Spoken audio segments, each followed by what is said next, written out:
live. You're listening to Count Jackula live and direct on Network 23.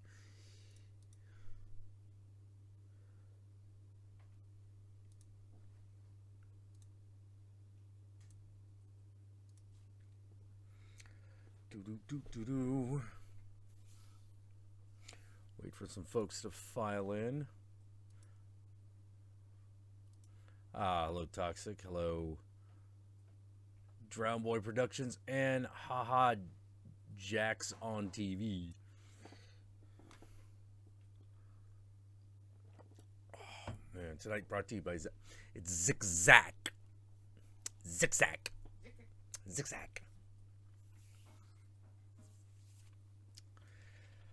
Oh man, let's see, the Boob Tube is here.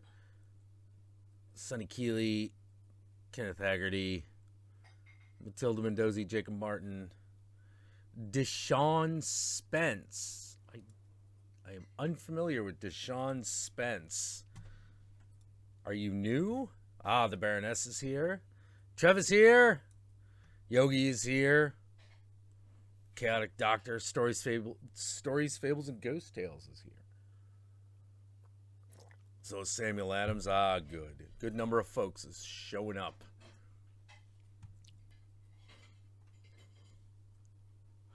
We're going to check out this, was it Deshaun Spence. All right, let's check this out.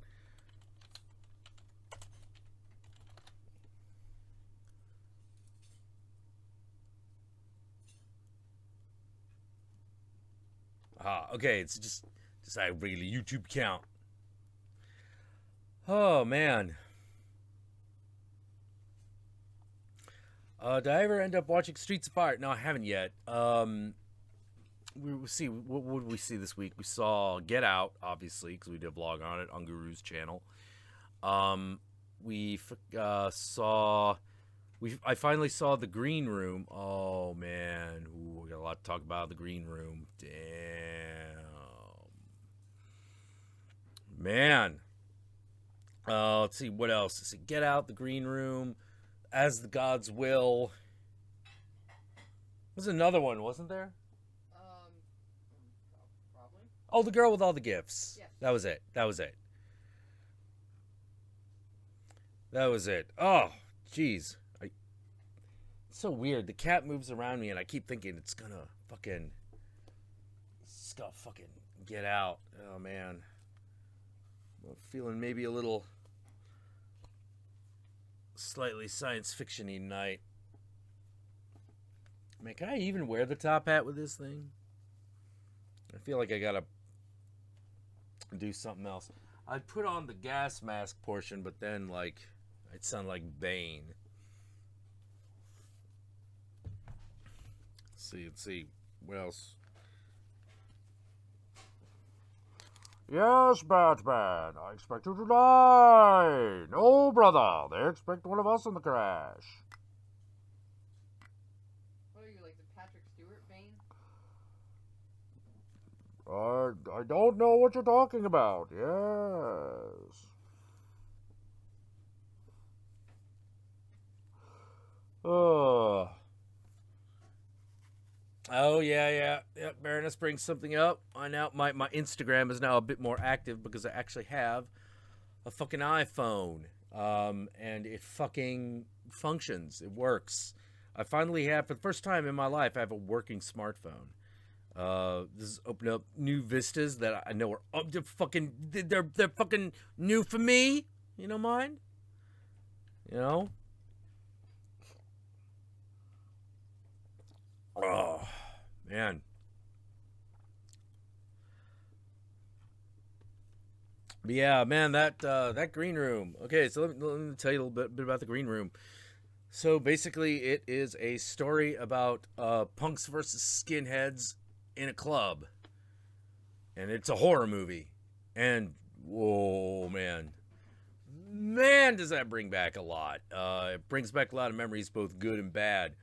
And dude, like, you don't even realize the shit that you got, like like a little PTSD over until it fucking happens, because there's in the beginning of the movie when they get to the club, there are these two girls. They're very important to the plot, and they're in the audience. And I see their haircuts, and I'm like, oh, Jesus fucking Christ, because they got the fucking neo-Nazi, like, chick haircut. And I'm like, holy shit, someone else knew what that was. You know, then they start talking about the red laces and all that shit. And I'm just like, oh, God. Man. So when people fucking, like, talk to me about, like, hey, would you punch a Nazi? I'm like, motherfucker, that ship has sailed. That shit has fucking sailed, man. Like, I've already done it. There's a chance I might have to do it in the future. But I'm just gonna say this, man. If if people call in, like, Milo a Nazi, if he and his crowd are like the new Nazis, wow, pussies. Complete pussies, man. Like, I'm used to dealing with dudes who will fucking curb stomp you. Like if you don't jump in to save your friend, like, something bad's gonna happen, like, real bad, like physical harm's gonna happen to the guy. Fucking, like, classic fucking skinhead move is to put a guy's head up against the sidewalk, the edge of the sidewalk, and then stomp on his head so his teeth crack in. They call it, that was curb stomping. Tooth canal. That's what they called it. Ooh, Jesus. Brutal shit, man. Brutal fucking shit. And so when I talk to people about, like, oh, Nazis? No. Like, don't worry about that. If them's Nazis, that's nothing. That's fucking internet troll Nazis. That is fucking nothing. Oh, they're scary, man. Oh, you don't know fucking scary. You do not know fucking scary. For the love of crap. You have no fucking clue. Fucking every punk scene had skinheads in it, and it was always skinheads versus everybody else.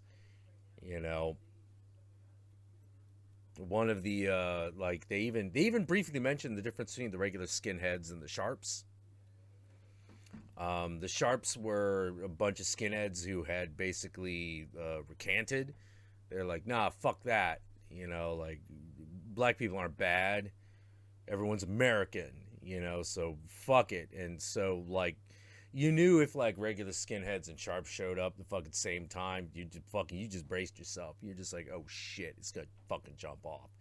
Because the neo-Nazis are not gonna be able to fucking help themselves. They're gonna fucking pick on somebody, and the sharps are gonna come in. It's just gonna be a fucking fight. It's just gonna be a fight. You'll be lucky if a fucking knife doesn't come out. Lucky if a knife doesn't come out. Usually you weren't lucky. Oh, man. Woo! Yeah, sharps. Skinheads against racial prejudice. That was a thing. Still a thing, I think. I just don't know how, like, super... I'm just not entirely sure, like, how relevant any of that is anymore. It's been a while. I've been out of the loop. Because you get to that certain point in your life, you're just like, man, I can't be fucking getting into, like, what amounts to gang fights every month, every week, like, this is too much. It's just fucking too much,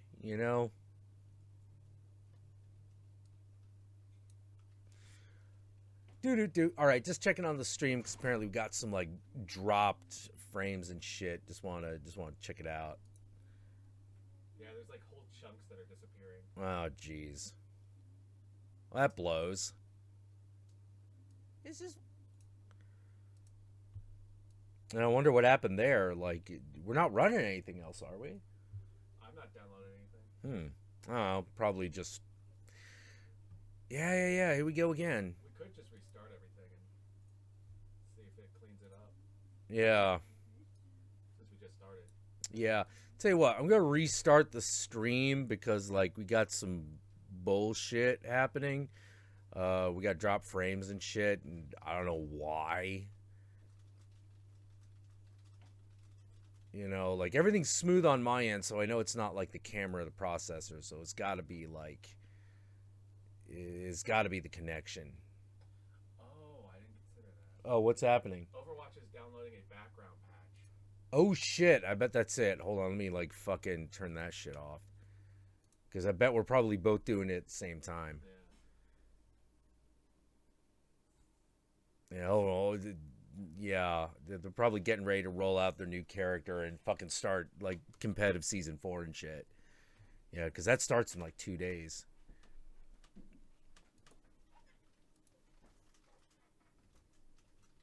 Do.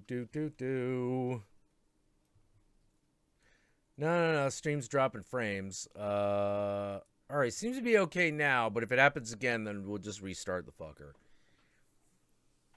But yeah. The Sharps, skinheads against racial prejudice. Yeah, they were kind of the section of the skinheads that weren't neo-Nazis. Don't ask how that works. I could never quite figure it out. The best that I could figure is that there are people who were just, they came from that same scene, or kind of born into that like white supremacist racism, and then they were just like, nah, fuck it, we're not doing that anymore. But they still had like all the aggression, but it kind of worked out because there's always Nazis to fucking punch, you know. So it worked. I felt like it worked out for everybody. You know, I made a few friends among the Sharps. They're decent guys, decent guys and gals. But whoa, I talk about the rough shit I went through. Woo! Oh my god. Some of those Sharps guys, man, they had it rough. They had it real bad, like, you know, like practically born into it. Crazy shit. Like, there's one guy, dad was a Vietnam vet, super racist dude. Just fucking, like, just beat that guy every day of his life, you know. Just with the fact that the guy could fucking, the fact that the guy lived was just testament to like his spirit and like his constitution. He's a tough dude. And damn, Jace knew a bunch of those guys too, actually. You know, that got him in trouble a couple of times because, like, you know, even though the skinheads against racial prejudice were decidedly not racist, you know, still like the fact that they were in they travel in the circles that they were, like hanging out with a black guy, that was a guaranteed fight. You know, not with him, but with other people. You know, like, so it's one of those things when like we see like those those articles. It's like, well, if you don't confront your racist family, you're part of the problem. I always find myself going like, bitch, you have no idea how bad that gets. You have no fucking clue. You have no fucking clue. Like, better advice is don't fucking deal with your fucking family. That's better advice. You know, but fucking, you ain't gonna change their minds. If they're that racist, like, it's not happening. It's just not fucking happening. And chances are, if you're in the wrong kind of family, that argument, that does not stay an argument of words. That turns into violence fast. You know, fucking violence, weapons drawn out, fucking people like punching each other. It's bad. It's bad. It is bad. So, you know, don't trick yourself into, you know, if you come from that nice, you know, reasonably happy middle class liberal world, don't fucking trick yourself into thinking the rest of the world fucking operates that but has racism. It doesn't. It's not like that at all. You know. Damn. Oh, Yogi doing something? What's he doing?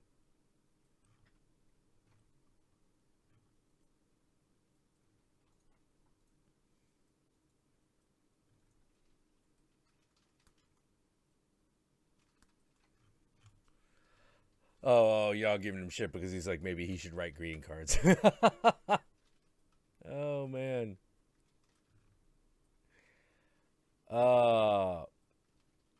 Suicide Squad won an Academy Award? Seriously? Damn. What for? I don't know. Someone's just mentioning it in the chat. One makeup. Oh, makeup. Oh, okay. There you go. Yeah, that works. That's about right. Until you see the makeup in the movie it was up against, and then you go, ooh. Well, what was it up against? I was up against a bunch of movies. Let me see if I could get you a good screenshot here. Let's see. You gonna send that on the Twitter? Yeah. All right. Let's get that. Get ready here. Come on. See new tweets, notifications. Give me a second, gotta find it. All right. Keep talking to you. All right. Hey, Sammy Adams, you back?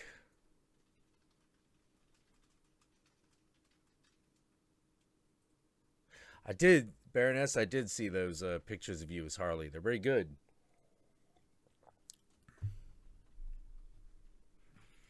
Also, I heard you hooked up at that convention.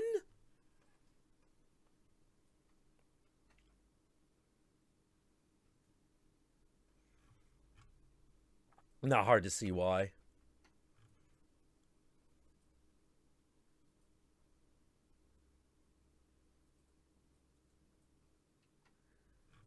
Oh, man. So, Jack got a question, says GL Knight. If you wrote a character who had the power of a goddess, what could fully revive zombies, which goddess would you choose? Oh, dude. Like, I've always had this image. It's just an image for me. And it doesn't really work when you get right down to it. Because when you talk about like goddesses that could deal with zombies, you always want to go with like Kali or Makwantlahuitli, you know, or something like that. No, I'm not spelling that one for you. You're just gonna have to figure it out. You know, like the Makwantlahuitli is the wife of Makwantlahuitli. Who's the Aztec god of death. She's a big skeleton. She freaks people out. She's a good one. But I always had this image, like I've talked a lot about what I would have done with Dead Island to make it less than just a zombie survival game with like some fucking RPG elements to it. I would have actually gone all the way. I would have set it in Haiti. You know, or some Haiti like island, you know, it's got like a resort on it, and basically instead of just having a regular old zombie outbreak, what you do is you slowly start to discover that they're not just movie zombies, they are voodoo zombies, and the characters slowly turn into witch doctors. There'd be a male witch doctor who's based on Baron Samedi, the Bokor, and the Mambo, and the Mambo was going to be based around Urzuli, because the idea is that she controls the zombies through their love for her, because she's got love, you know. But as she gets more as you get more powerful, that you get more badass. Like by the end of it, like fucking Baron Samedi should be fucking like have like a Dayglow voodoo limousine with hot bitches, fucking riding around with him, and he's like basically controlling them from like this fucking like open top limo, and it's like, yeah, you fucking go over there, you guys go over there, you guys go over here. I couldn't find it, so I'll just make the comparison and send it to you. Okay. But I wanted Urzuli to be riding the giant 3-testicled bull. Alright, it's on Twitter. It's on Twitter. All right. All right, let's check this out. Bop, bop, bop, bop, bop, bop, bop, bop, bop, bop, bop, bop, bop.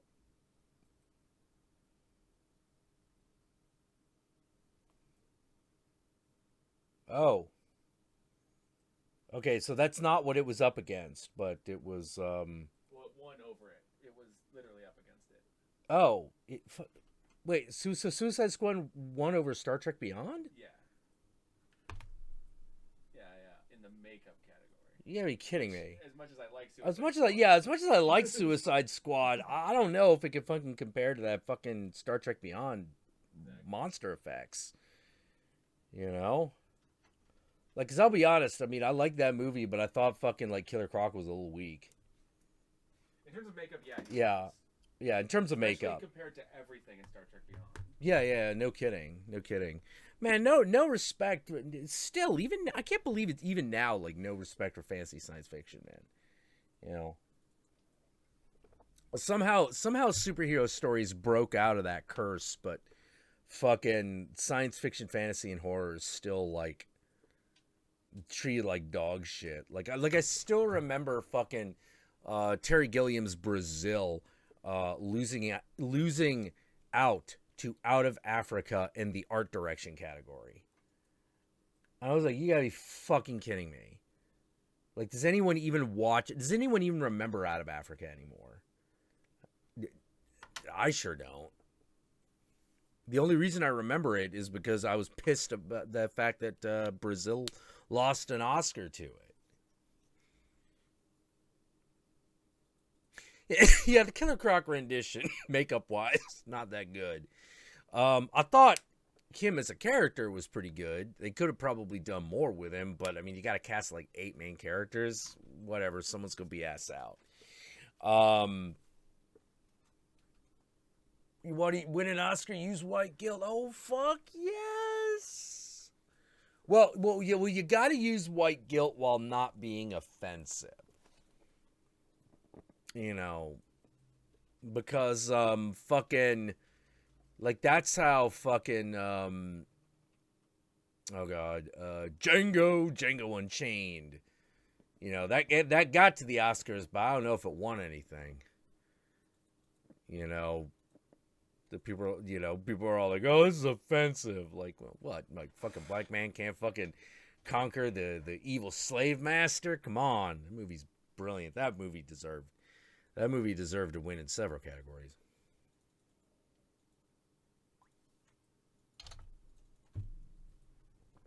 Oh yeah. Pulp Fiction losing to Forrest Gump. I'm like, Forrest Gump is a good movie, but People still talk about Pulp Fiction. People still talk about Pulp Fiction. Yeah. Yeah, no. Hellboy 3 is never going to happen. Never going to happen. You know.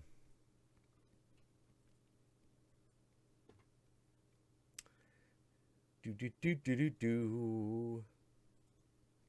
The movie was offensive. They shot a horse. Oh my god. Actually, one of my favorite scenes God, there's so many really great scenes in Django Unchained, but like one that I just loved was the Ku Klux Klan scene where they're arguing about the fucking hoods. Oh man. That scene. Just fucking James Caan fucking bitching out. Oh god, it's not Seth Rogen. Fucking what's his name, dude? What are we talking about? He was the star of Superbad. Star of Superbad. Yeah. You talking about Seth Rogen? Jonah Hill. Oh, Jonah Hill. Sorry, brain. Yeah. Yeah, you're talking about Jonah Hill. Okay. Yeah. Jonah Hill going, sparring off against James Caan in that fucking Ku Klux Klan scene. That was fucking great. That was great shit. Yeah, Jonah Hill's in fucking Django Unchained. He's like random KKK guy.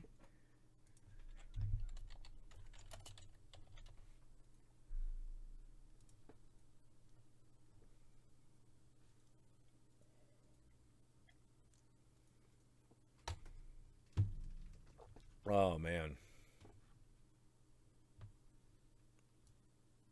Oh yeah, that scene where fucking like Jamie Foxx Django met the fucking original dude. The D is silent. You know. Oh man, that was a great moment. That was a great movie moment. Let's see. Slut Pit for a survey. What's your favorite whipping scene? Ooh. I think we might have to have some caveats there. Like, are we talking like slave whipping, or are we talking like sexual whipping? I'm gonna go with sexual whipping, yeah, as opposed to like like Kota Kinte, like as opposed to that shit. I think at that point, like 10 years a slave. And yeah. But if we're talking like like sexual, that's a different thing. Yeah. The sexual is a totally different thing. I think if we're gonna go with like sexy whipping, I think I'm gonna go with waxwork. If Mr. X was in the fucking chat, he would back me up on the whipping scene in waxwork. That one's awesome. What? Yeah. Waxwork, whipping to orgasm. Oh yeah. They went there. Well, one of the villains of that movie is Marquis de Sade. You know, gotta have whipping scene. You gotta have Marquis de Sade in it.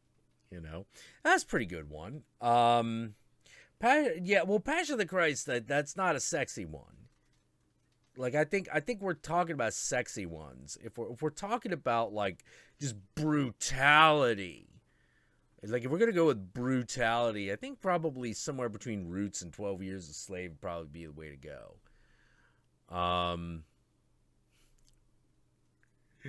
Oh, man. No, I have no favorite sexy whipping scene. You got it.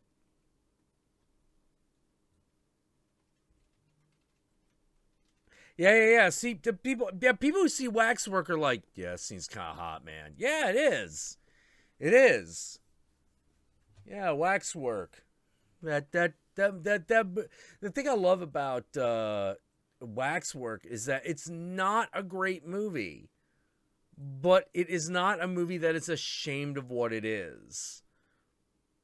You know, it's about a bunch of kids that go to a waxwork and they get involved in each one's a little story that they fucking get sucked into, and at the end all the monsters come alive and they have to be defeated. It's very simple. The only thing that's better than it is Waxwork 2, because there's time travel involved now. Oh yes. I fucking love Waxwork 2.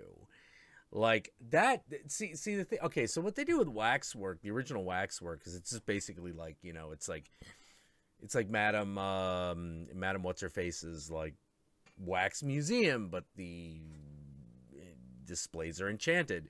So they're dealing with like some historical figures, some fictional ones. You know, but they're all like really old and classic, like Marquis de Sade, Dracula. But the Dracula bit is also pretty fucking hot, actually. And I just realized the secretary does not have a whipping scene. No, the secretary doesn't. Secretary doesn't have a whipping scene. That's too bad. Yeah. It has a lot of rope bondage. It's got spanking. It's got a lot of spanking. Yeah. No whipping. Yeah. See, we need a secretary too. Where would you go with secretary too? I don't know. Like maybe I don't like. care. You just get those two back. They could be old as fuck. I don't care. Josh wants to have old people have kinky sex. Well, East of Eden already happened, so you might as well. You know, although I will say that like, I don't know why I would want to watch East of Eden starring Dan Aykroyd and Rosie O'Donnell. That was terrible casting.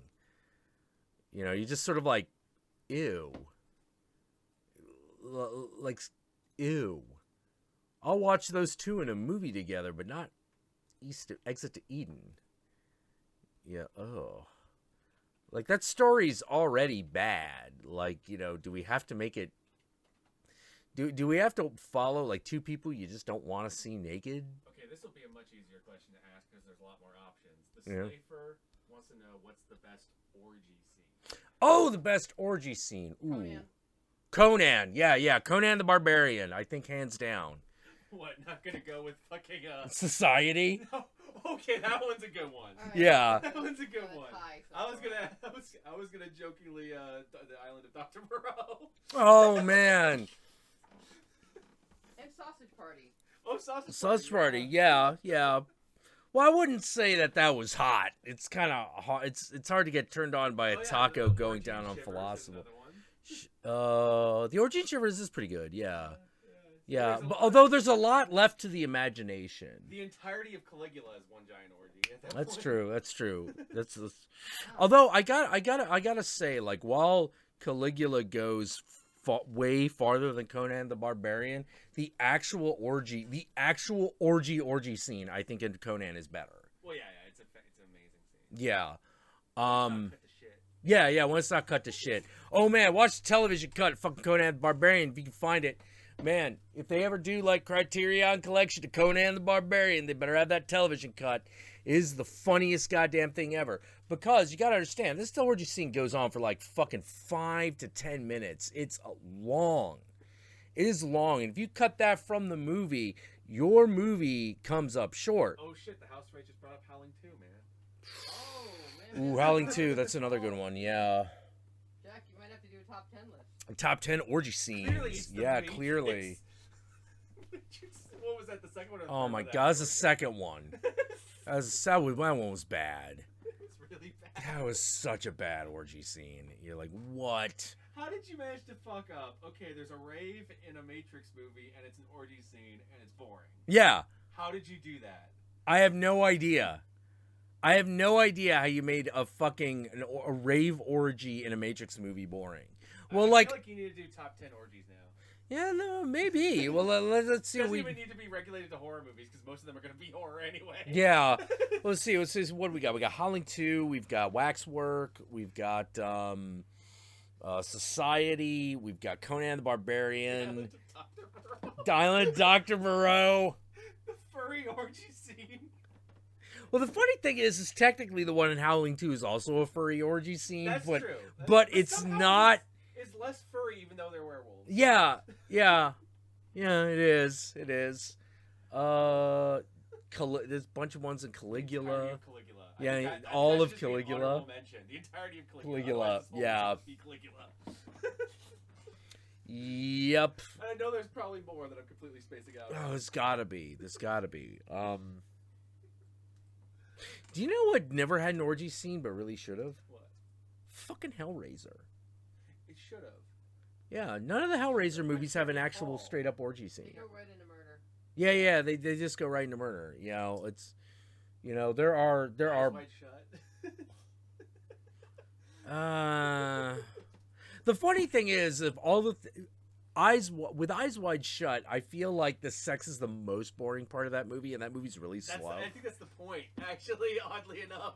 You might be onto something there, because you're just watching and you're like, all right, man, let me have it, fucking Stanley Kubrick. He's sitting there like, oh yeah, shivers, yeah.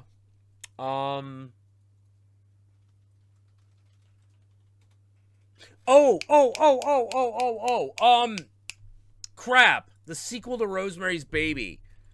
Whatever happened to Rosemary's Yeah, whatever happened to Rosemary's Baby has an amazing orgy scene. Look what's happened. Yeah. To Rosemary's Oh, look what's happened. Okay, look what's happened to Rosemary's Baby has an amazing orgy scene. And by that, I don't mean it's good. I just mean you have to see it. Because it's one of those, what?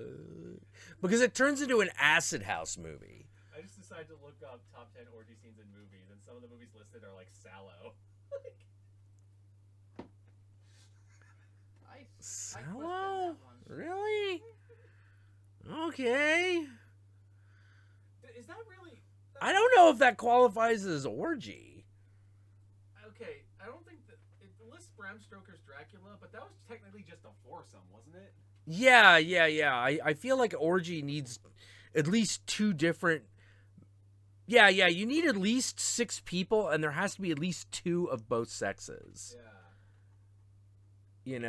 Like that's just that scene's just a foursome. I wouldn't qualify that as an orgy. Yeah, I wouldn't either. There's got to be some version of Midsummer Night's Dream that's got an orgy scene. Also, let's Rocky Horror. Let's see what else we got here. Yeah, all right. Except you don't really see it; it's more implied. That's true. It's one of the things about Rocky Horror. Whereas most of the ones we've listed so far.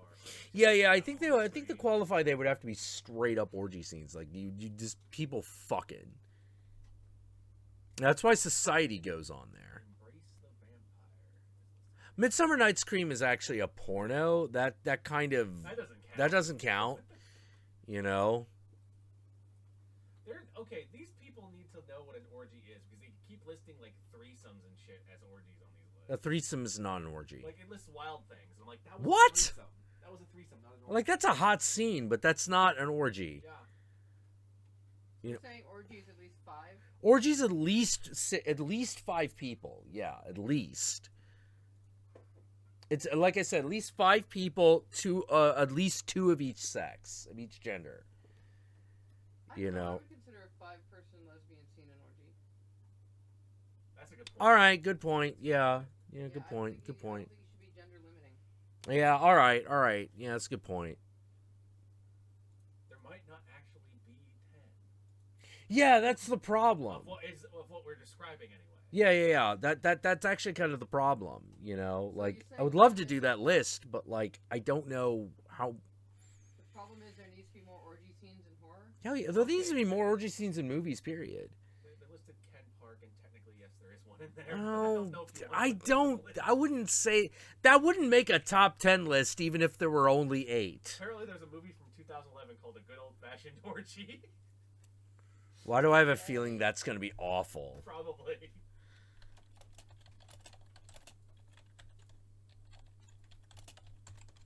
Oh, jeez. Oh, jeez. No, I'm looking at the fucking, Oh, I'm looking at the poster for that. No, that is not going to be good. That is not going to be good at all.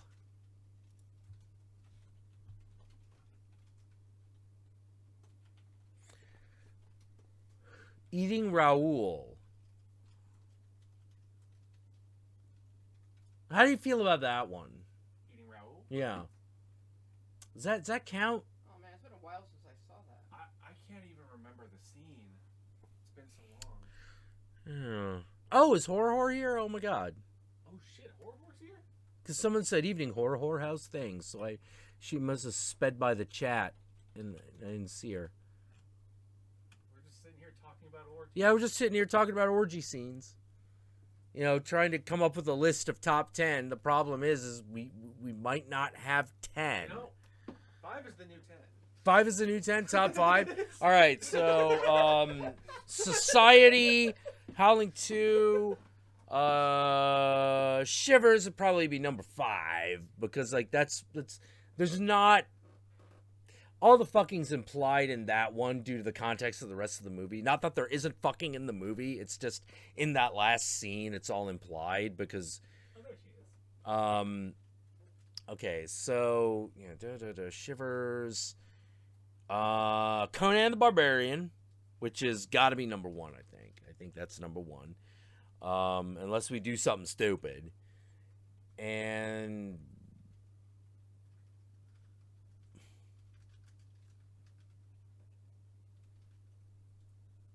oh shit! Like we need a 5th one. We need a 5th. What were the ones you have so far? All right, Society, Howling 2, Conan the Barbarian, Shivers, You need one more. and we need one more solid orgy scene. You could probably We just put the 5th one as Caligula. As Caligula, yeah, the whole movie, yeah, okay, yeah. All right, that's at least 5. That's at least 5. Argument there, I've heard. Yeah. Oh, the Devils. That's right. The Devils has an orgy scene. It's just all nuns. Oh yeah, what about all the lesbian Satan movies? Well, they don't usually have orgies, strangely enough, because that was considered too far. You know, like the nunsploitation flicks, like very few of them actually have orgies. One of the ones that does actually is The Devils, which is the nunsploitation to end on all nunsploitation flicks.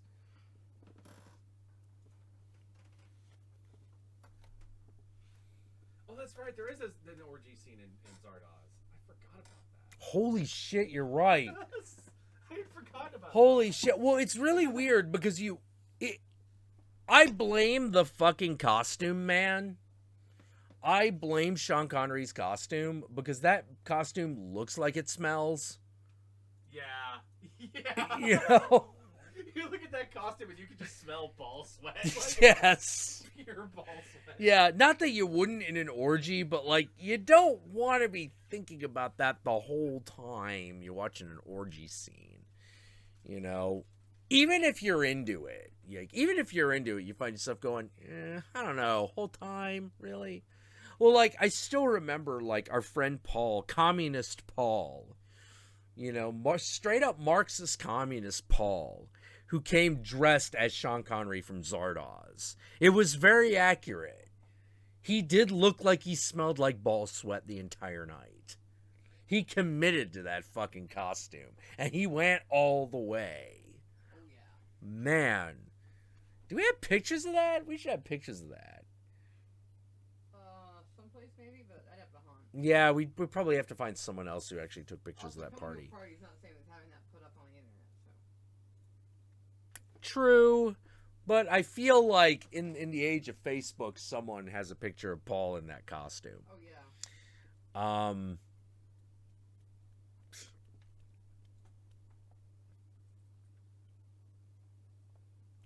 Let's see. Embrace the Vampire. No. That's the list that we were pulling from, and a lot of those are not orgies in my book. Yeah, there's a lot of just threesomes in there. Short Bus is an orgy scene. It does have an orgy scene. Like, that's straight up an orgy scene. That does not make our top list of anything. But it's not, yeah, exactly. But it's not like top shelf it's stuff. When they listed stuff like Ken Park, and I'm like, I don't think you want that on the list. Yeah. Like the Ken Park orgy scene, I wouldn't say is the top best of anything. No. Unless it was top 10 most awkward sex scenes ever. Then maybe Ken Park fucking qualifies. It's also one of those qualifies. scenes where you watch it and you're getting oddly uncomfortable because they're supposed to be underage kids and it looks like they're actually having sex. Yeah. And it's like, the porn has infected the movie, but is it? Oh, Jesus, this is awkward. Well, that's kind of it's one of the weird things about I think it's Harmony Korine. Korine. No, I think Harmony Korine did it on totally got the effect that he wanted. Yeah. Like Harmony Korine is a director I didn't understand for the longest time because I would watch his movies and I'd just be like, I don't get it. Like, usually if I don't like or I like something in an art house movie, I can usually get it. Harmony Korine, I did not get. Harmony Korine's a director of Ken Park. He's a director of Trash Humpers. You know what you should do, Jack? You should actually put up that still from Zardoz of Sean Connery. Oh my God. Who have no idea what we're talking Oh my about, God. Okay. Zardoz, Sean Connery. Oh my God. Yeah, okay. Yeah. All right. Here we go. Brace yourselves, kids. Brace yourselves. That is the costume. That is Sean Connery's costume from Zardoz. Doesn't that just look like it smells like ball sweat? And even if you are into that, I don't know if you want 90 minutes of it straight. The chat's reaction is amazing.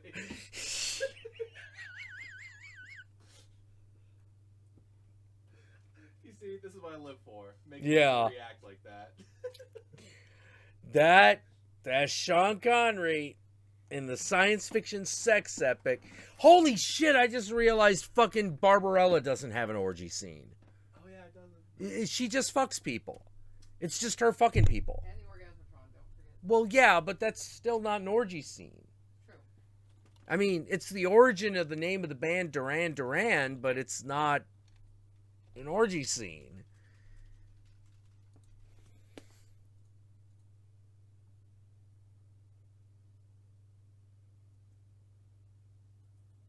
Beyond the Valley of the Dolls has an orgy scene, but I don't know if I would call it hot. It's more awkward than anything. The fucking Baroness. Why does he have a dad stash? It was the 70s, baby!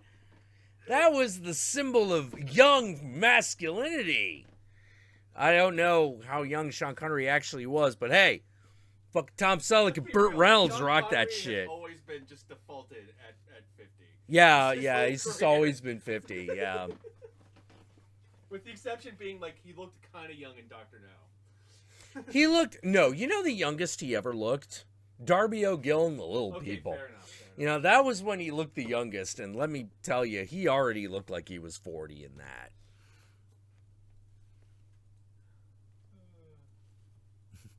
Yeah, because why does he have a dad stash? Because he is your daddy. Because he did this to your mama. That's why. All right, Jack. Yeah? Hang on a second. I want to your shared directory here. What are you sending me? I found a picture. I crossed out his eyes. I'm sending his Zardoz.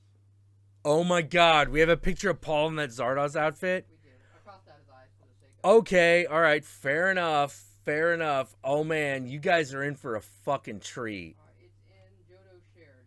Jodo shared? Okay. Linda. Under your shared, not mine. Oh, okay. Alright, what's it called? Zardoz. Zardoz. Okay. Holy fucking shit. Ta-da! Hold on. Wait. I pulled it over. Where'd it go? Pull it over. Here we go. Yeah, overwrite. Yeah. God damn it. Want me to rename it? No. That's not the problem. The problem is that it's just giving me shit. There we go. There we go.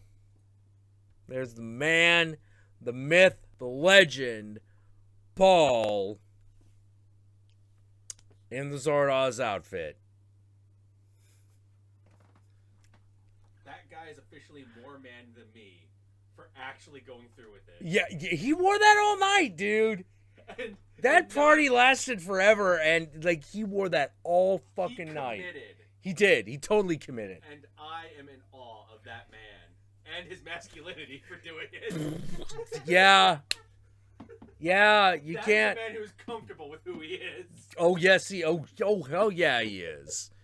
Hell yeah, he is. Like, I've never known. Did Paul ever dated a woman that we've ever met in our life? We have not met. He has. I mean, I know he's dated people, but like, I don't think we've ever met any of his girlfriends. No. I feel like what must happen is that he fucking has a relationship with them, and like after the third time, like they have sex, they're just like dried husks, and then they just dry up and blow away, and that's why we never meet his girlfriends, because he's just so man. Is that a compliment or not? I don't know. I'll be honest. I don't know if that's a compliment or not.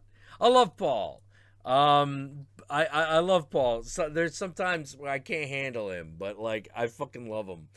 You know, this is the guy. If you remember, like a tweet storm I went on, like fucking fuck it. Let me fucking put that picture back up. God damn it! Like we gotta talk about Paul. We're gonna talk about Paul.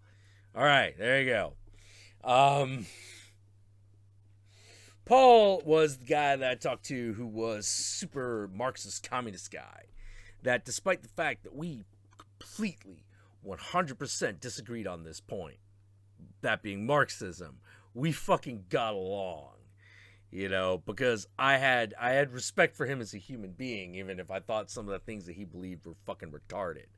I always liked him. He was always good at parties. People screaming at me on Twitter, you tell Jackula to put that picture away. Do it right the fuck now. No, man. Gaze into that. You fucking build a statue to this man. I love how the gay bear in the chat is horrified, too. Everyone's horrified. Not even Sean Connery could make that outfit look good. No one could. And, no, he wore that all night. He was at the party for fucking 10 hours, man. 10 fucking hours. There's a guy in the chat named Royal Blake who says he thinks he knows this Paul. Oh, really? If he does, salute to him. Holy shit. Do you live in the Bay Area?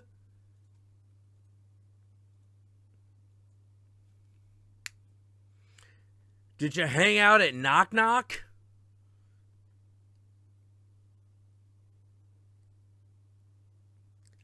Baroness says she'll take a 6-hour car ride from TwitchCon just to slap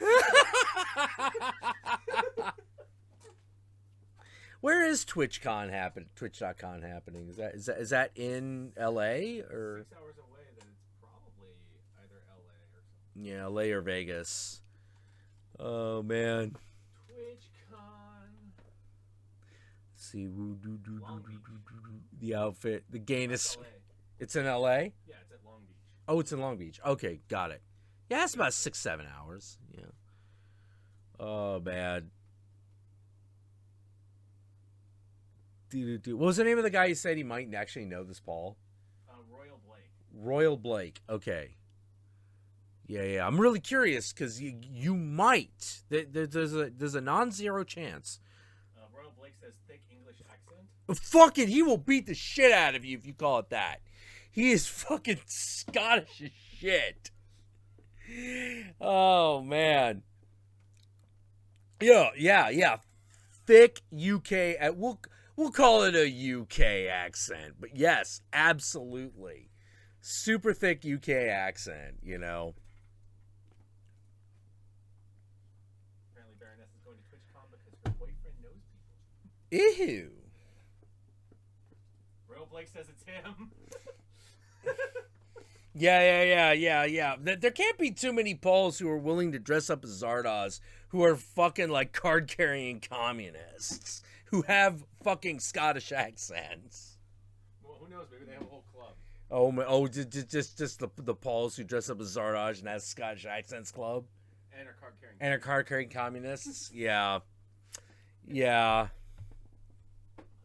on. But yeah, I'm like, build a statue to this man.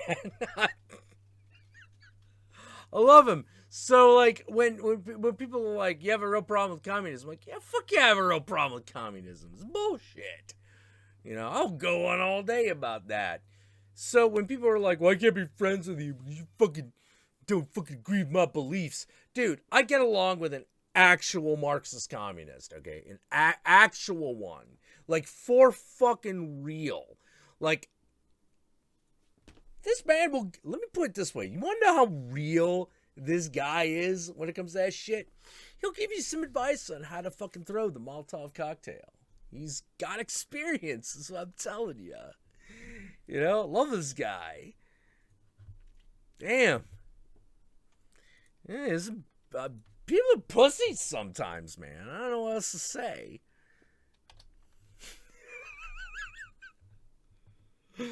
Oh, man. Communist Paul. Yeah, fucking...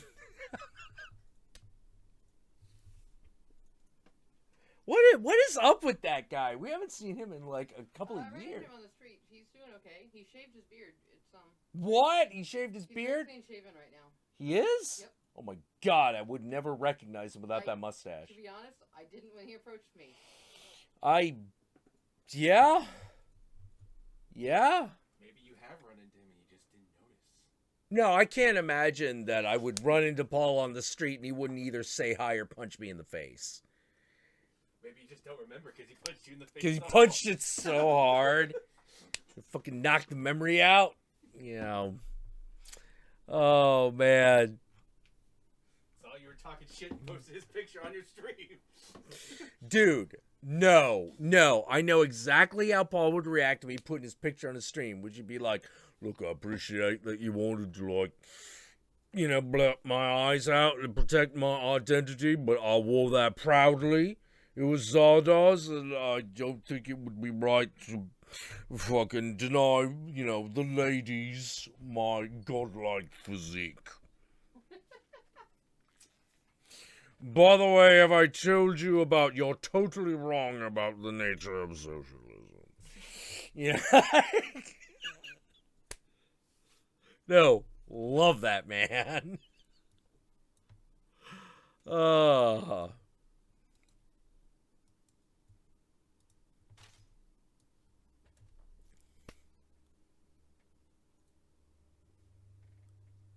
He does sound a little like Alan Moore. I mean, he sounds nothing like Alan Moore, but he sounds a little like Alan Moore. Jack is just better at doing Alan Moore than he is a Scottish accent. Yes, that's probably a good way of putting it. Here. Yeah.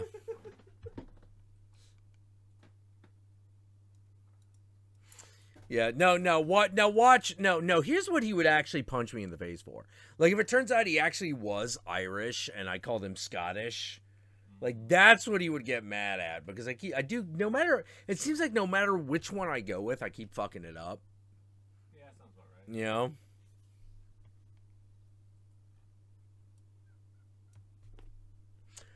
But no, that's amazing. That's amazing that you fucking know Paul, dude. Like, I gotta admit, that's crazy. Small world. Oh man, I gotta ask, how'd you meet him? I mean, obviously, I gotta wait a minute, but you know, whatever.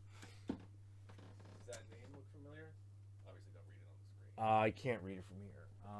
Yeah, that's him. Yeah, that's the right name. Yeah. All right, then apparently he knows him.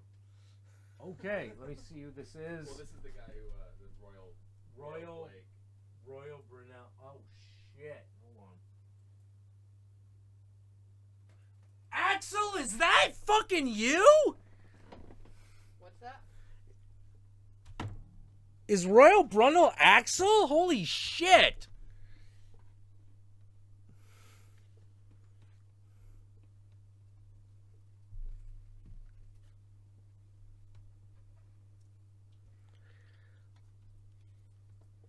Because if that is Axel, it's a little hard to tell from that photo, but if that is him, motherfucker, you were at that party!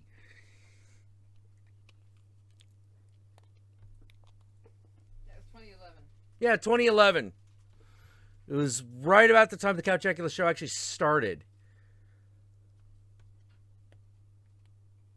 He says not Axel. Oh, not Axel? Okay, all right.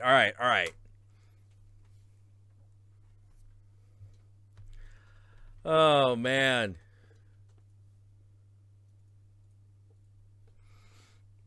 Oh, man, that would have been too fucking funny if it was, though.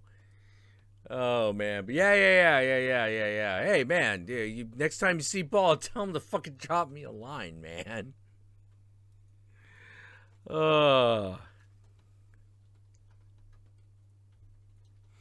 That Zardoz outfit would...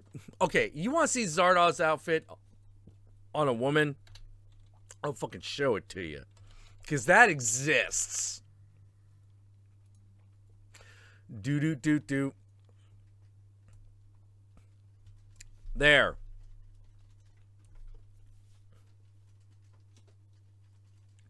You're not wrong, by the way. Just saying, there it is.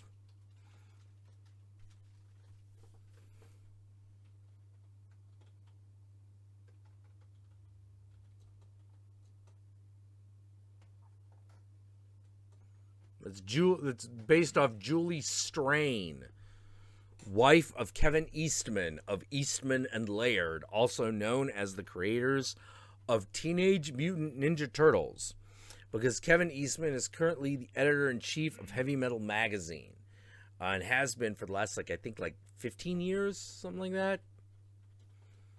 You know, while managing that Teenage Mutant Ninja Turtle money empire, which he manages with the assistance of I got Han. It's not Von. What's Von Bodie's son? We see him all the time.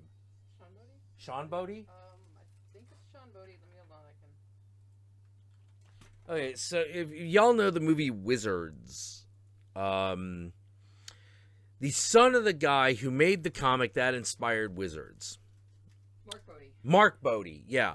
Mark Bodie helps Kevin Eastman manage the Teenage Mutant Ninja Turtles licensing empire, or at least he did, for a very long period of time. Yeah. All people I've met, by the way.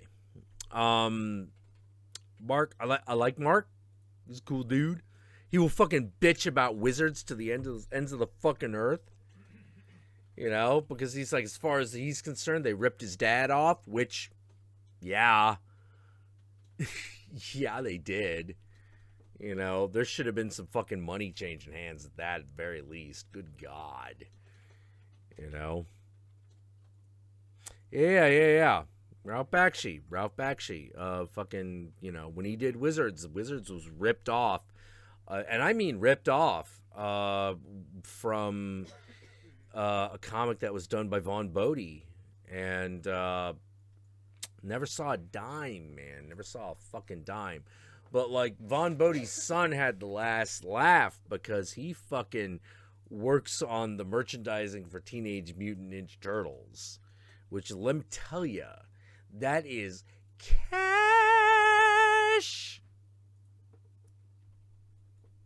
What is Ralph doing these days? Not a lot, to be totally honest.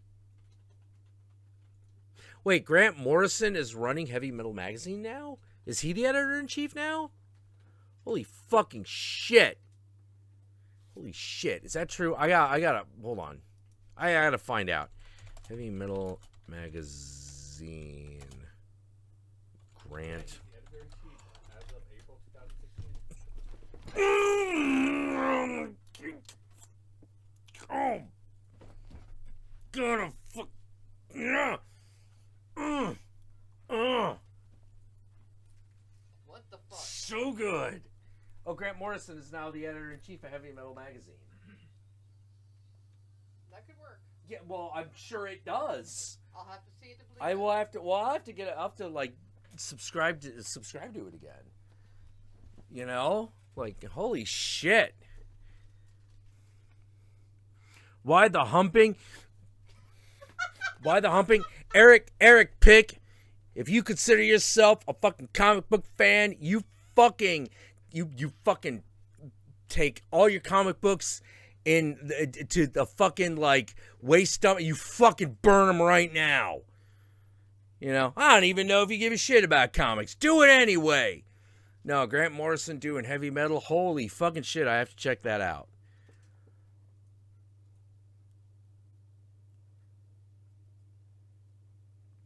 Hey, Jack, let's get more people to encourage Dave Rubin to have you on the Rubin Report. What the fuck would I talk to?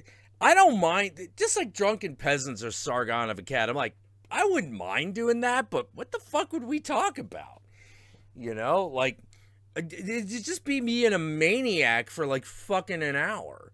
Like, well, granted, that's probably entertainment, but, yeah, sure. Go for it. Whatever. Who would you rather have direct Batman, Guy Ritchie or Luc Besson?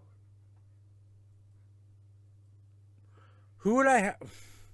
I gotta go with Guy Ritchie. Yeah, I have to agree. Better track record lately. I have to go. Yeah, I would agree. Even though I don't think either suit Batman. No, not really. But Guy Ritchie more so. Well, let me put it this way: I'd be more curious as to how Guy Ritchie would fuck it up. Yeah. Yeah, like that would be a much more interesting disaster. Luc Besson, I would kind of expect to be half good, and he. What? I would watch Guy Ritchie's Daredevil. Oh shit! I would totally watch Guy Ritchie's Daredevil, or like Guy Ritchie's The Flash. Oh, that'd be really weird. Yeah, it'd be super weird. Especially yeah. if he uses the slow motion techniques he's been using lately, but for Flash. Yeah. Like I would just say that. Like I think Like Guy Luc Ritchie's Besson- Batman would be like a better disaster to watch. Luc Besson's career has been really up and down, whereas Guy Ritchie's been pretty consistent lately with some solid movies. Well, Like, Luc- I really liked that movie. What was the Man from U.N.C.L.E.? Yeah. Yeah, it was really good. Yeah. Fucking yeah. If you didn't see like the Man from U.N.C.L.E. movie that happened a couple years, 2 years ago, check it out. It's actually really good. You know. Fucking oh god, Luc Besson. God, what was that movie he did where it was like, dude, John Carpenter sued you and he was right.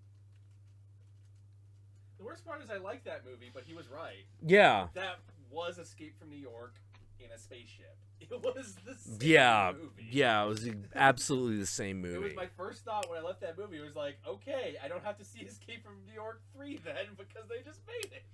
Yeah. In fact, it had it just been called Escape from New York 3 and just had him called Snake Plissken and give him an eye patch. Yeah. I would not have questioned it. Yeah, but no, dude had to try to be. Well, it was like that problem with The Island. Oh yeah. You know, where you're just like, dude, this is fucking or Timer. You know, or timer, where you're just like, dude, this is Repent Harlequin, said the TikTok man. What the shit? It's a Repent Harlequin, said the TikTok man, as a romantic comedy. What the fuck? You know, god damn it. Like, there was some fucking bullshit people get up to. Apparently the chat now needs drugs because you air humped them, and they need an adult. They need an adult? I am an adult, baby. No, I think what you need is a little MDMA, you know, with a little LSD chaser. Trust me. Always trust me. Always trust your doctor. Trust me, I am a doctor of fucking getting high-ology.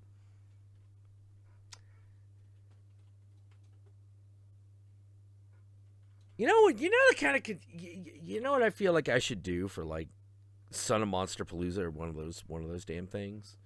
I feel like I need to have some sort of excuse to walk around with a nitrous canister. Okay. Yeah. Now you mention it on a stream, though. That's not something you should probably do at Monster Palooza. No, it's legal. It's legal. You know, it's not illegal, because if those nitrous canisters are illegal, then whipped cream becomes illegal. Fair enough. You know? I mean, they might give me a frowning, you know?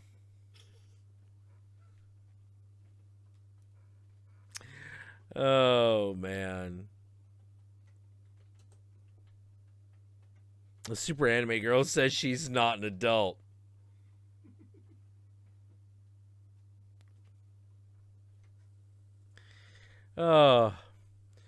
What the weak weed, Uncle Jack? What do you mean, what the weak weed? I live in fucking San Francisco. There is no such thing as weak weed out here.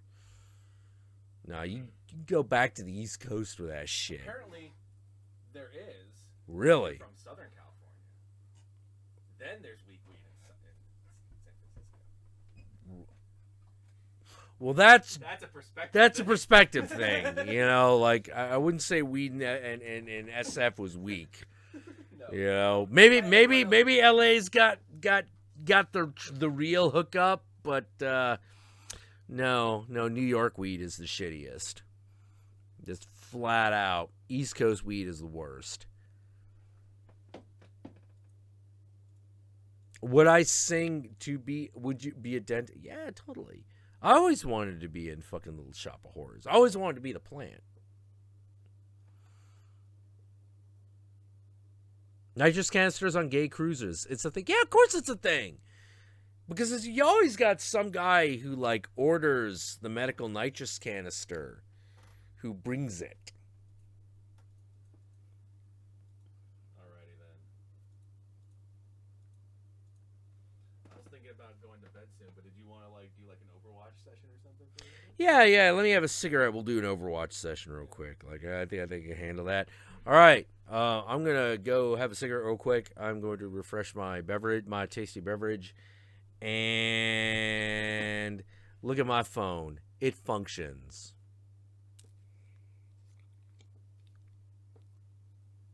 Why are you doing that to the screen? Ew. You don't have a screen protector yet. But now I can rub it on my chest while I clean my own saliva. You know. All right. Yeah, I ain't quite. No, fuck it. My own saliva now covers my chest. You know, ladies, how you doing? Because there's no idea is too stupid. You just haven't committed to it. Meet Jack at a convention, never asked to use his phone. Well, you don't know where it's been. Actually, I'd probably do that, actually. Could I borrow your phone and just be like, now you can. Why did you do that? Because that phone is fucking mine, dude. You don't get to fucking have it. Run off with it. It's got my spit on it. And then some girl's like, yeah, well, I put it in my pussy. And then I'm like, well, I just fucking won on all fronts. Yeah, unless yours isn't waterproof. That'd be a pretty damn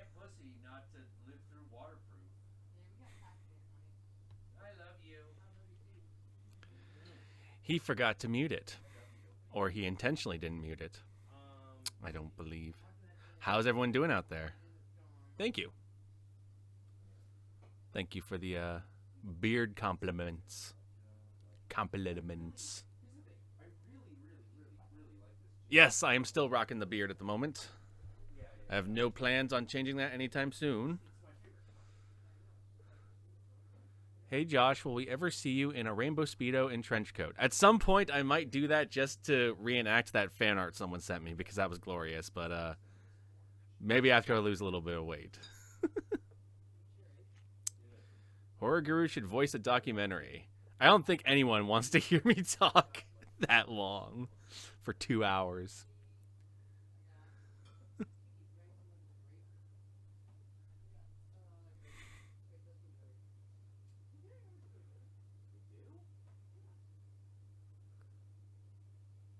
Hola, Matilda.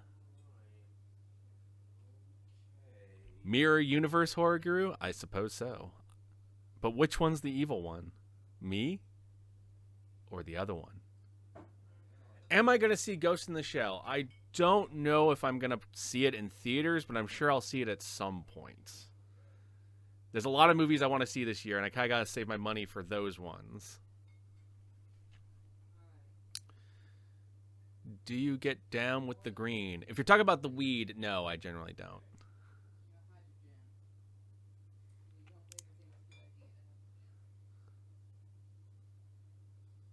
How's that top 10 of 2016 going? I was actually editing it all day today, and hopefully I'm going to get it out by Wednesday. That's my plan.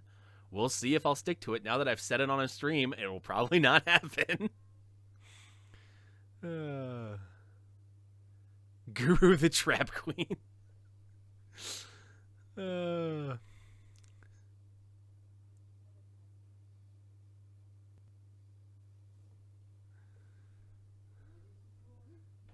Guru, check out the new Power Trip album yet? I have not. I've still been rocking the new Creator, though. I fucking love the new Creator album. Terraform Mars. I have not gotten myself a copy of that yet.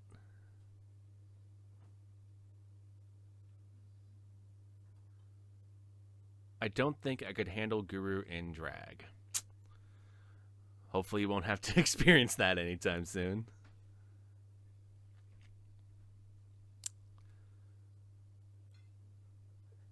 Are you going to check out the Power Rangers movie? I'm avoiding that piece of shit like a plague. That thing looks awful. Horror Guru, have you checked out the new Body Count album? Not yet. Is it out yet? I thought it comes out next month. But if it's out already, then I have to pick it up because I really want that. It's okay, Baroness. It's okay to be distracted by boys once in a while. You'll be able to catch up on your own time.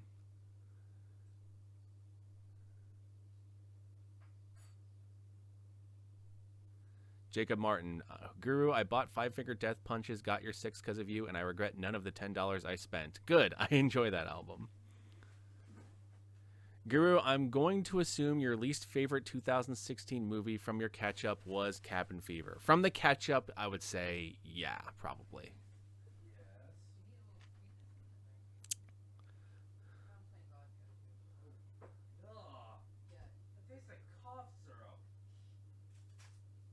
I have no idea what he's doing in there. What else do we got here? Speaking of metal, Guru, got a favorite subgenre? I'm a huge melodeath fan. That's my primary genre, but I like a whole bunch of metal genres. But that's the one I go to most often. Gotta have that at the gates.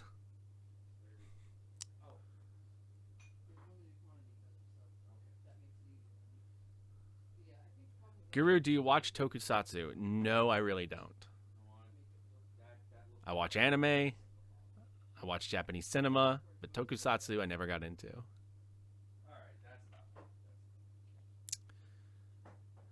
see. What movie are you looking forward to most this year? Not entirely sure off the top of my head, but I know the one I'm looking forward to that's coming out most recently. I'm really looking forward to the Belko Experiment a lot. Alrighty then. here comes Count Jackula to take over the stream again. Or Count Drunkula.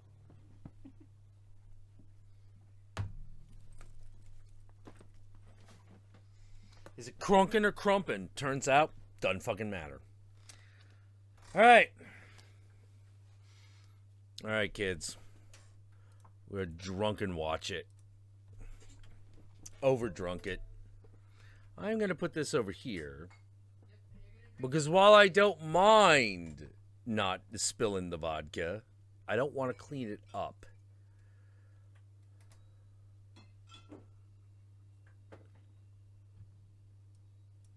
Air hump.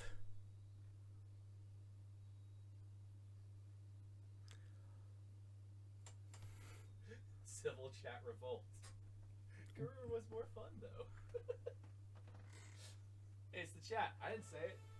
Oh, I said it, but the chat said it first.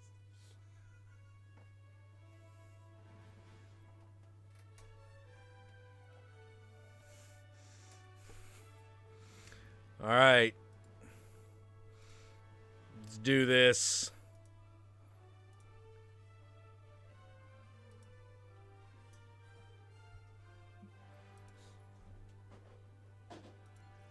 Gotta limit this down to 30 frames a second.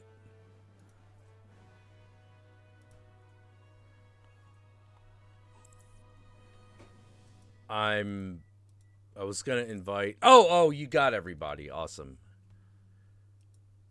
God damn it. Razorvine fucking bought Overwatch to fucking like play with us, and he's never on when we're on. Oh, he was in the chat earlier. Oh, shit. Drop him a message. Yeah, let's do that.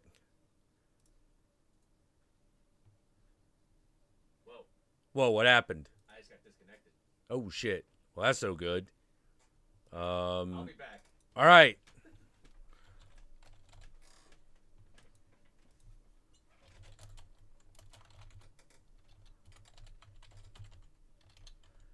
God damn it, I just got disconnected too. God damn. All right, we could do this.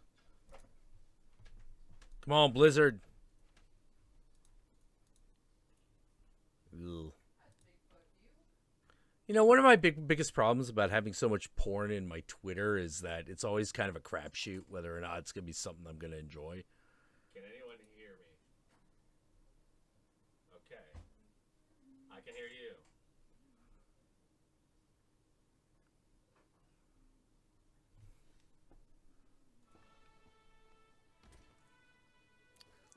All right. We're back.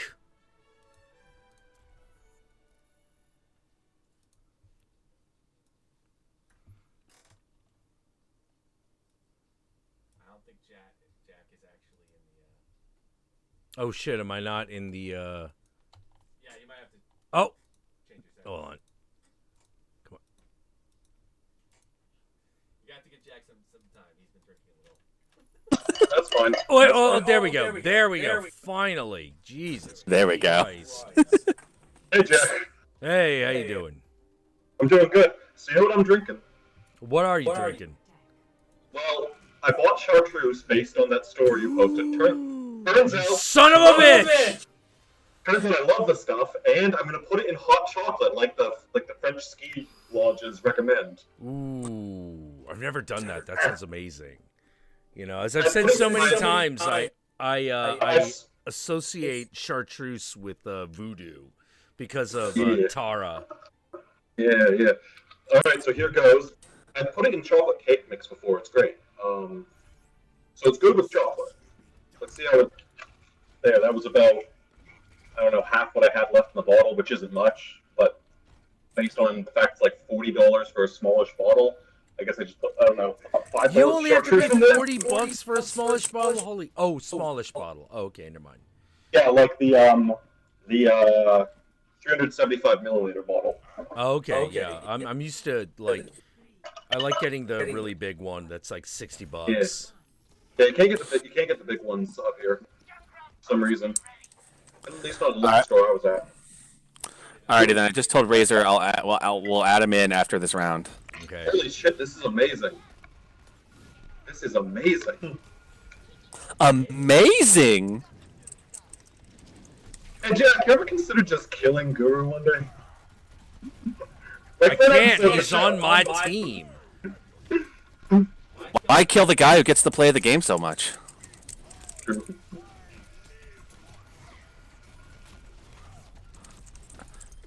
Did I just seriously take down a Reaper as Lucio? I think you did. That Reaper's not very good. Oh shit, he's back. Wah, wah, wah, wah. Yeah. The most embarrassing thing is being a Pharah and getting caught in a Junkrat trap. Oh yeah. Jeez, yeah. Yeah, I've done that.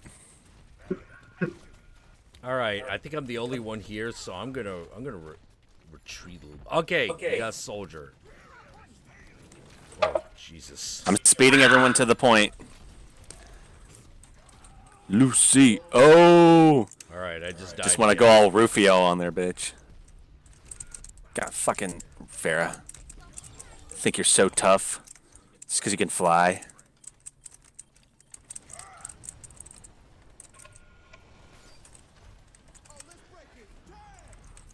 Oh yeah.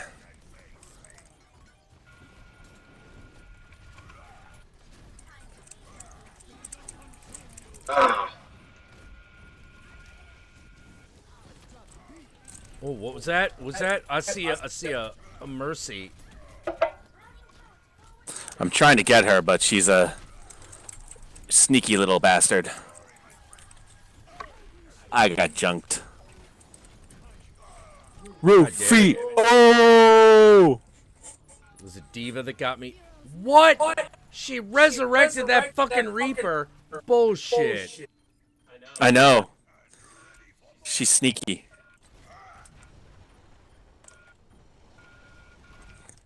Got your back, Deep Fryer. okay. All right, I'm going in. Okay, Mercy. I'm fighting Mercy. diva. Bam, got her. Alright.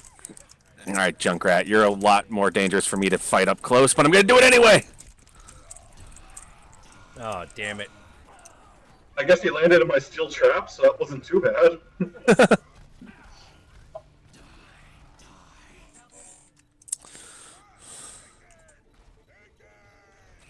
Wee!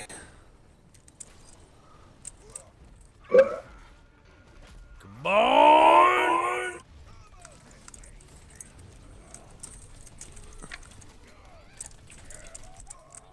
Oh. Oh shit, I was on the point too!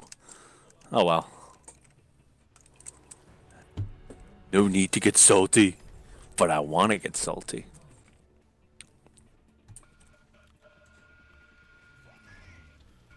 Alright, chat, you gotta remember, booty clap. If you- Clapping. That's the key. Did I just turn the chat into the Lost Boys by making them clap if they believe in Draculons? I guess the Lost Boys and girls. We don't discriminate here in the Slut Pit. The Lost everybody. Always remember. 3, 2, 1. Godverdomme. Ah, there we go. Bloody mic works again.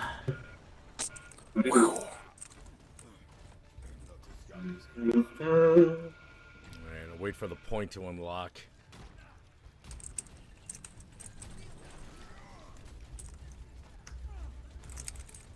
Alright, there's a Junkrat who's being an asshole. Hmm. Ow.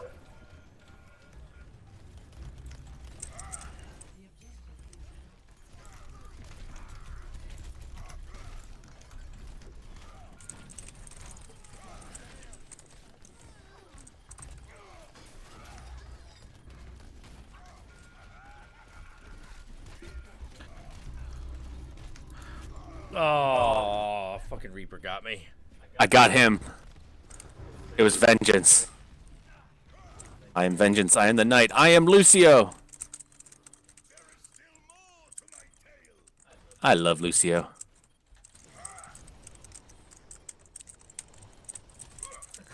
No one's gotten the point yet. Oh shit. Yeah, I heard it. All right.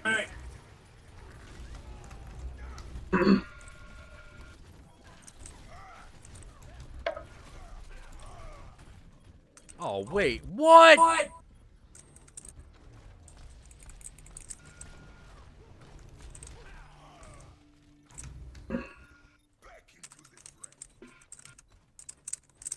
They don't like me.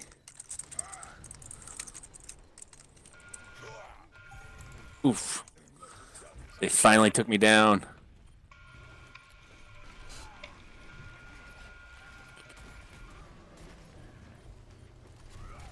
Hi, Mercy. How you doing? How you doing? How you doing? How you doing? Oh. You know, it is a healer's worst nightmare to run up to a team that just died. If you're not Mercy. Right, armor dispenser ready. Alright, so... If I don't get killed. So you know Winston's shield sphere, right? I got a question about that. If you're inside an enemy Winston's shield sphere, can you shoot out of it? No. So what You'll sit. If you're inside, you will hit the shield. Okay, so you could drop it on top of a Reaper doing his ult. Yes, you can. That's amazing. Yes. I think I just did that.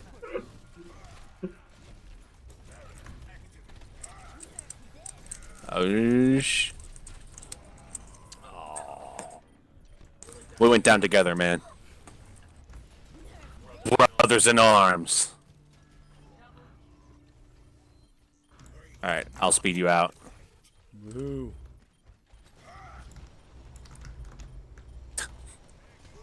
What was that? It's just a flesh wound, Winston. Oh, sorry, Winston, I couldn't get there in time. No, it's okay. God damn it! The fuck is a... Oh, alright. Fucking Reaper. Fucking chase that guy. Fuck that guy. Oh, there's the Pharah. The one who's been holding this point this whole time.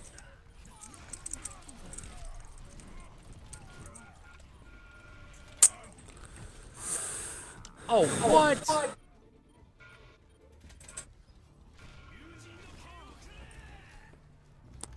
Oh, shit, son.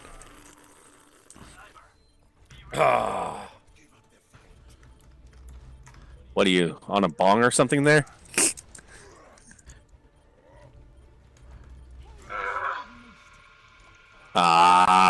Okay, got that. Fuck.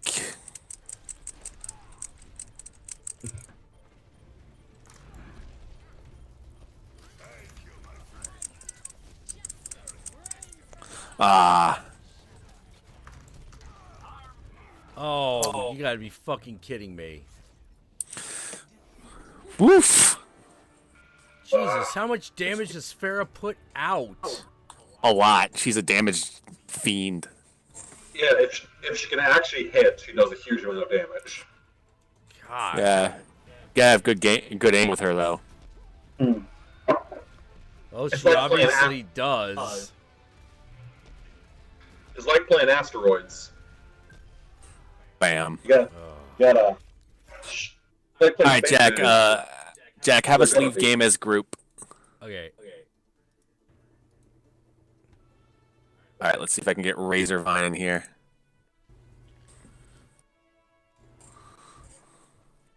Ooh.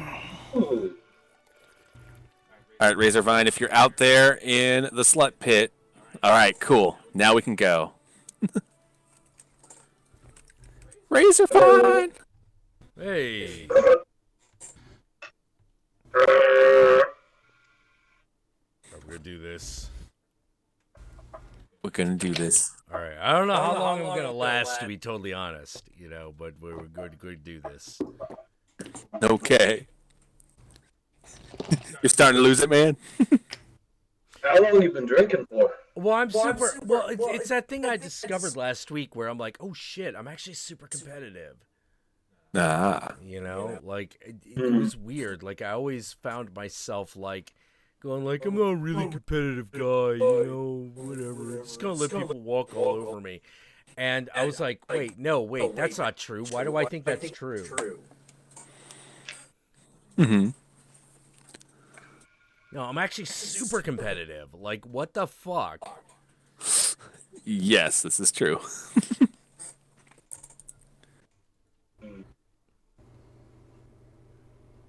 Come on.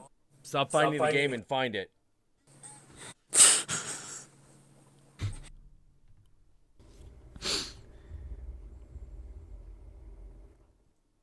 Come on. We'll get there. Oh, man. I'll go into Hero Gallery and start fucking around with shit. Pretty much. Do. This is a Reinhardt. Do I have extra Reinhardt stuff? No. What the hell? I'll unlock this one. Hasku! Gesundheit. Bless you. Kojic game found. Ah. Every time a Jackula sneezes, a game is found. Yes. I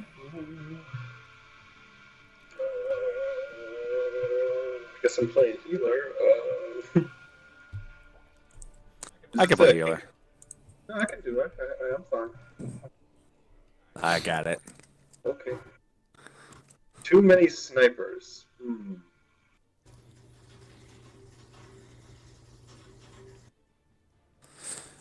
Razor, is your headset working? Yeah, sure, why not? Can't seem to hear the Razor Vine.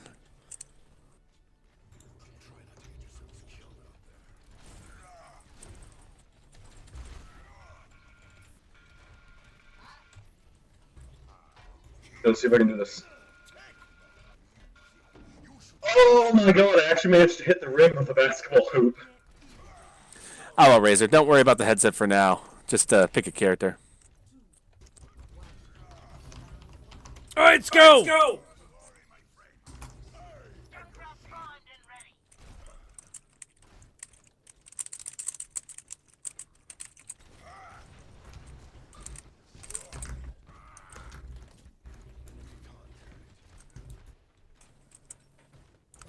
Okay, we got a Reaper behind us.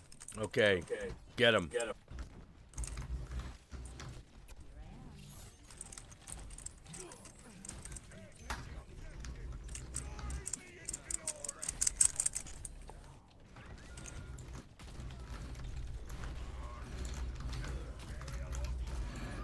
it.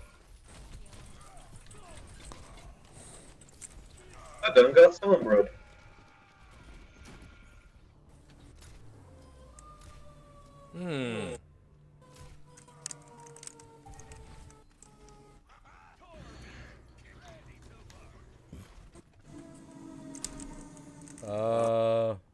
Okay, they're not staying on the street. Good. Ah, shit.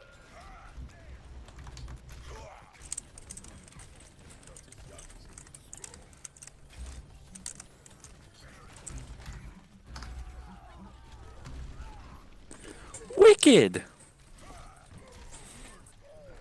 Sleep? Bullshit.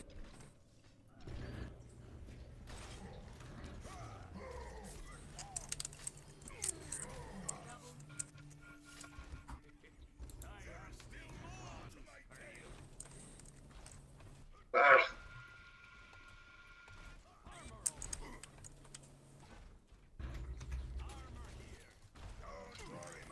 Oh, come on. Cross a bloody map.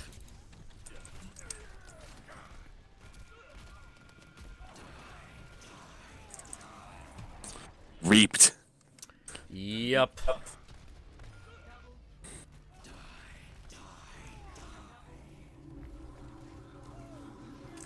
Got snipers.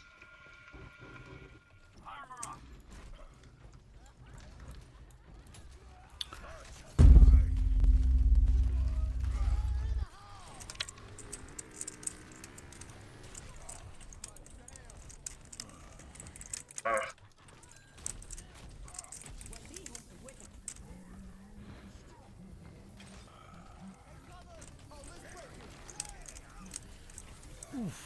Oh.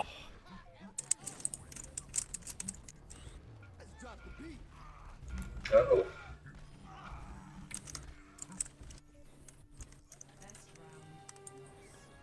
Wah wah. Bam. Whew. Hmm. Oh well. All right, I got a really good idea. Let's lose. Okay. Let's do it. Let's do it. Let's play to lose. I'm good at that. I would. Hmm.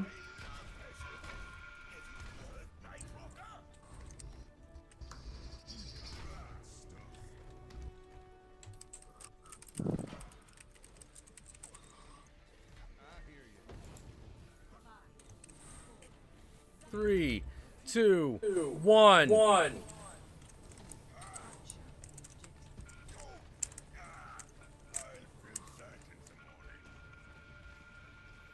Okay.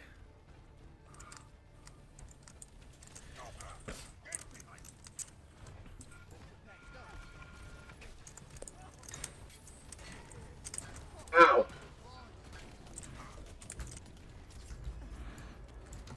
That feeling when you're turning the camera angle only to have like a bomb or a rocket just by your head. Yep. What? Pretty nerve-wracking. Yeah, you get like a half second more than you would with a bullet. Stare at it. Time freezes, and then you die.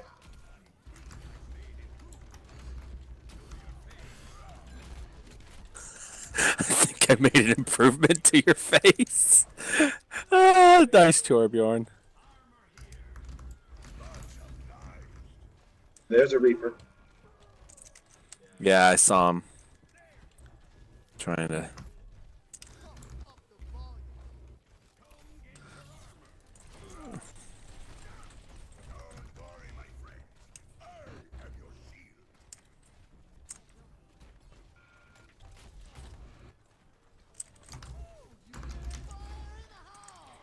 Oh, shit.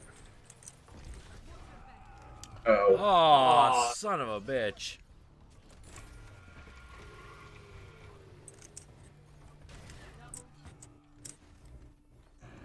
I had full health, too. Yep. Direct hit with one of those things is deadly.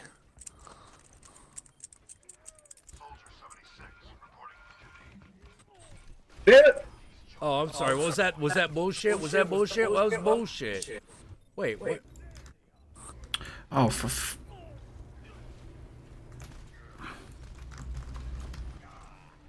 Got your back deep. Okay.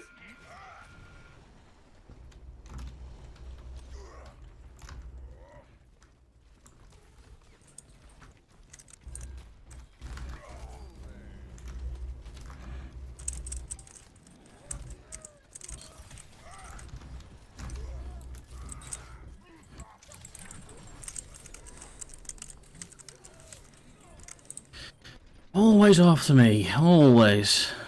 Always have to be Can't like even set up a bloody turret.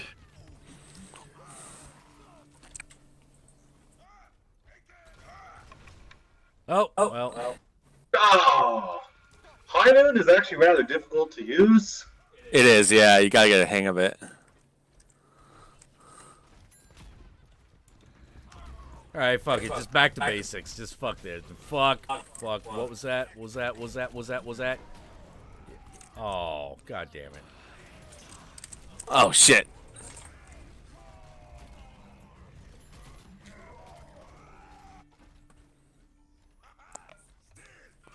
Oof.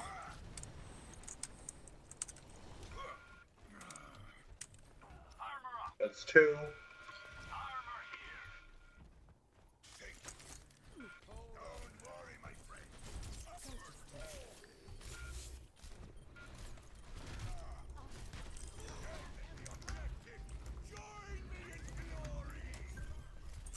Okay, we're good. Shit. Run, get off the point, get away, don't cluster up.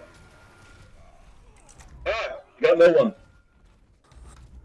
I got no health.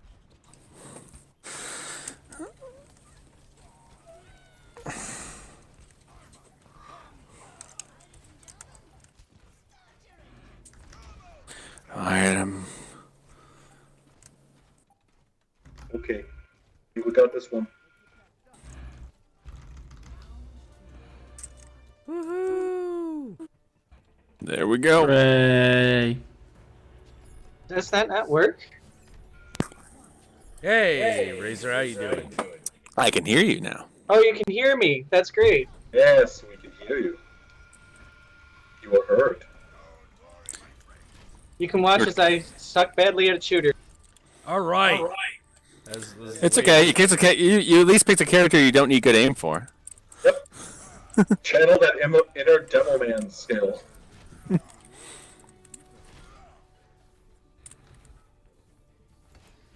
Yeah, the whole reason I started playing Reinhardt is because I sliced my index finger open.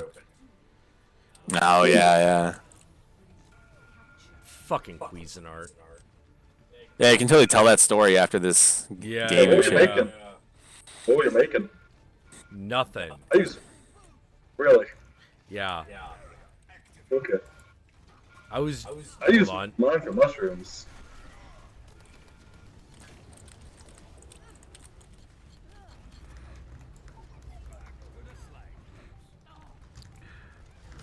Oh, very bad. Oh, I'm sorry. What was that, Reaper? Freaking mother. Revenge!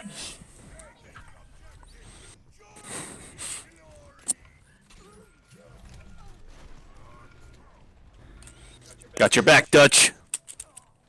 Oh, Oh, sympathy dispense all the armors. never underestimate the diva's little pistol when she's out of the mech. No, That's more damage. don't. She does even more damage in that form. Really? Yep. Oh yeah. Well, she got. I guess she's Shit, got Reaper's in here. Ah! Fuck you, Reaper. Die! Reaper's dead. All right, I got good. him for you.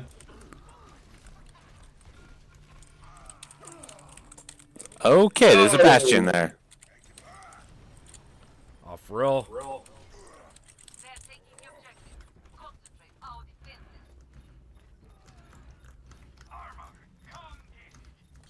Oh, bullshit. Oh shit. Fuck.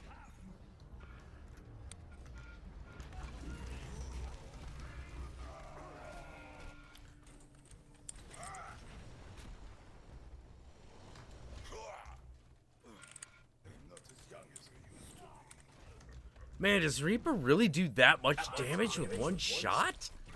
Yeah, he can one hit kill most characters. Oh, Jesus If he gets- Christ. So I just Yeah, basically if- suck with him. If he gets a headshot at point blank range, Exactly. every pellet at max crit damage is huge. Oh shit. Yeah, because he has the spread shot. If he shoots you at close range, all the bullets hit you right in the face. Oof.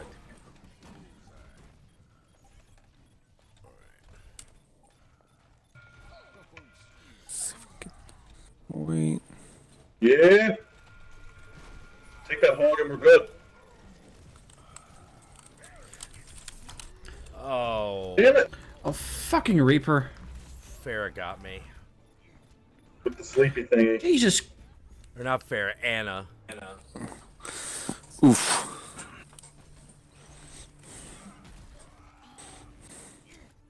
Anyone got a bomb ult? And it's one of those characters where you don't really want her on your team, but you don't really want her on the enemy team either. Hmm. Who is? Good Farrah will fuck your shit up. Or good Anna. Farrah too, but that wasn't really the... One thing Anna's really good for is elimination, because she's a sniper with healing abilities. And she can stop other people from using their healing abilities, and she's got that sleep stun. So Yep. she's great in elimination.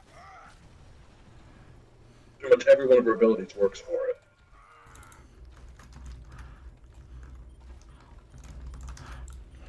Let's see if we can... Okay. Ah.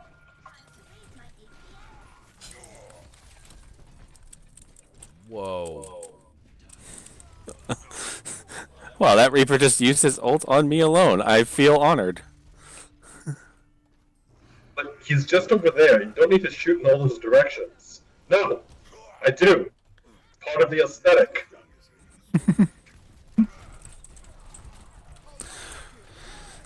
All right. Oh! Oh no! I got roadhogged right into Bastion. Okay. Aw. Thank you, Razor. If you can keep their attention from one direction, I almost have a high noon ready.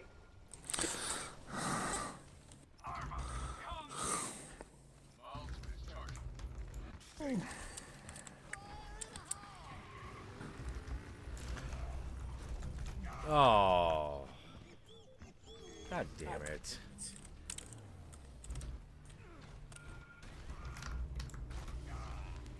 I'm ready.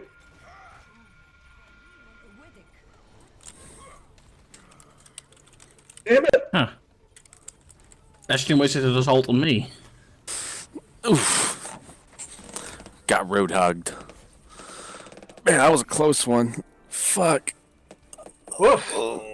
Ugh. Damn good round though.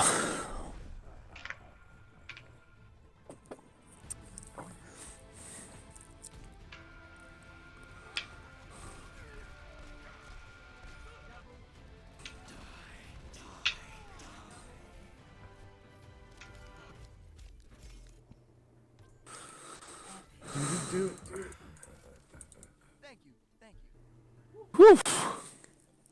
Hooray, in there with the armor packs once more. The armor packs. Giving you the card. Every time. The armor pack card. I missed that sweet group XP bonus. Oh, it's good. Gotta love the XP bonus. Yep. All right. So the question is this going to be a skirmish or no? Hey, it's for real. For realsies. Does nobody capture a point or?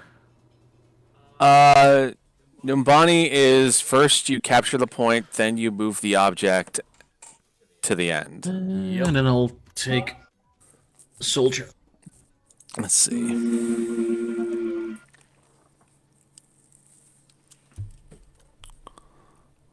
Soldier 76. Because he's old and cranky, like me. Sounds about right.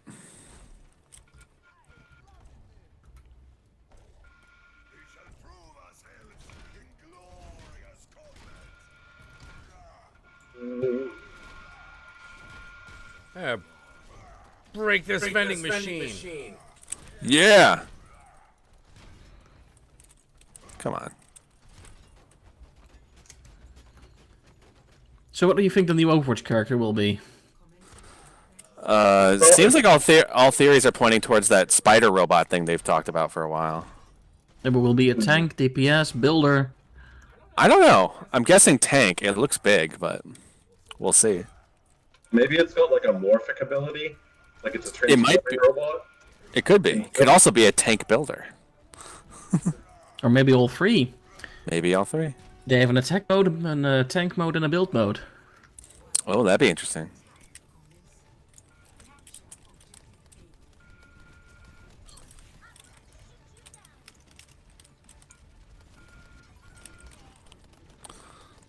Okay, things about to go down. Oh.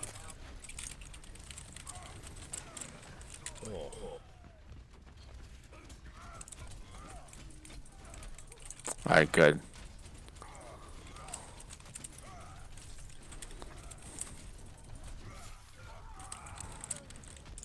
Oh shit, Bastion!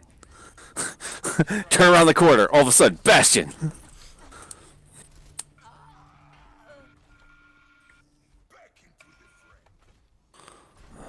Bastion down. Thank you, my friend. And I'm down. Oh man. All right, soldier. All right, soldier down. Got my hacky thingy ready.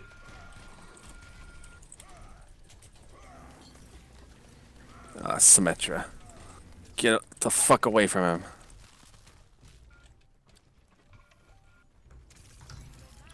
Shit. Sneaky Symmetra. Yep, she's being... Get away from him. Yep. But she has the turrets up in the flanking position.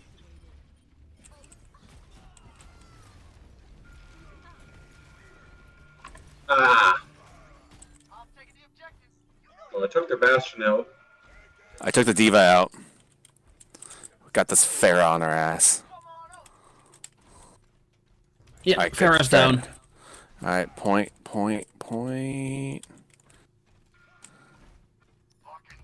Holy shit. Nice!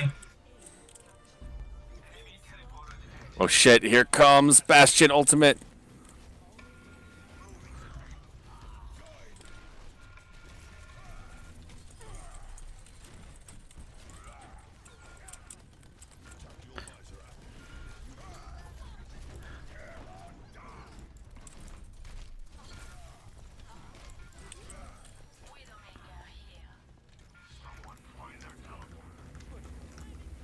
Oh, they've got a teleporter. That explains why they're showing up so fast. I found it. I destroyed it. Thank you, my friend. The destruction of the teleporter was much appreciated. Fucking Pharah.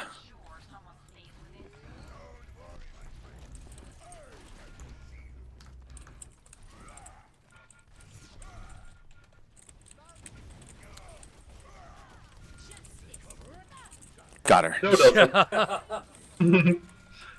Justice reigns from your ass.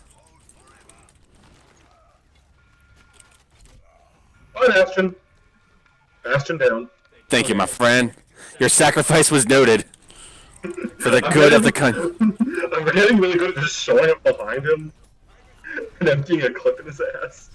Good. Anything that keeps him off our ass. Got it. Yeah.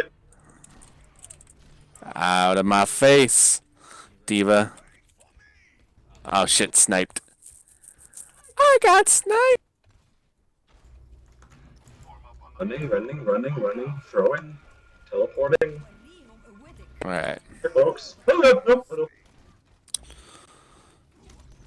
Don't worry, guys. I am right here.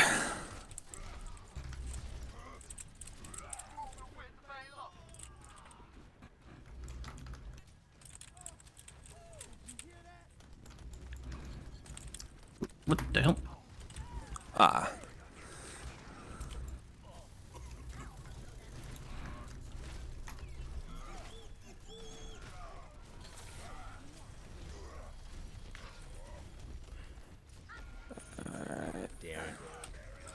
Alright, I'm gonna wait for some of you to spawn back here so I can move you up there fast.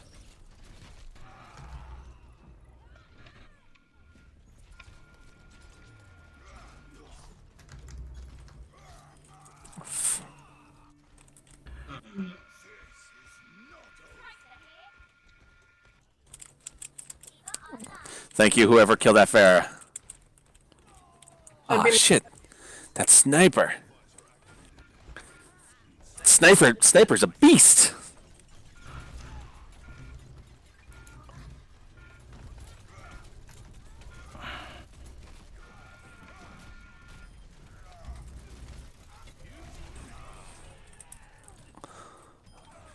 All right, whoever just killed the sniper, thank you. I think that was me. The Widow? In my last dying moment. Yeah, the Widow. No, that was just me because she had low health. I could see her, so she poked her head over the edge, and I just started shooting. Yeah, because she just took me out this way, man. Oh, there's a Pharah at the spawning point.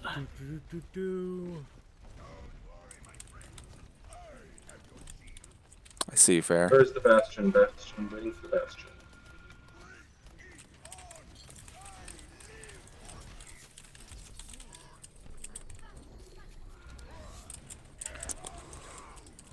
Come on, I had the bloody healing barrier. I got the Bastion, but then got taken out by a Pharah. Yep. Yeah, the Genji's on a personal mission against me for some reason. Apparently he's chosen you as his bitch. Alright.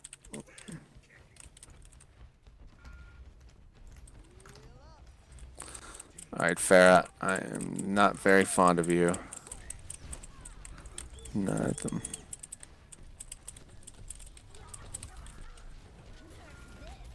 Oh god.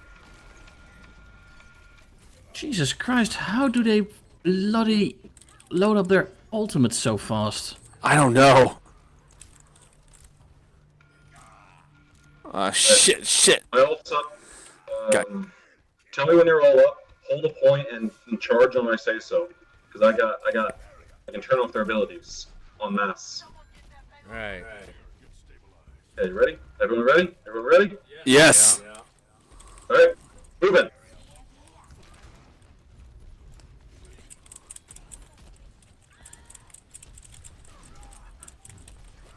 Nope, not work.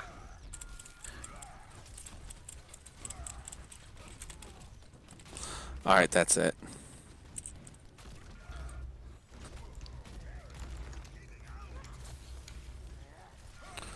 Oh, Had fuck off. I've had enough of that Farah. Oh.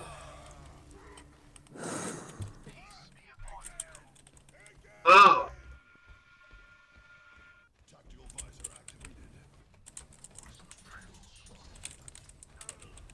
Oh, come on.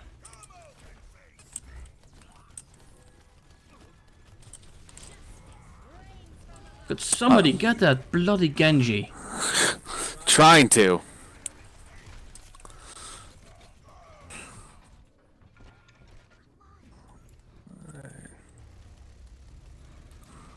Ah!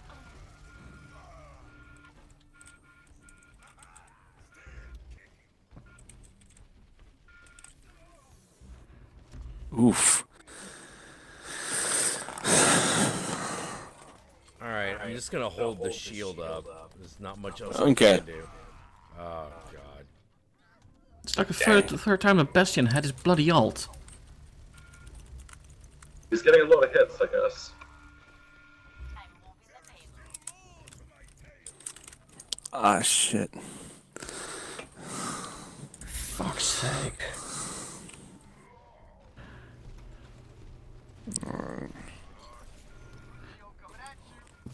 Bloody...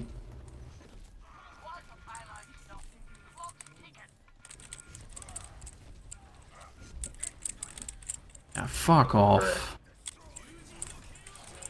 Oh, shit. Get out of my face, Genji. Ah. As the Bastions figured out that the moment they start taking damage from behind in their crit spot, it's me. So the best I can do now is distract them, really. Their strategy is on point.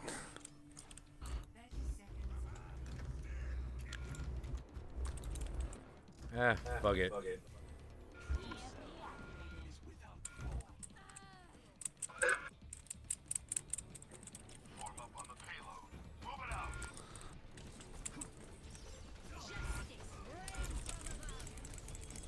Oh, shit.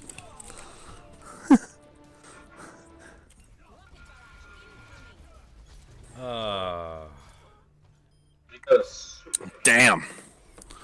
Hard fought. Alright. Alright, I think that's it for me, actually. Alright, fair enough. Yeah. It's starting to tilt a bit. Starting to tilt. Yeah. Mm. Oh, man. That was fun. Yeah. Oh, God. Like, I always feel really bad. Like, it's one of those weird things where I'm kind of like thinking like, yeah, maybe streaming video games is a bad idea. Because, particularly Overwatch, because like what happens to me is I always like kind of flash back to being a kid in fucking grade school. And that's just not real fun for me. You know, like it's I always feel really weird, and I always struggle with, you know, how much do you share and how much do you not share? Because, like, I always try to, like, present myself as a really fun guy. But the thing that pisses me off the most about trying to do that is the fact that I'm actually really, really, really sad and depressed most of the time. You know, or frustrated or angry, you know? You know, and it has nothing to do with, like, the people I'm playing with. It has nothing to do with that. They could be great people. It's the fact that I get mad at myself so much. Oh, god damn it. Is the thing fucking stopped over there? The stream, is the stream broken? It seems to be working. Oh, okay, cool. Cool. Yeah, and I always feel bad because, like, I have a really hard time, like, fucking being funny while that's all happening. You know, because I'm so busy, like, fucking fighting the past, you know? You know, like, it's fucking, it gets fucking rough. It gets really fucking rough sometimes. Because what I really want to do is start screaming at people. Like, screaming and yelling and being mean and nasty. You know, but it's hard because I'm like, well, I'm playing with people I like. I should be, you know, I need to be, you know, I want to be nice, but, like, my instinct is just to be angry and hurt and mean, you know? Because I never quite got over grade school because it was so fucking rough. You know? Oh, well, whatever. Overwatch done so soon? Yeah, because if not, it was gonna get bad. It was gonna get bad for me. Yeah, I wish I could say, it's weird, like, I play video games, but I wouldn't say they make me happy. You know, like, I wish I could say that. There's not a lot that does. No, there is. Like, orgies make me very happy. Now that sounds, and that's not a facetious statement. You know, that's not a facetious statement at all. Like, that's where I'm happy. That's where I'm, you know, I used to love going to raves. I used to love just being in, like, large parties. Like, that's where I feel, you know, that's where I feel alive. That's where I feel, like, most comfortable and happiest.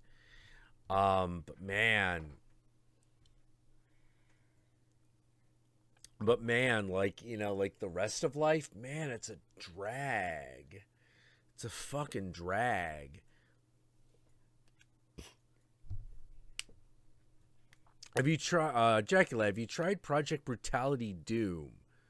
I don't know. I haven't.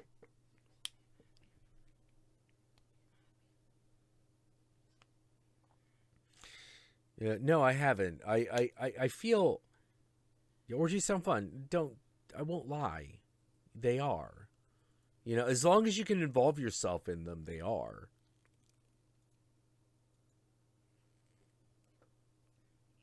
What image series other than Spawn could be? Oh, Spawn and the Max is, like, kind of the height of the image books, in my opinion. Orgies play. Can you feel the love tonight? If you can't get a different partner. Yeah, that's pretty much it.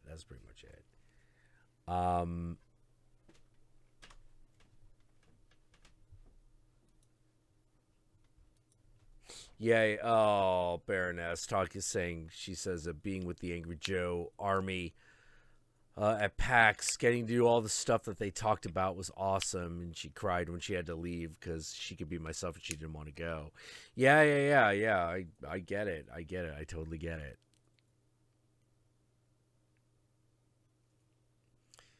Oh, boy. I always felt the best orgy music was pretty much any music that ever played in Jabba's palace.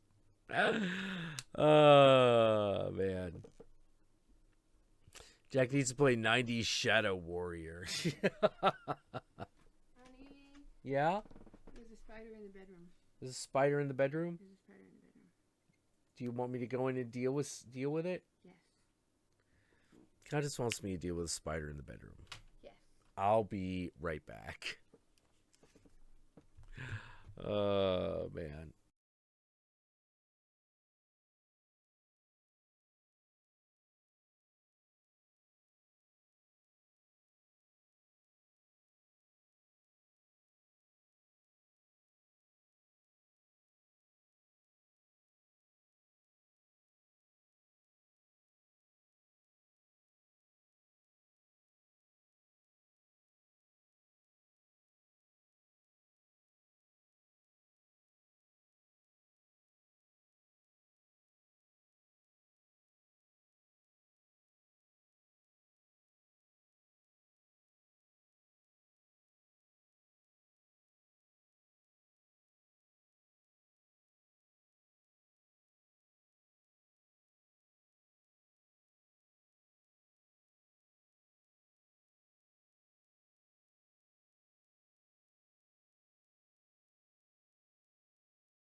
Oh boy. So who's here?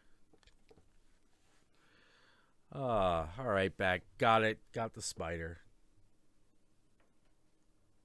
Thank you. I love you.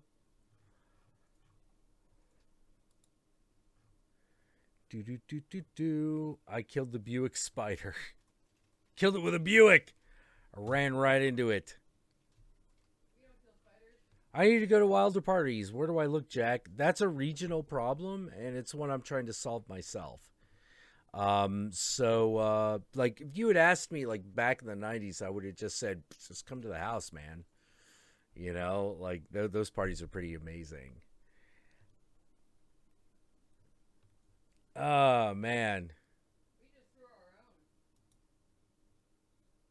Yeah, exactly.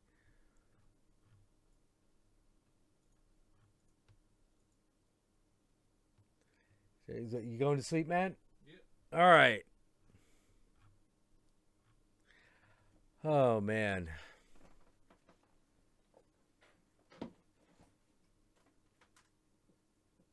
Fuck it. I'll tell you a little bit about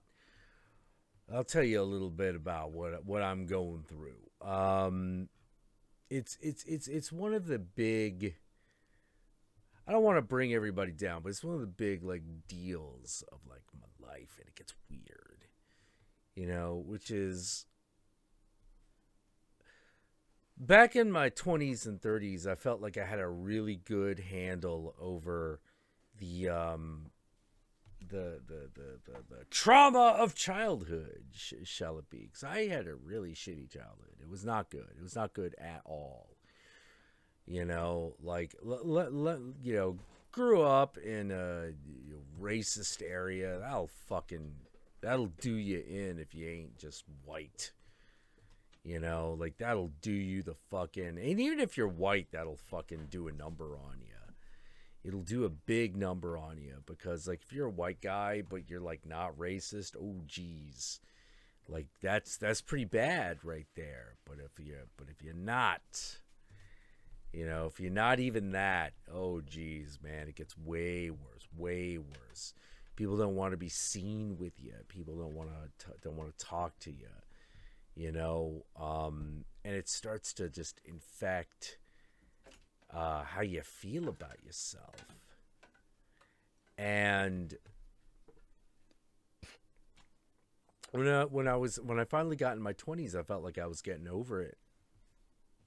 And in my 30s, like, I was trying real hard. But now, excuse me, thanks to the way the fucking internet is these days, it's high school all over again. It's just sides. You know, it's just sides, you know, and whoever can come off as the best, most popular person, and it wears on you. It wears on you big, you know. But I've been I've been trying. You know, I've been trying. Like, yeah. It does end up in the tribe stuff, and it rots. You know, it just rots. You know? Huh? Oh, thank you. Cheer up, have a sandwich. Cheer up, have a sandwich? Yes. Oh. Did you tell the person the wisdom you gave me about What? parties? About bringing the party rather than... No, I mentioned it. You should totally mention that. No. It was really good advice.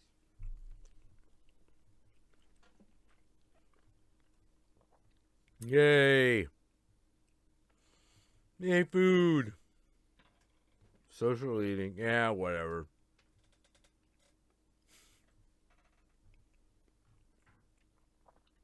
Oh, man. But yeah, like how to put it. this weird thing that like happened to me because of the way everything online happened, which was so as y'all know, I suffer from clinical depression. It happens. Some people got it. Anxiety, depression, all that kind of thing. And the thing that I hate about it is that you always want to talk through it. Talking through it's a big deal. But you always got that fear. You always got that fear that, Jack and Countess are relationship goals. Okay, there is something I will say that I've been very lucky in. My love life has always been really good. Always been really good. Like shitty relationships, some of them have been bad, but I've always been able to shake them off. I've always been able to get rid of them. Like there's this girl, you see me interact with her on like Twitter and Instagram a lot. Eularia, she's like this heavy girl. She is really into being a mermaid. Like, yeah, we used to be boyfriend and girlfriend. That was a pretty good relationship. It didn't, things happen. Things happen. It don't always, even a good relationship sometimes don't last. Sometimes other shit happens. That's what happened to us. And, but like, that was a great relationship. I don't regret it for a minute. The only thing that makes me a little bit sad is I didn't feel like I was the best boyfriend that I could be. Not that I think that I was particularly bad, but I expect a lot out of myself. Like, if I don't, it's like I felt bad because like I couldn't defend her at every single turn. And when I say I feel bad about it, I mean I feel bad about it. Like I feel really bad about it.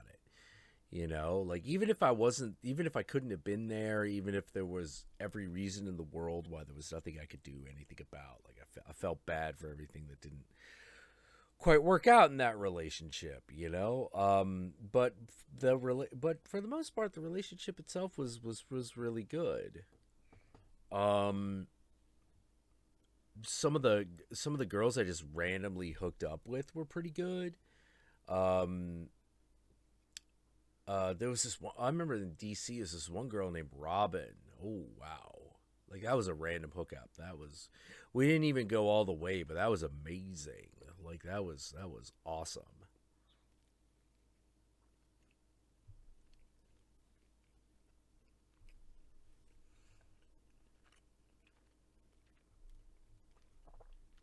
I liked her a lot. That was great.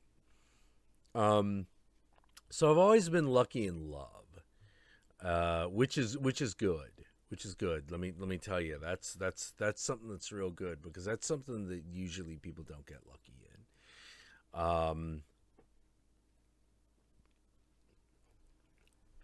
Moon, you really got to get like a microphone, because I actually really want to talk to you at some point.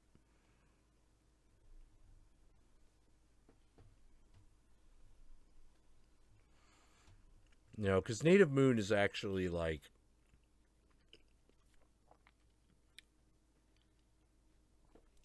Native American, as we say.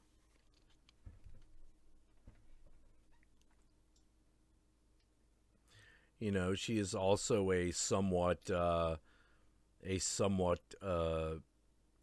mystical person. So like, I really want to get that perspective, because there aren't too many of us online that talk to each other.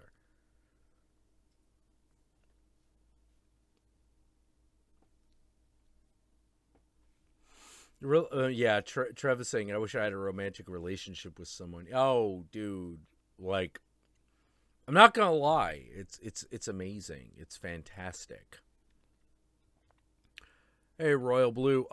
Before I, maybe yes, maybe no, Royal Blue, but I gotta ask, were you the same Royal that knows Paul? Because there's a lot of stuff comes by the chat, and I don't always catch everything.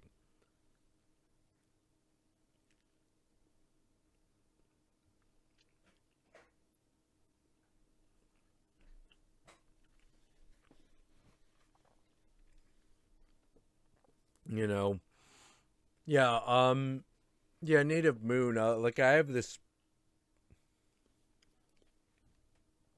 a friend who actually went on a vision quest, and her guide was actually Old Man Coyote. Like he actually showed up, and she was like, "You're my spirit animal," and he's like, "No, bitch, the fuck, you ain't that lucky." I'm just here to fucking talk to you and fucking... I'll be your spirit guide, but I ain't your spirit animal because you are not this awesome. And I'm like, well, that sounds like Old Man Coyote.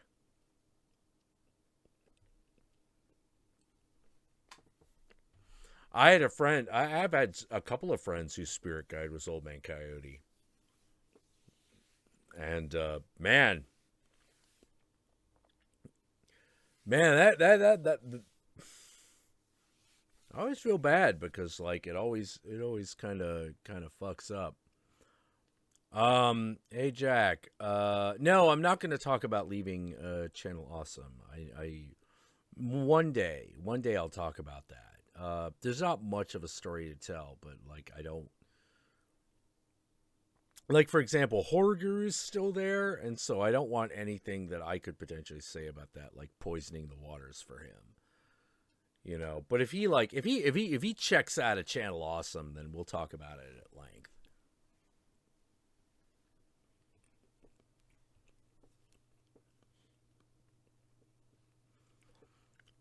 GL Knight, I have a friend that's a shaman. Says I'm a talking enlightenment machine. Nice. Oh my god, is the Horseress here? Holy shit. Holy shit. We haven't seen her in a stream for ages. For those who don't know, the Horseress is the one that gave the Slut Pit its name. So, like, her presence is missed whenever it's not around for a while.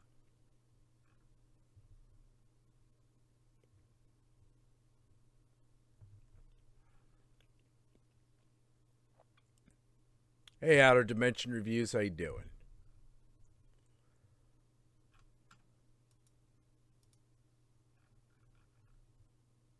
Jack, do you know Coyote Peterson, the dude that gets bitten by crocodiles and alligator turtles? No, I do not know him.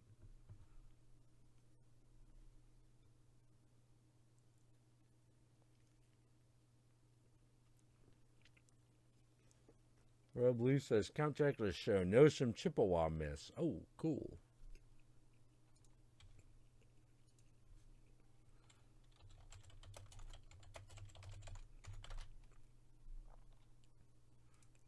Do.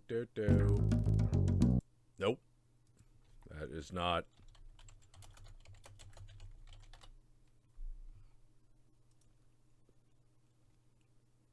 I can remember.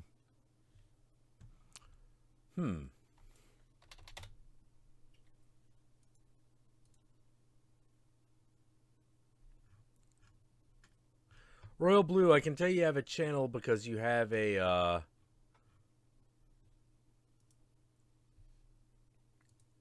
because you got like a picture icon, but I can't actually find the channel itself.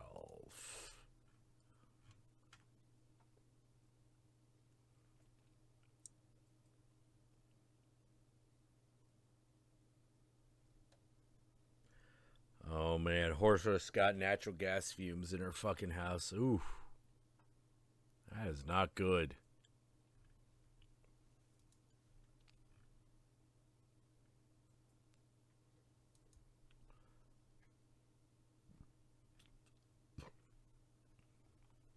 Let's see. Do. Whoa, how did that happen? Hold on. Ah.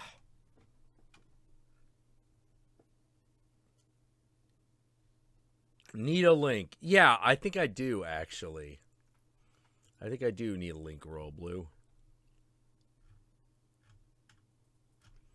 Because I put in Royal Blue and I get a bunch of shit that's obviously unrelated.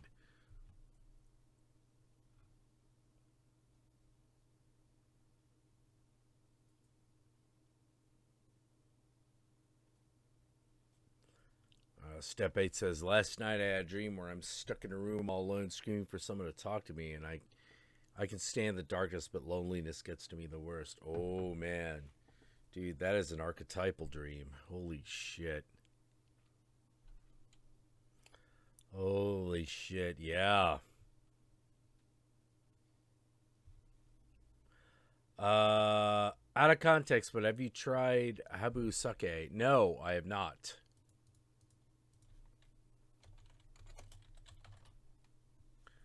Habu Sake. Wait. It's got a dead snake in it? Oh, man.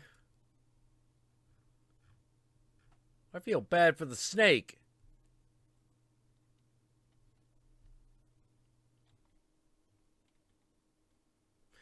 I keep having a dream where I have a baby. Why? Well, let's eliminate the obvious.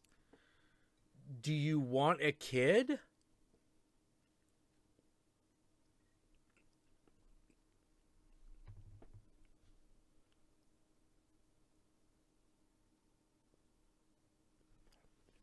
Oh, yeah, troll. Oh, yeah. John Jesse guy. Yeah. He's fucking around.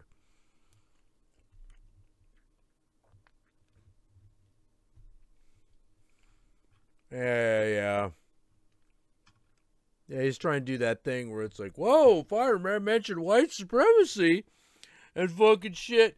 People get mad and give me attention. Blah, blah, blah, blah. No, I don't fucking work here. Dude, I don't know. You were not here for the earlier part of the fucking thing, of the fucking stream where I was talking about beating the shit out of neo-Nazis and getting into bar fights constantly. No, we do not care. Like, you may be used to, like, fucking, like, liberals that take the bait, but, like, no, dude, no. Not here. You know, good fucking luck. Hey, eat shit. Oh. Dude, if you don't fucking know what red laces means, I don't want to hear you stupid, idiotic, fucking white supremacist bullshit. Because if you don't know what that is, you just playing. You nobody.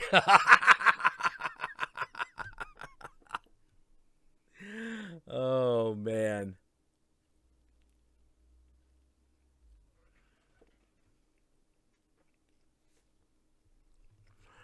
Oh.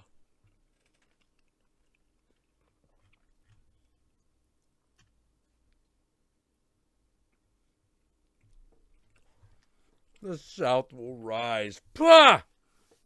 Fucking South isn't even breathing hard. No, let me tell you about the South. First of all, Civil War's fucking over, okay? Been over. Long fucking over. Second of all, the reason you're in the shithole you are is because the South fought so fucking hard against 40 acres and a mule.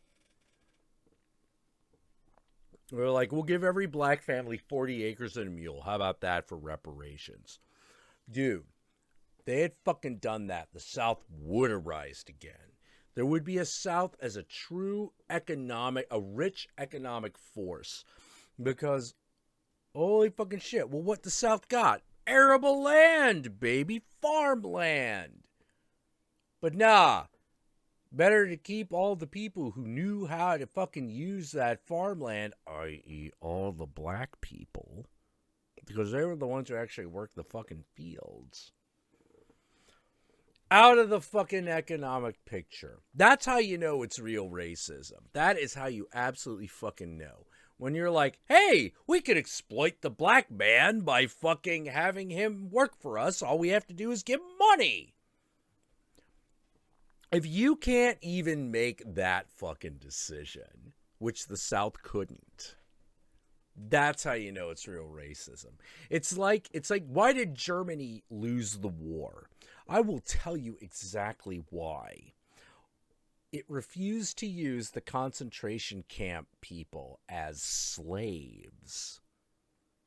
Better to exterminate them because they're inferior.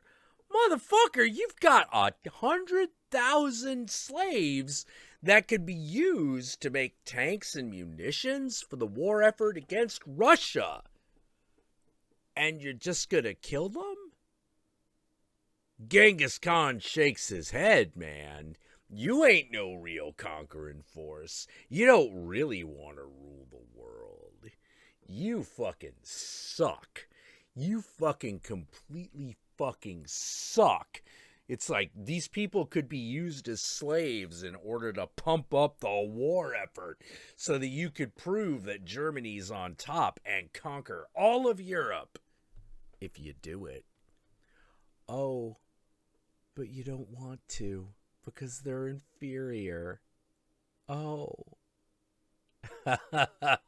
Pussies. Pussies. Good God. There's a lot about Southern culture that is actually pretty cool. Food's cool. You know, the desire to be something great is cool. You know, hell, fucking rodeos are cool, man. You know, Mechanical Bull is pretty cool.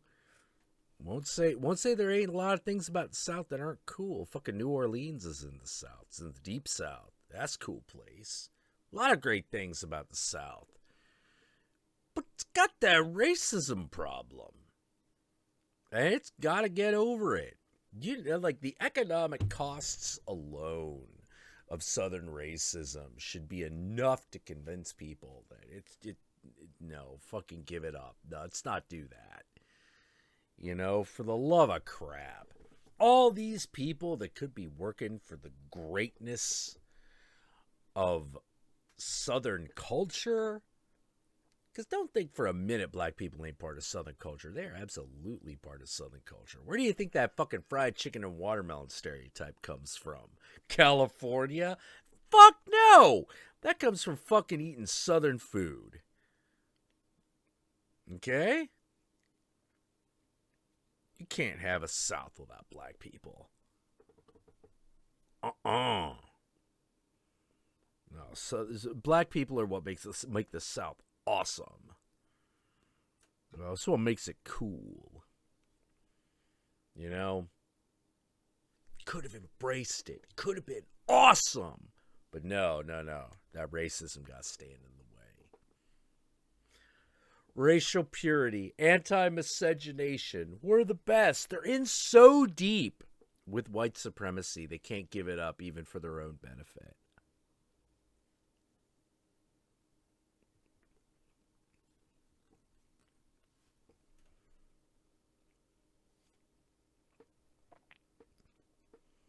Racism deluded poor white people into working against their better interests. Yes, absolutely. Absolutely. It was the big lie.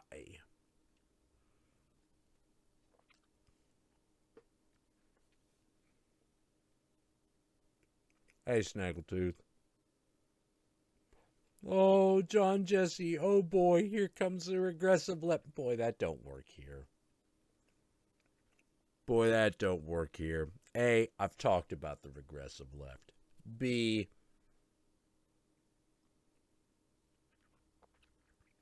you ain't no real fucking, like, racist Southern pride motherfucker. You know why? 'Cause you're an anonymous bitch.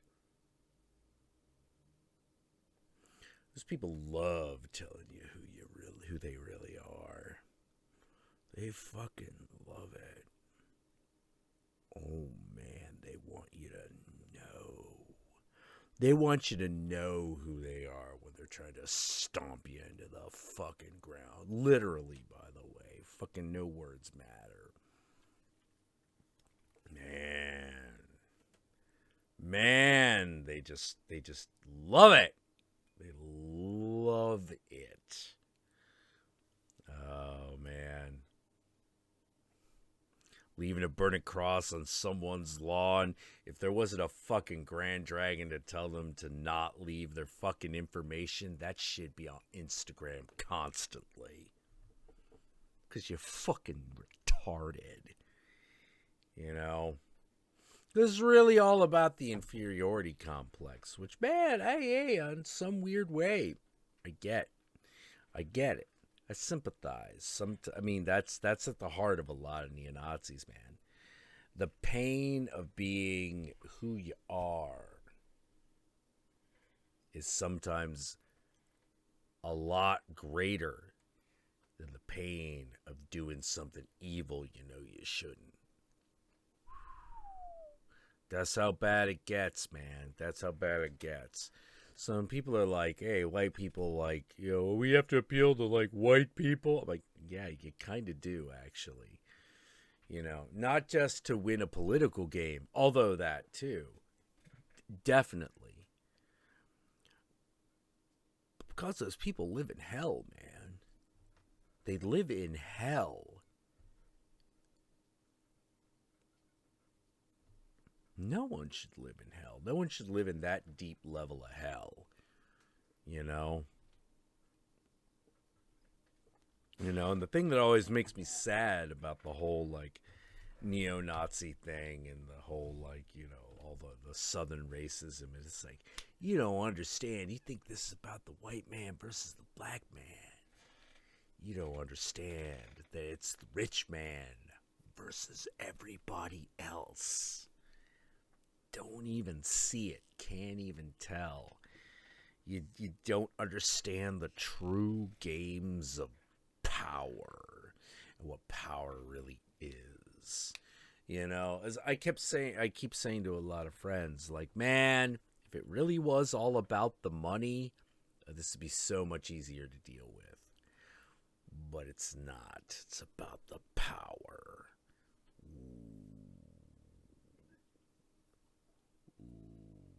The power, that's so much.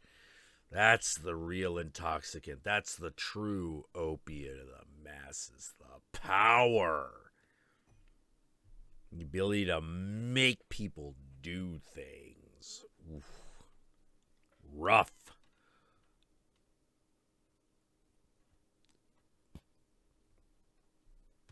Yeah, either Trump is going to be impeached or he won't last another 4 years. That's pretty accurate. I think that's pretty accurate. Like, but of course, an impeachment process takes a while. You gotta gather your evidence. You gotta make sure you got a strong enough case. You know, because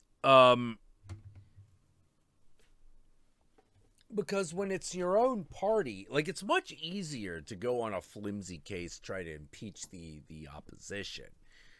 But when it's to try to impeach your own party, which, let's face it, that's what's happening.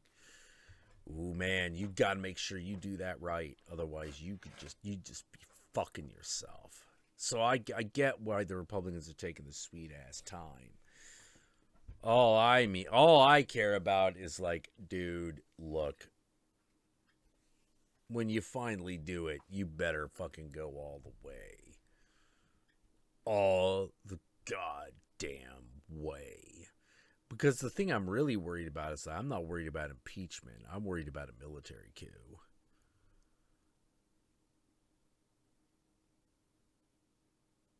Apparently, Jackula is a social justice warrior now.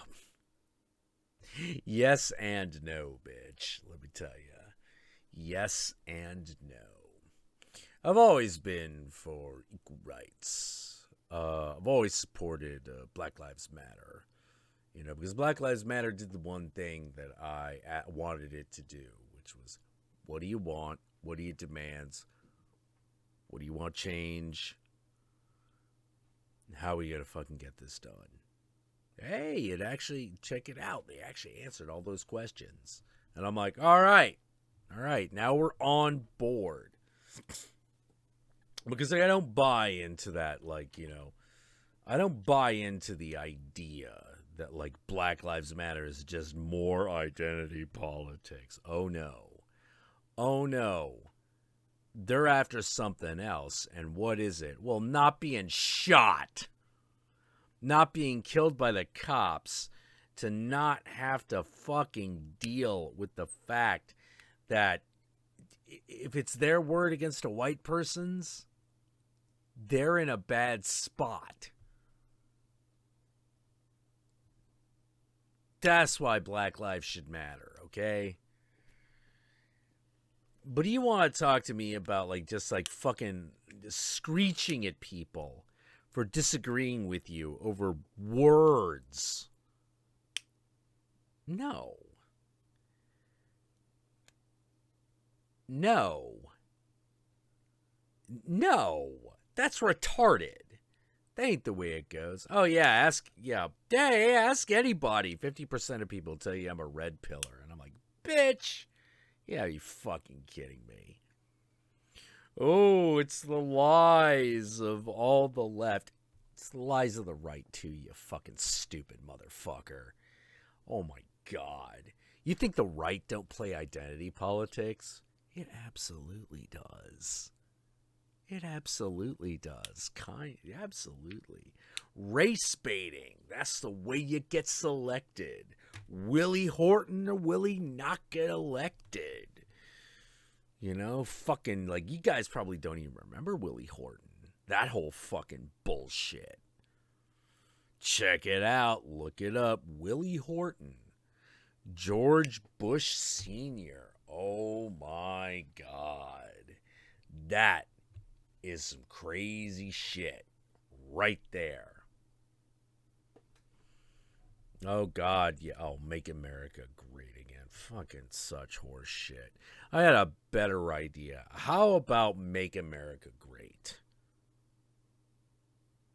Make America great again? Really? Come on. How about just how about just fucking bring economic opportunity back to the heartland? I mean, granted, that doesn't make a great slogan, but that's what we should really be talking about. Hey, turns out small town America is disappearing. Like, for real. It's disappearing like the living room. You know, it's just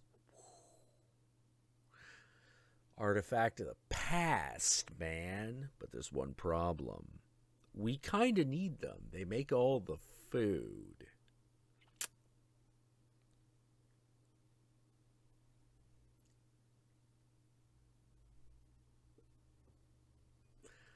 Oh, man.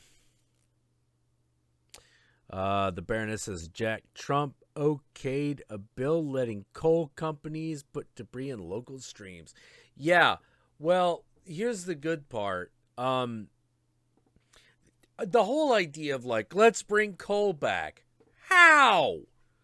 How, you stupid piece of shit? How? And no one ever challenged him on that. How are you going to bring back coal? You idiot. You can't force people to buy something they don't want. That's why coal disappeared. It didn't disappear because we ran out. No one was buying. Oh, well, they'll buy if we cut off foreign trade. What? America doesn't want that. America doesn't want it. I don't know if you noticed the big oil industry that fucking exists. But that kind of took over for coal.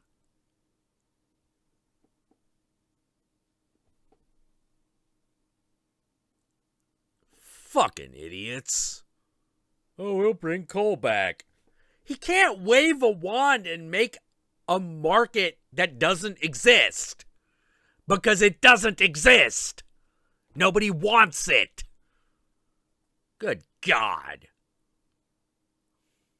He'll bring coal back. Who's gonna buy it?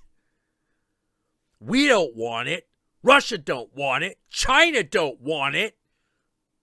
Europe doesn't want it. Who's that leave? Africa?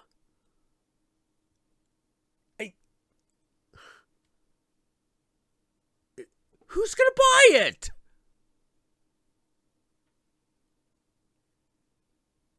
And that question never got asked, and that question never got answered.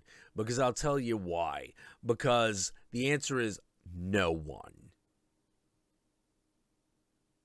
No one wants coal. Nobody. China doesn't want it.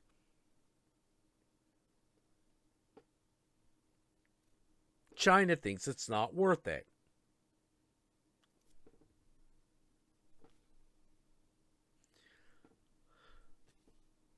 God. So stupid. I'm going to bring coal back. How? Like, no one ever asked that very simple question. All right, how? Who's going to buy it? You fucking idiot. And increasingly, who's going to buy oil? Oh, man. I never thought I would ask that question. Holy fucking shit. No, there's actually a chance you might see the end of oil in your lifetime, kids. Why I think Saudi Arabia is so fucking being so weird. Why do you think Russia's being so weird? It's all they got and no one's buying it. Why do you think fucking gasoline prices dropped? There was so much product and so little demand.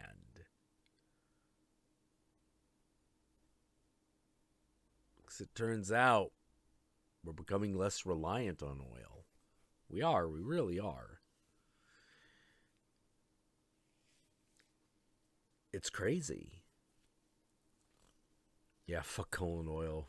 What about the sand shortage? We're running out of sand. Oil is slowly dying.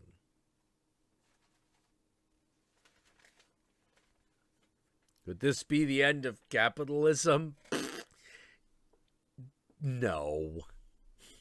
Capitalism is not simply an economic policy, in my opinion. Capitalism is, in my opinion, a natural force. There's always going to be someone who fucking wants to rip another person off. Therefore, capitalism exists in nature. You know? Do.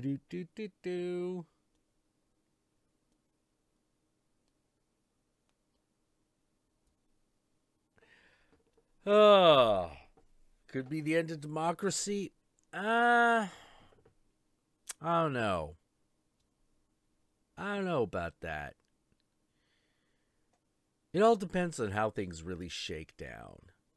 I think it might be end of the two political parties as we've come to understand them. The names will probably stay, but I think they'll start to mean completely different things.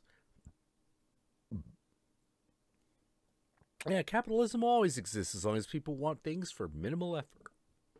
Exactly.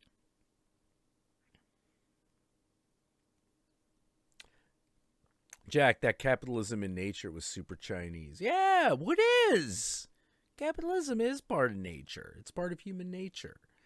You know, so will it ever go away? I doubt it. I really doubt it. You know, in fact, that's the big downfall of communism, which is it fails to truly grapple with capitalism as a natural force. Oh, did I hear about the Walking Dead t-shirt getting pulled from stores because of racism? God damn it, that was so dumb. That was so dumb. It was like, come on, man. Context matters, and we know what the context is. Oh, someone says that they are proud. Hold on, who was it? Nope. Oh, shit. Snaggletooth says that they are a proud patron on the Patreon group. Well, thank you. Thank you very much. Socialism and communism need capitalism to exist. Yeah, well, I always felt like socialism was good, is a really, really, really good step for certain things. Certain things. You can't have it for everything. You have it for everything, it just doesn't work. But you got it for some things, the things that you need it for, the things that are so important or so expensive that it needs the type of fucking pool of money that only a government can really get. You know, healthcare is a great example. Healthcare, in my opinion, is the prime example.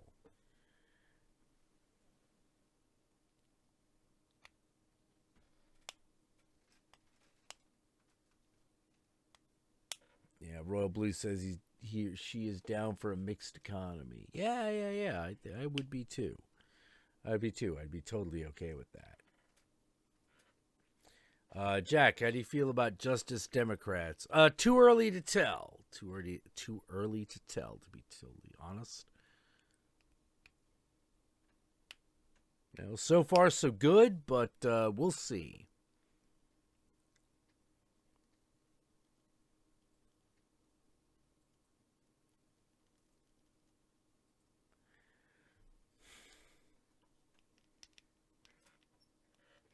Yeah. The whole eeny, meeny, miny, mo thing. Like, that's one of those, like, wow, someone even remembers that? Damn. Were you looking?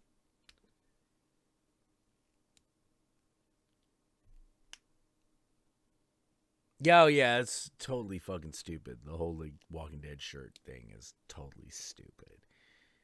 You know, come on. You know, come on, get with it.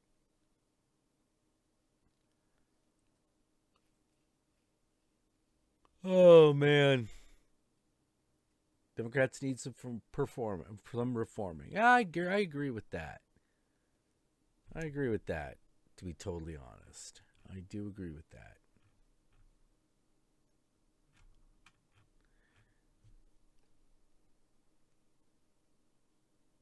When will people label life as racist? Well, let's be honest.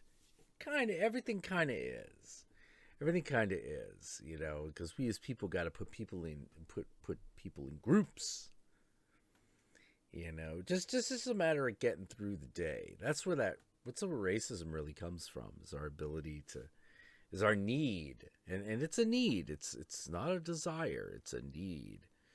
You know, to put people in little categories that we can then fucking deal with in our heads.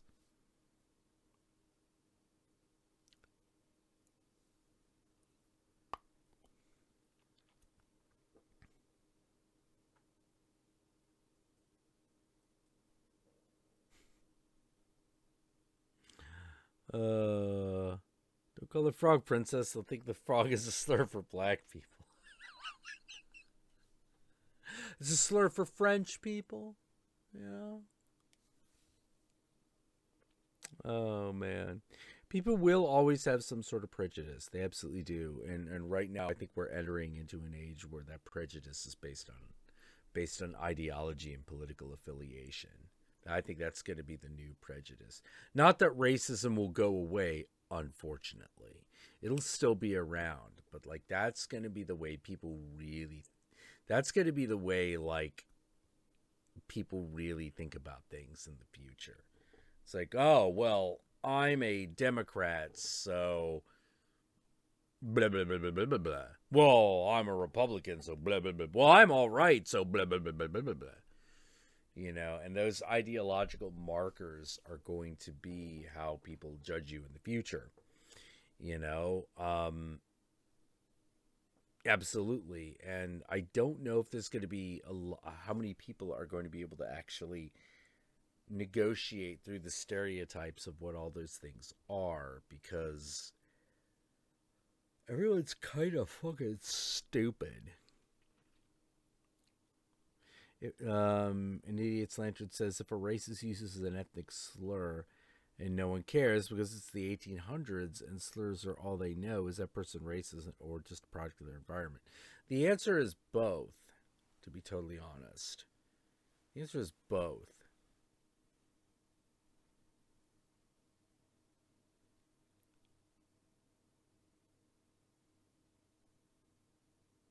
The Baroness says she's triggered by life. Well, life is what does it.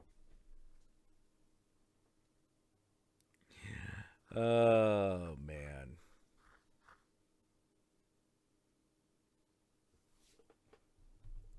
Oh, wait. I've been saying Royal Blue. It's actually Royal Blake. Hold on. YouTube. Burr, burr, burr, burr. Bonk.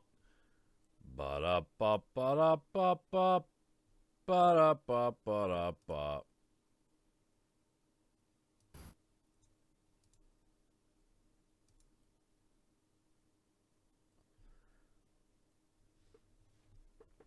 Got it.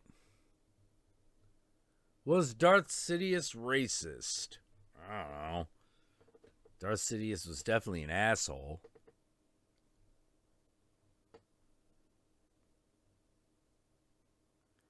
But how do you know the difference in that case? What? How do you know the difference in that case? I'm assuming you're meaning like, well, you could be both a product of your society and racist. How do you know the difference? It's kind of simple. It's kind of easy. Like, my mother's father was a product of his time, and he was racist. Which, let me tell you, not being an entirely white person, that was in a family where there's overt racism. Let me tell you, that's special. Like, that's a lot of fun.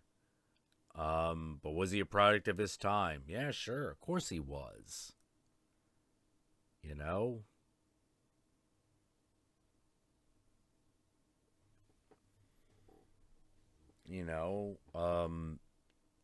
It happens. People aren't perfect. They're not all good or all bad. That's what makes it difficult.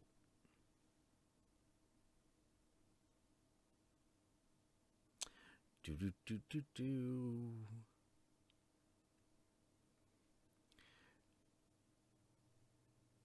Yeah, it's really all the triggers. Wee. Mom spaghetti. Oh man. If a gorilla shoots an alligator to defend a Muslim child while the transgender parent is in the bathroom, how long will it take for Tumblr to explode? Oh man.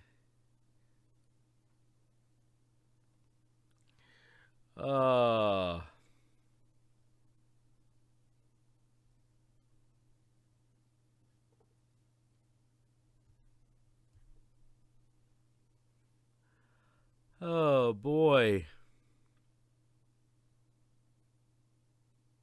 But yeah. These things. Sometimes it's not an either or, one or the other kind of situation. Sometimes it's a blending of everything. And you just gotta learn to live with it.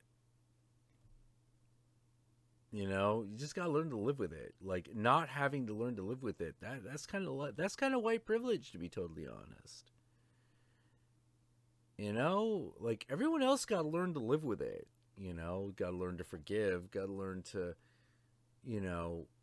be okay, gotta learn to be like, well, I guess I'll just buck up.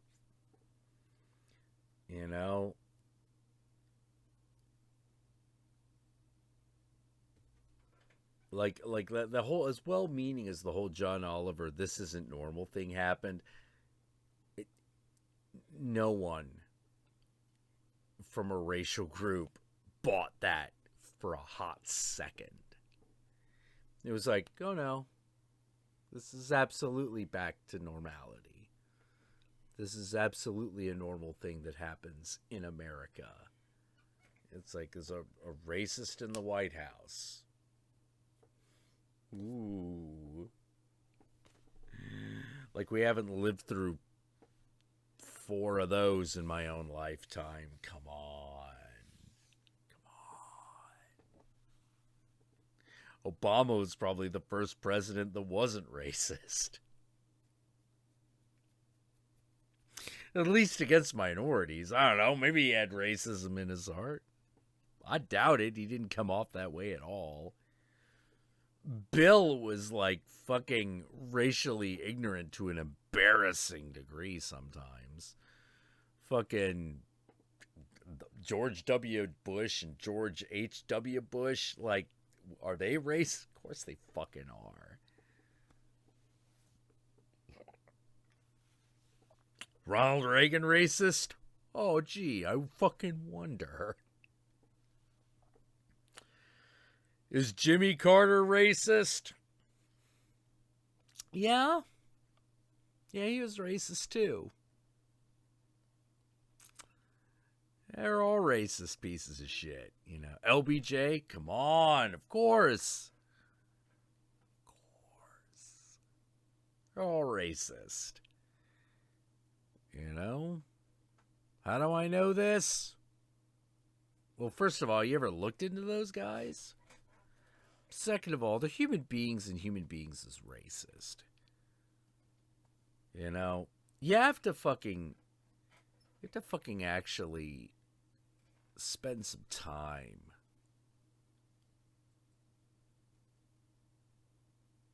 Spend some time and really, really, really decide, like, how are you going to deal with people? How are you going to engage with them? Like, you think I haven't been on the fucking business end of some, like, fucking anti-Chinese, fucking anti-white fucking arguments with some black people? Of course I have. Fucking of course I have. I mean, that whole idea, that whole, like, it's prejudice plus power. Bullshit. No, it isn't. Bullshit. Bullshit. That's not true. That's not true, and you know it.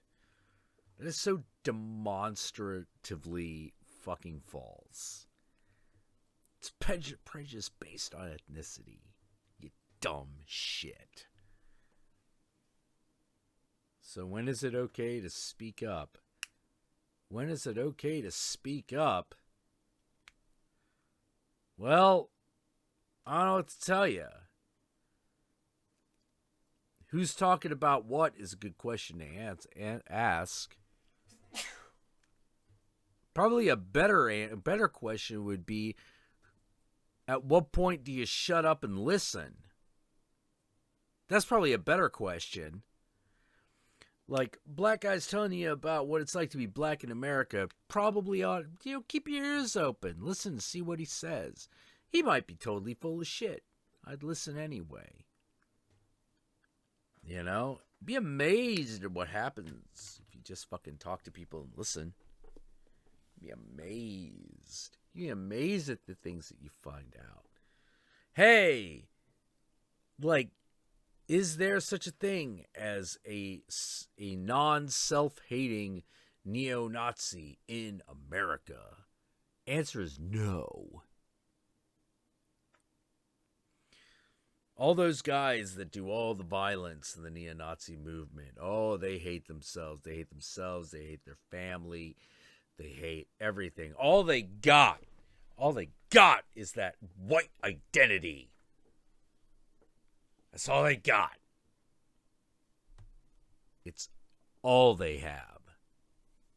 So they defend it tooth and fucking nail. What do you think, like, in poor sections of town, it's all about, poor black sections of town, it's all about the hood and the gang. It's what you got. It's what you fucking got, because you have nothing else. You got young angry boys who've, like, just wrapped themselves up in a narrative of masculine identity to the point where it's probably actually bad for them. Why? Because it's all they have. It's all the capital they really got. You know, people can become racist because they're either brought up in a racist ideology, or they just need someone to blame, or they're controlling the other two. And that one's a nasty one, where it's just like, do they really believe that white people are better? Maybe. Maybe not. But it helps move heroin. It helps make the neo-Nazi gangs stronger.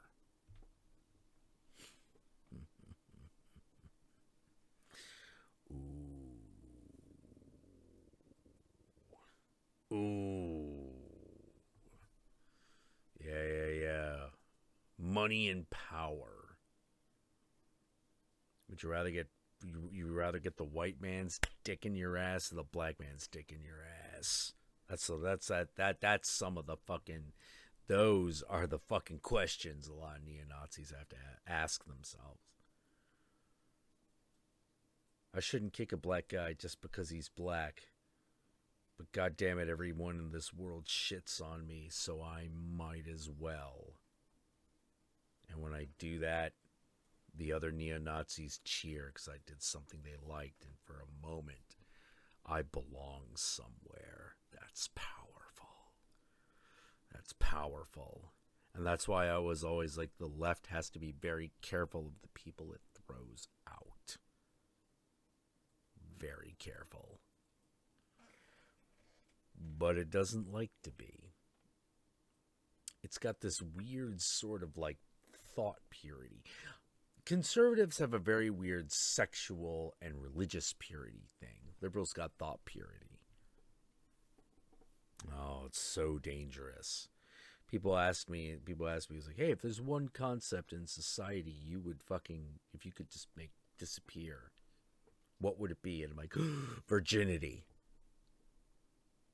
Virginity. Every time I would eliminate that fucking concept. Not the age of consent, by the way. Virginity. I would get rid of that. Not the distinction between someone who has had their first sexual experience and one who has not. But virginity. The idea that it is something precious that a girl should hold on to. Oh, no. Oh, no. Don't buy into that. You buy into that, they gotcha. They got you by the badge. They got their fucking fingers in deep and they've hooked in. You can't get out because they got it hooked around your fucking hip bone. Don't buy into that for a minute. You know why? Oh, real simple. It's the fucking keystone upon which all the things that are actually patriarchal in our society are actually based. You know, the woman is precious. Well, she might be to you. But no, virginity says something else, says something deeper. It says it is inherently valuable. It is a measure of one's spiritual purity and value. And it's that second one that's really the son of a bitch, isn't it? Oh, she's valuable. And the funny thing is, society don't even work on that value system anymore, but we still persist in it. We persist in it. And I'm always like, why? Does anyone really care? Does anyone really care how many guys this girl's fucked before she fucked you? Do you really give a shit? And the answer is no. No one really cares, but we act and pretend. People act and pretend like they do. I'm like, why? Well, I don't want her to. And whenever you hear like this whole like the defense of this whole fallacy. It's always the most ridiculous goddamn shit. Well, I don't want her to ruin her life. Well, fucking some dude? You gotta be kidding me.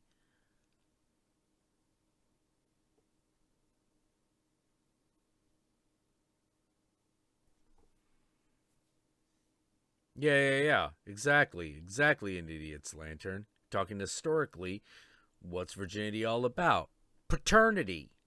Making sure the child is yours so that you have a secure legacy. It's the essence of patriarchy. The essence, right there. Right there. It's the keystone upon which everything else is built. This is why I get mad whenever feminism becomes like anti-sex. I'm like, oh, gonna play right back into the hands of the enemy, are ya? Every time. Every fucking time, man. Well, you know. Oh, and they always come up with some new beauty, some new fucking gem. My favorite this last time, self-objectification. Bullshit. Bull fucking shit. Come on. Really? Self-objectification? You fucking piece of crap. Yeah, let's find a new way to just make people feel bad about engaging in the libido. Oh, it's self-objectification. No, you think sex is icky, but that's not good enough for you, because you gotta be right. You gotta be right. And so you had to make up a fancy sounding word that means no matter what you do, if you engage in sex, you're objectified. You had to close the loop. And just be like, see, I'm right because I can run a semantic circle around you. Bullshit. Bullshit. That's not how it works. That's not how the really real shit works.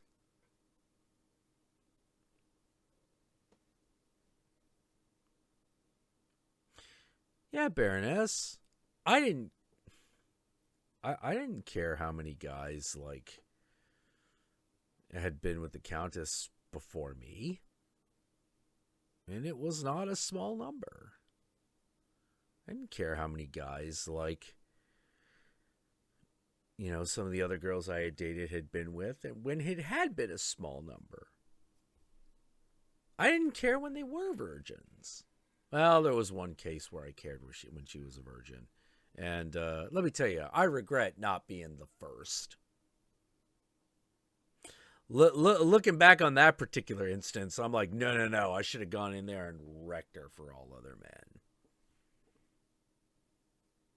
I should have done that.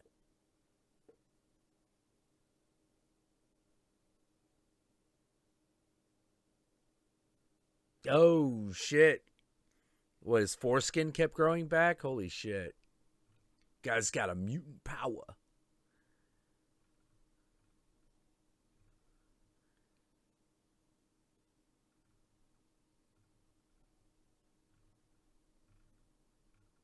Interesting. I didn't know that was possible.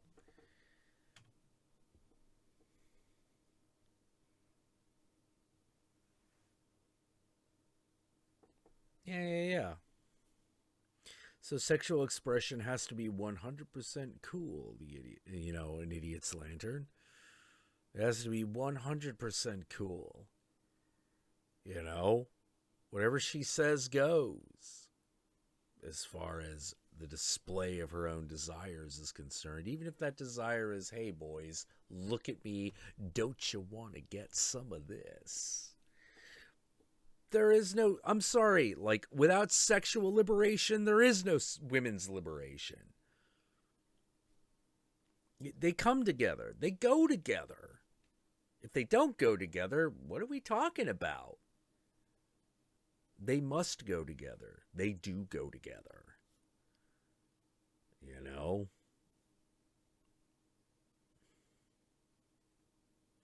You think that this whole idea, this whole like the whole patriarchal edifice is built upon an abstract thought of what woman is? No. It's built on venereal concerns, base concerns, simple concerns. You know, the worry of legacy and inheritance, that's a simple concern. That's easy. Simple. You know, is the child mine? Not a small question. Not a small question ever. That has big, life-changing consequences. You know?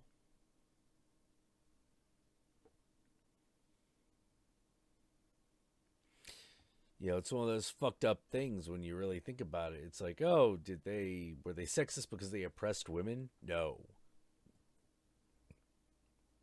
They are sexist because they had to control the birth givers. It's very specific. Oof. Dark shit, dark shit.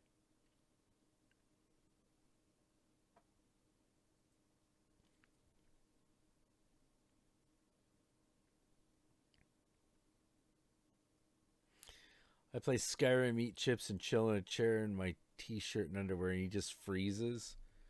Your boyfriend? He doesn't offer to go down on you while you're fucking Dovahkiining? He's no good! He's no good. He should be so good at that. That you call it, they call oral sex the fushara.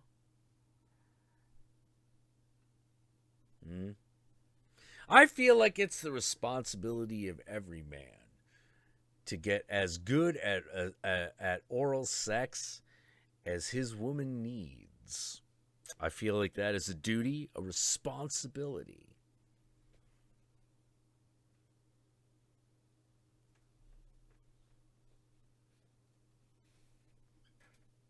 I believe that. Anyone not turned on by Skyrim is not worth having. Take note, boys and girls. That is what we call a standard.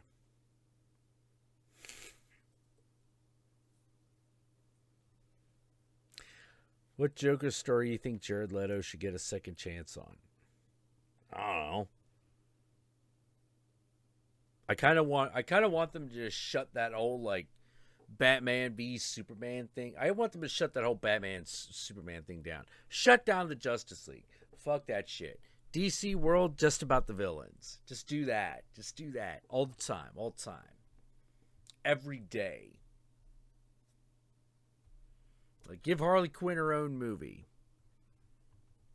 You know, give Joker and Harley their own movie. Fucking do Poison Ivy. Poison Ivy's got a movie.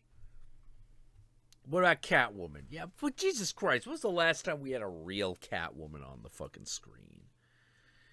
You know, what's that been? Like 15 fucking 16 years, something like that? Fuck. I would at least go so far. I would at least say this. As shitty as that Catwoman movie is, I would at least say that is a version of Catwoman. That Anne Hathaway shit and fucking Dark Knight Rises, I don't know what that is. That ain't no Catwoman. That's just that girl. She steals things. Kinda.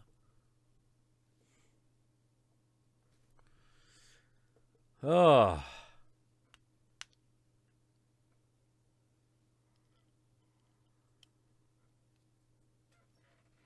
Eartha Kitt was an amazing Catwoman. That's the one you gotta beat. Julie Newmar is fantastic, but no, Eartha Kitt's the one you gotta beat. That's the gold standard right there.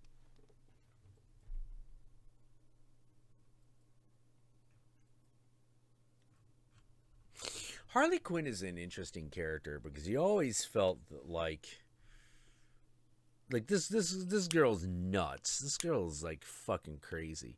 But you look at her and you're like, yeah, but if she picks you, and this is something I actually like Suicide Squad for doing. If she picks you, like you're the one for her. Holy crap. You've got the world on a fucking silver platter. And they absolutely went with that interpretation for fucking Suicide Squad. Which is Joker's like, I get Harley back. Life ain't worth nothing without Harley Quinn. And I actually kind of appreciated that interpretation. You know, usually it's like, yeah, Joker's abusive. He doesn't care. He doesn't appreciate her. He just likes having someone to manipulate. You know, but I loved the interpretation of the Harley Quinn that just makes the Joker feel like $1 million. Like his whole life is fucking worth it. Everything is fucking worth it because this chick is here.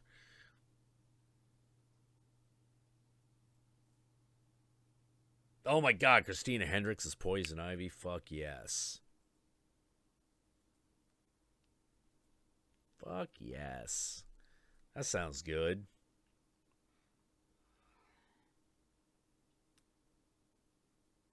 What's weird because like Harley Quinn, first of all, Harley Quinn's not really a hero. She's an anti-hero at best. I always felt like she's best as like the anti-hero or like the straight up villain. You know, that's kind of that's where I think Harley's best. Feminist, that's a hard argument to make. That's a hard argument to make because like you got this real big problem. There's this real big problem in the whole philosophy, and it's one that's really hard to wrestle with. And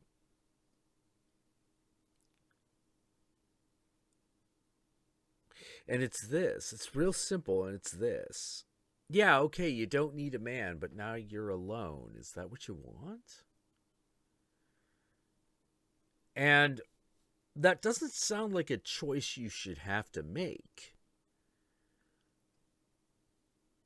But the reality is the more I've been around, the more I realize that actually is a question that needs to be answered.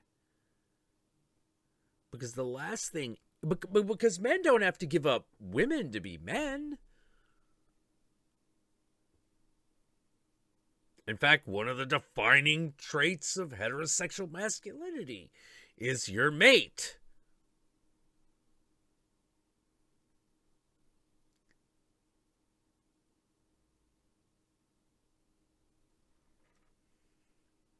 You know, it is. A defining characteristic of masculinity is your mate. It's the woman. So, why isn't the inverse true? I'm not saying that it has to be. I'm just saying that the question needs to be answered.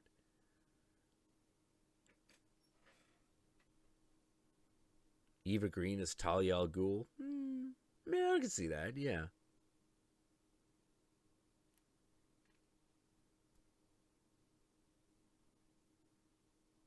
Well, my big problem with putting Harley Quinn alongside Wonder Woman and Supergirl is Harley Quinn got no superpowers. Do you think I did a good job with the Harley Ivy episodes in Batman, the animated series? Oh, yeah. Yeah, no, that was perfect. You know, that was perfect.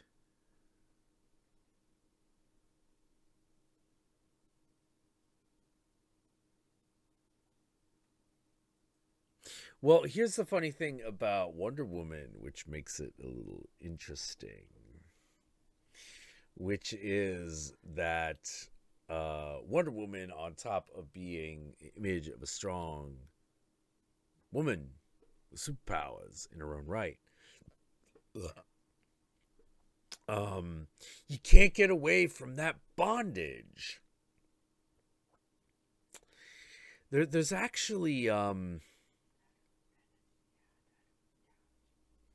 holy crap, Harley Quinn teamed up with Power Girl for a while? Well, that's a weird... I can't imagine... I'm sorry, the first image I have is of Harley Quinn just like fucking motorboating Power Girl constantly. Like that's the image I have of Harley Quinn hanging with Power Girl. Just being like, wow! Are you gonna stop that? We're gonna do this all day, tall and blonde. We're gonna do this all day, blondie. Oh man. Yeah, Harley just needs to be Harley. That's why you love her. Yeah, Wonder Woman had a lot to do with bondage. Had a lot to do with ropes work. It had a lot to do with all that stuff. Because dude was like, "Hey, ain't nothing wrong with the woman who wants to be tied up and fucked in the ass."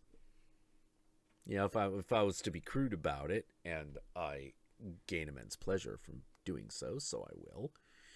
But yeah, you can't get kick. I think the dark secret is that there's something inherently sadomasochistic about sex between men and women. Just inherently. You know, the man is a little more sadistic. The woman is a little more masochistic. You know, I think that's part of it. I think that's part of it. And I don't think we can truly escape it.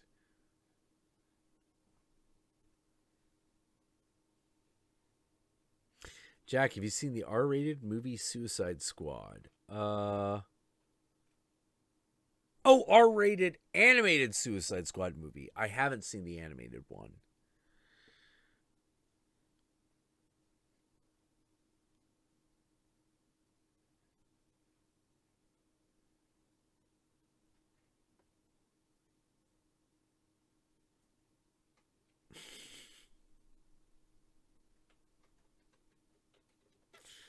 But yeah. I really, I really think if there's something sadomasochistic about sex between men and women. It's a continuum and it's a bit of a spectrum, but I think the sexual act itself kind of lends itself to that. After all, someone is sticking something in someone else. You're always gonna have one person who is like, "I'm putting this in you," and the other one going, "Put that in me." At the very least.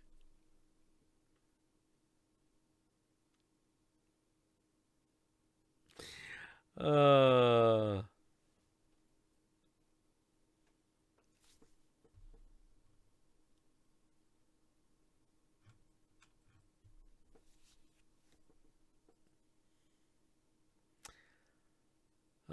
boy.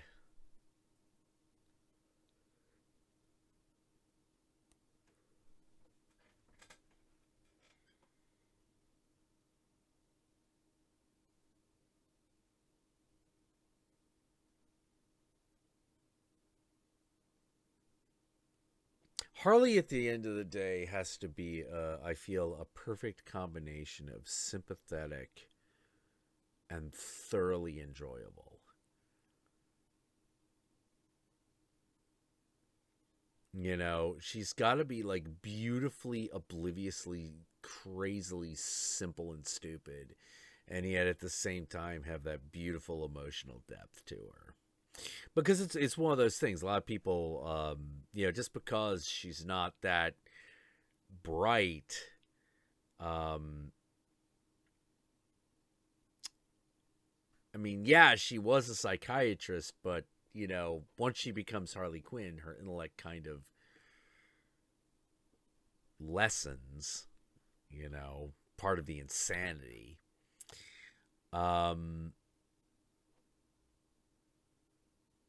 yeah, as long as she's fun, because that's what people really like about her, is that she's fun. You know, that's why girls latched onto her. She's fun. You know, she's fun, but she's still got that. She still got that emotional depth, and I think a lot of people related to that. I know most guys did. I would be surprised if most girls didn't. Yeah. And the animated series, perfect balance of smart and stupid.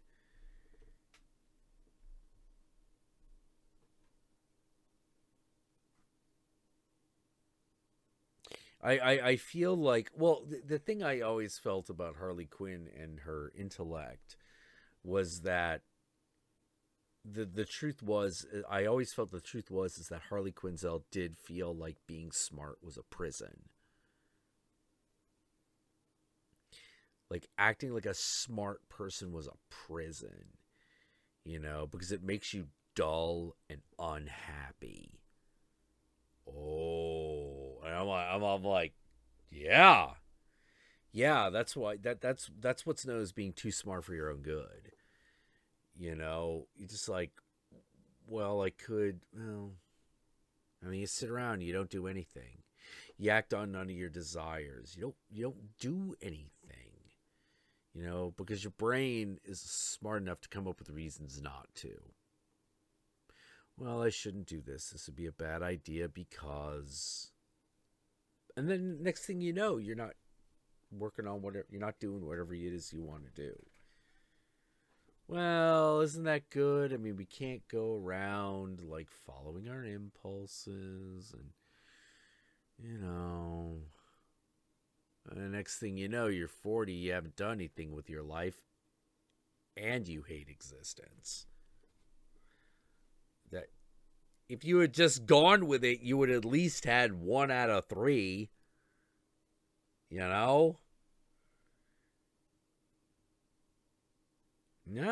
being smart, that can be a prison. That can be a cage if you let it.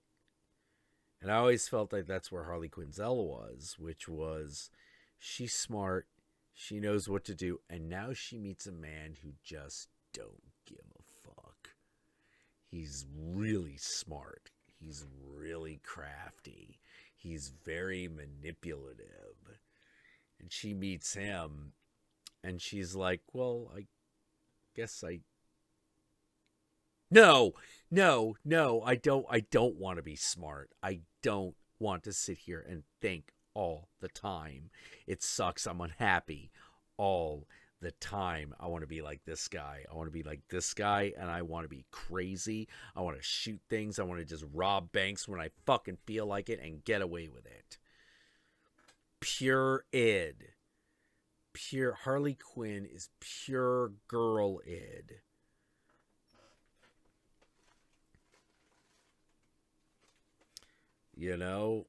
Every girl wants to be the hot, crazy chick that can rob a bank and drive away in a fucking convertible, while shooting people. Everybody wants that. That's what makes Harley Quinn fun. She's that perfect fucking fantasy. That perfect fantasy of just no, I'm gonna do what I want. I am gonna do what I want, and I'm gonna laugh about it because it's awesome. Yeah, hot crazy chick is always fun for a little while. That's the other aspect of Harley Quinn, for a little while.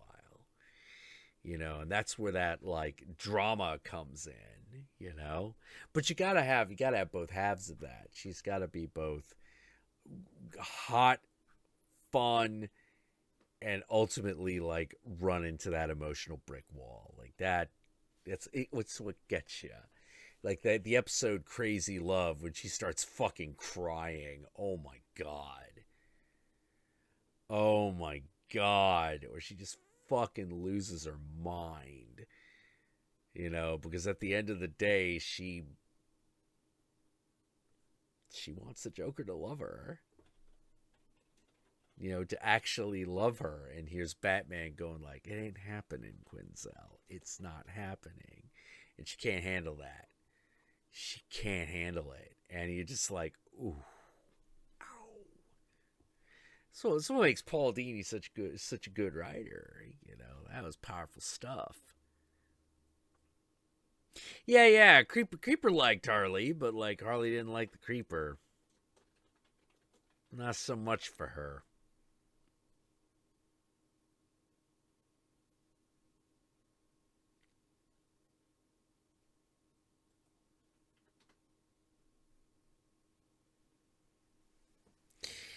Can't fuck the concept of a guy. It's got no cock. It just lives in your head. Not good enough. I did like the creeper, yeah. Harley loves the Joker loves himself. Yeah, that's one interpretation of that relationship. But that's not the one Suicide Squad the movie goes with. Suicide Squad the movie went in a much more interesting direction, I thought, where it was basically here's Harley Quinn, and Harley Quinn's the Joker's reason for existence. You know, he actually does care about her. He actually loves her. You know, is he an insane, murderous psychopath? Yeah. But he loves Harley. And Harley doesn't know what to do. Harley doesn't know what to do without him, and he doesn't know what to do without her. That's beautiful, man.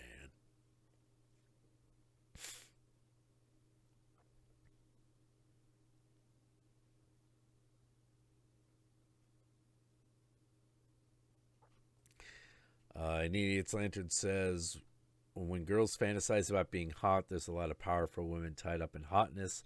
Hot girls are presumed to have more importance.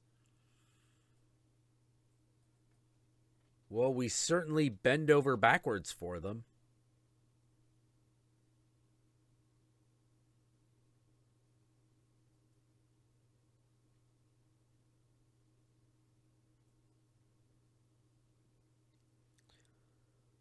Well, it's a horrible truth, right? You know, as long, you know, if you want,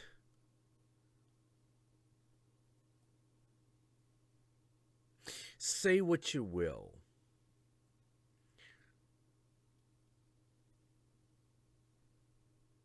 Most people want that moment of perfect erotic bliss. Most people want that. You don't get that perfect moment of erotic bliss with an ugly mate. You know, they gotta at least be past some threshold of good looking. You know? Or fulfill a very specific kink. So in a weird way, yeah. It's not the soul value. I don't think we can pretend that it's not there.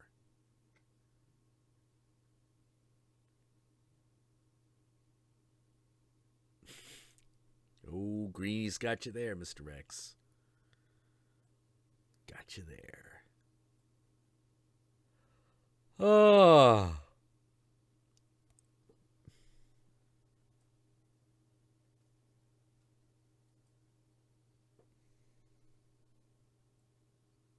Can't tell if the stream is lagging or if Jack is taking longer pauses. I think I'm taking longer pauses, to be honest.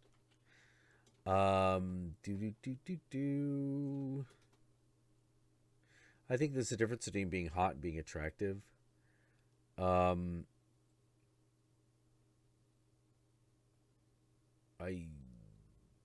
think that's thinking about it a little too hard.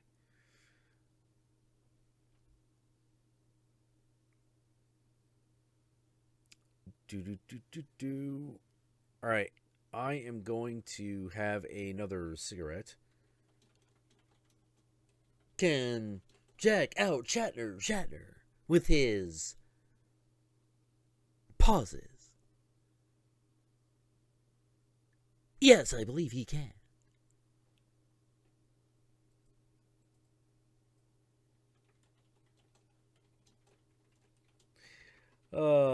Oh man, the Harley Quinn thing kind of makes me think of Integra Helsing. Oh man, Integra Helsing is interesting. Integra Helsing is interesting, her relationship with Alucard, because everything about their relationship is a metaphor for the fact that Integra wants nothing more than to ride Alucard's cock. She wants nothing more than to have that thing stuck in her. And just to have her pussy fucking completely rammed by this vampire guy. But she's not going to. Because the minute she does, she loses her power over him. And she's no longer the boss. but she wants it bad. But she's not going to give it up. And of course, that just makes it so much more interesting to Alucard. Be like, oh, you resist me, woman. Oh, one day you're going to give in. It's going to be beautiful. It's going to be so good. But until then, I'll simply pleasure myself. Will I call you up and go, I could kill them all for you. What's your order? Tell me. Tell me you want me to kill them all. And Integra's is so turned on by that violence. Like, I actually wanted, like, fucking Hellsing Ultimate to actually fucking go into that territory. I actually wanted them, when she's getting that call, to actually just do a shot where she's fucking fingering herself. You know, just go all the goddamn way, because that is obviously what's happening. That's why when she fucking puts the phone down, she lights a cigarette. You know, because she's getting off on the amount of violence this vampire is going to cause, and he is getting off on turning her on. That was probably one of the greatest bits of Hellsing.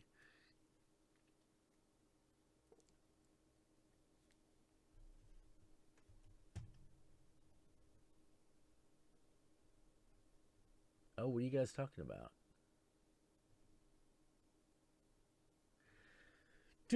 All right, so here's what I'm going to do. I am going to get a cigarette, and then we're going to go for a little bit longer.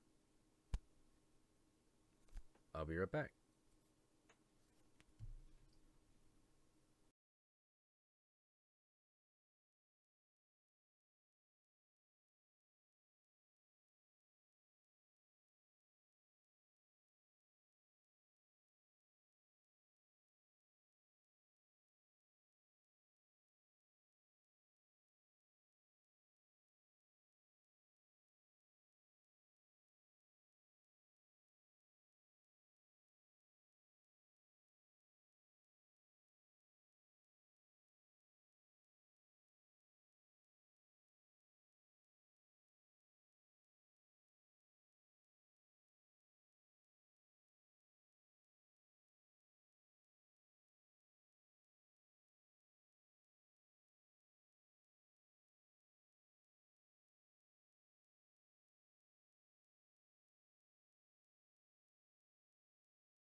do do do do do do do do.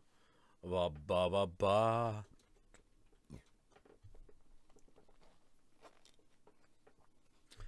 Ah.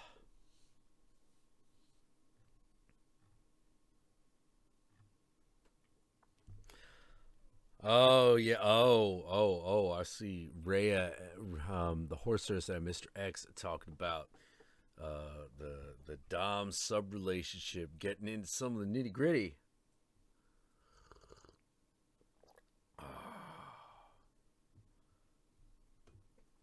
No.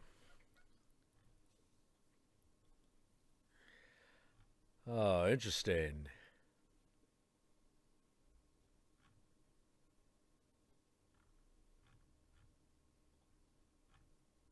Yeah. For me, it takes a lot.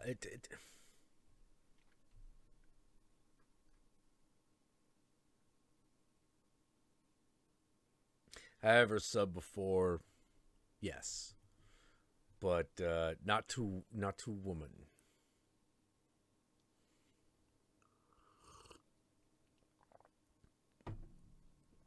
Like, femdom does it for some people. It doesn't do it for me. You know. Oh man.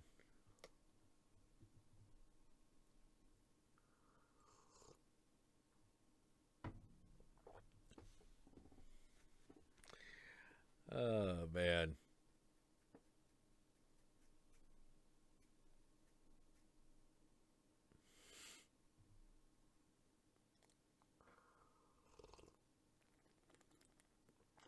Oh jeez. All right, so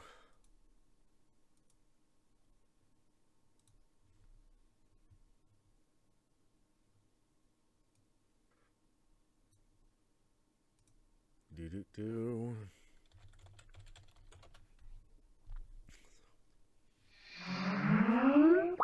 So it's been since we got the horse back. I think I would like to talk. I'd like to talk to her if she's amenable. Just 'cause it's been a while. Jack, is that the mouthwash in your eyes? What? Not sure what you mean by that.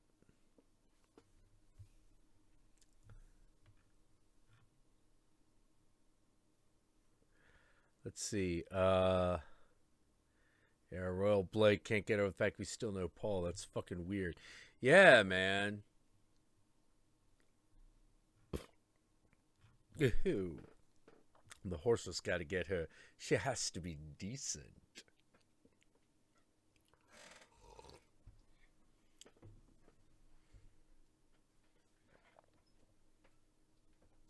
She got to be decent. She got to freshen up, put a face on.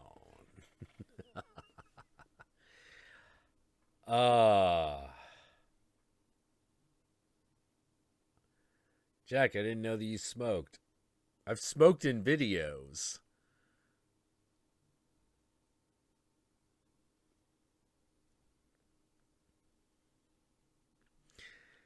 Yeah, every time I'm like pulling out a cigarette in a video, yeah, that's not acting. I'm actually doing it. Oh, Baroness has got a call tonight. Okay. How is Society a well-guarded film besides its subject matter and the orgies? Have you seen Society? Society's great. That movie's a ton of fun. I love that movie.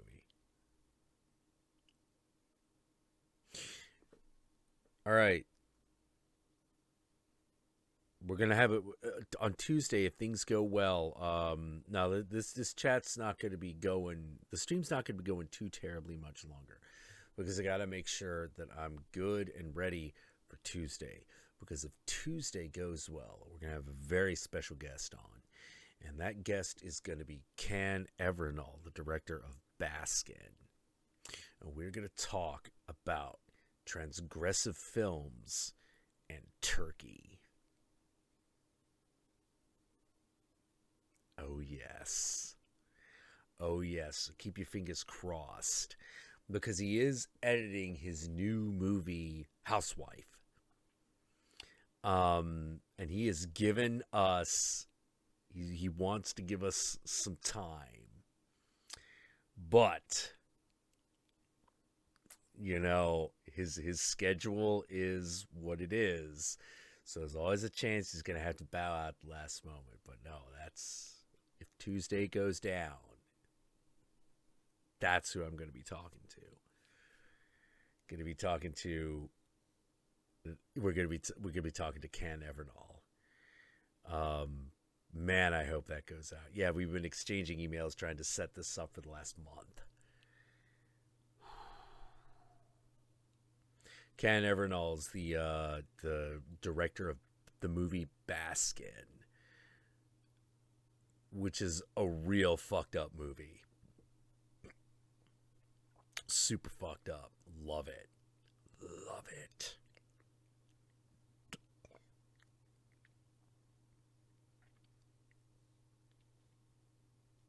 Yeah.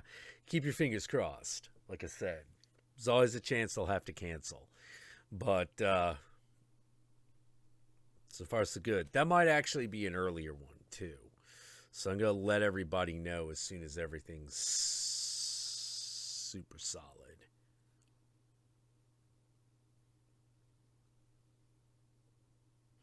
What time will the stream happen? Okay, if the Tuesday stream goes the way I want it to, that should be happening. Hold on.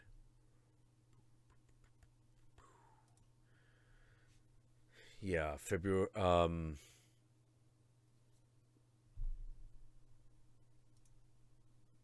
February 28th, 9 p.m. Pacific Standard. That's going to be 8 a.m. his time. So let's hope.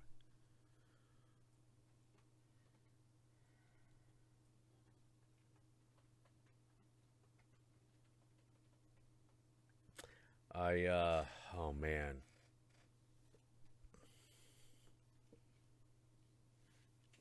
Really hoping that works out because I loved his movie.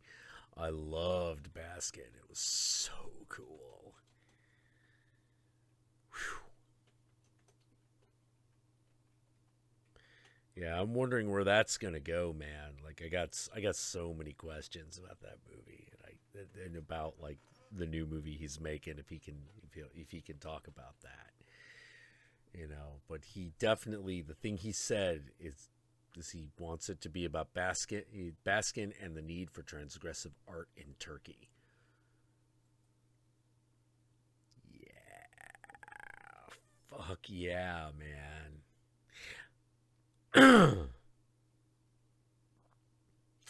Yeah. So, Baskin is currently on Netflix, I believe. So if you're like, yeah, brush up a little bit, you know, go for it. Someone else, although, yeah, another thing that happened is, another thing that happened that I wish had fucking worked out is I wanted to talk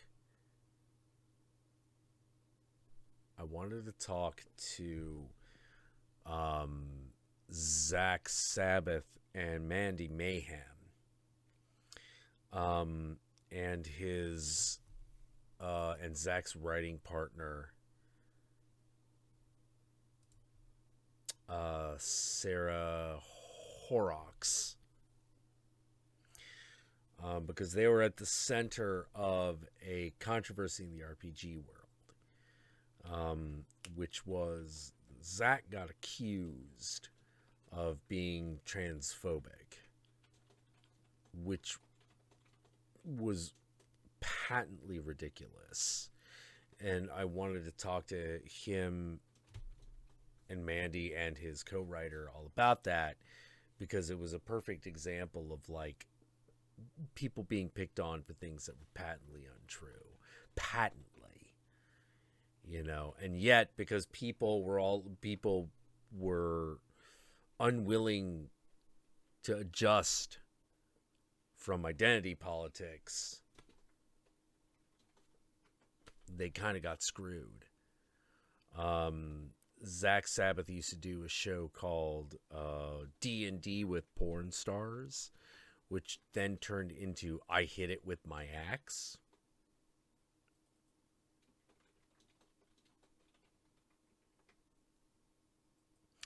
You know, which was still D&D with porn stars. Really cute. It was a really cute show. Like, it was really nice. You know?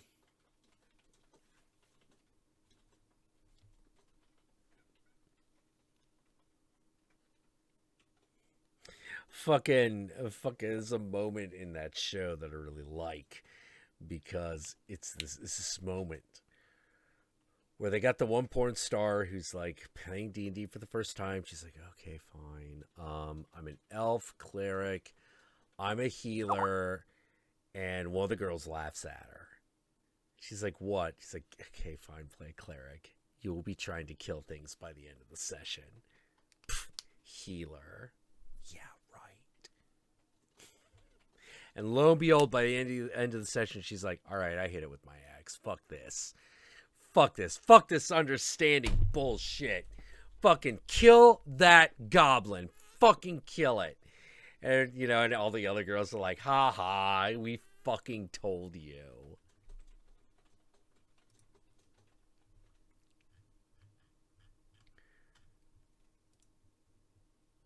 Okay.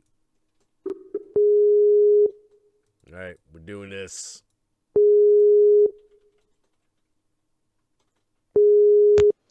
All right. All right. Accepting video. Hi guys. Oh, you got red hair now. Hold on. It's actually pink. Oh. Yeah, it's really, really like it's supposed to be purple, but it came out ended up pink? being because of splat. So it's shit. Oh. Yeah. Biggest problem with Splat, it's not that the colors are bad, it's that they're not as advertised. Yeah. Oh yeah. It was orange, like bright freaking orange.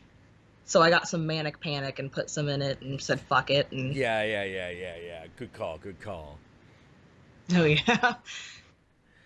Oh man. Oh. But yeah, It's I don't been know. a while since I Yeah. It has been. How you doing? Sounds like you got yourself another boyfriend. about that, this is the same dumbass. Well, what happened? He thought that he wasn't ready for a relationship and all this other crap, and then I guess he was like, well, I can't be in a relationship with you. And I said, okay, give me a solid reason why you can't. And he goes, well, because if I'm in a relationship with you, I'm gonna want to marry you, and I'm not ready for that right now. I was like, then date me and we can take it slow? What the fuck?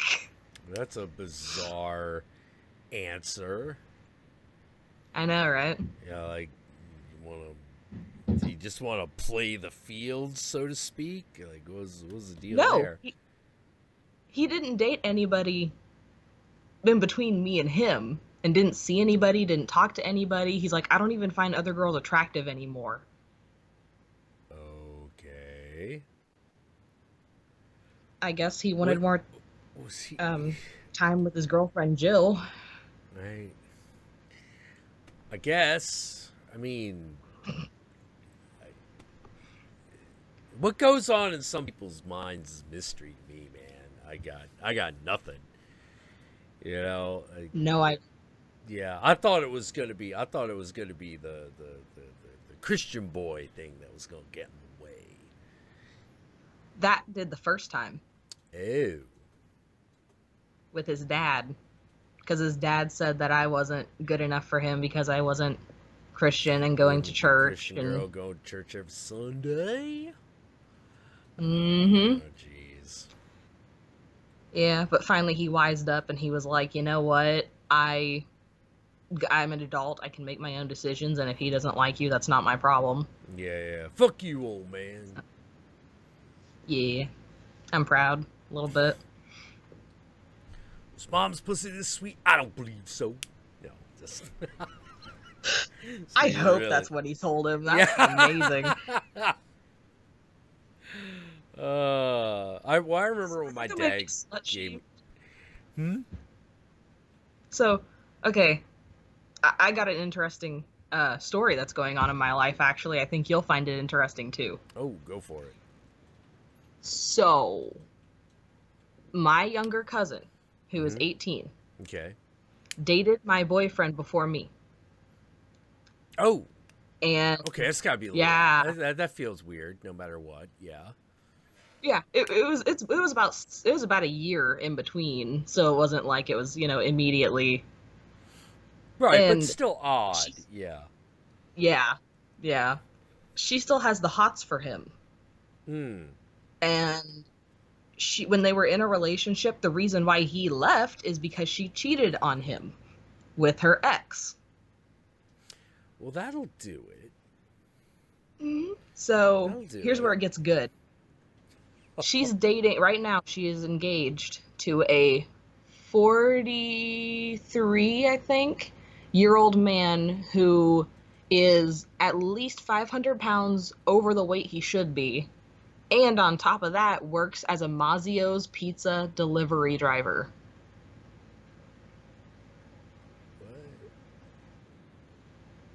Wait, and she's like, how old? She is 19, I think. Yeah, 19. Do they share a real specific fetish? No, as far as I know. His ex-wife, whom, by the way, when they met, he was living in his ex-wife's parents' house because his mom told him he was a puke and told him to get out, was also 18 when they got married.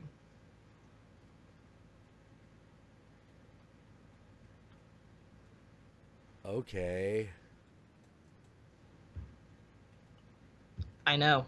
I've been dealing with this shit for months. I don't want to say that I'm going to pass judgment, but I'm going to pass judgment. That sounds bad. Go right ahead. That doesn't sound like fun times in the place to be. That sounds not like that at all. What the fuck happened? Is she just really into super overweight dudes and was like, well, I found my calling? Like... I think it was that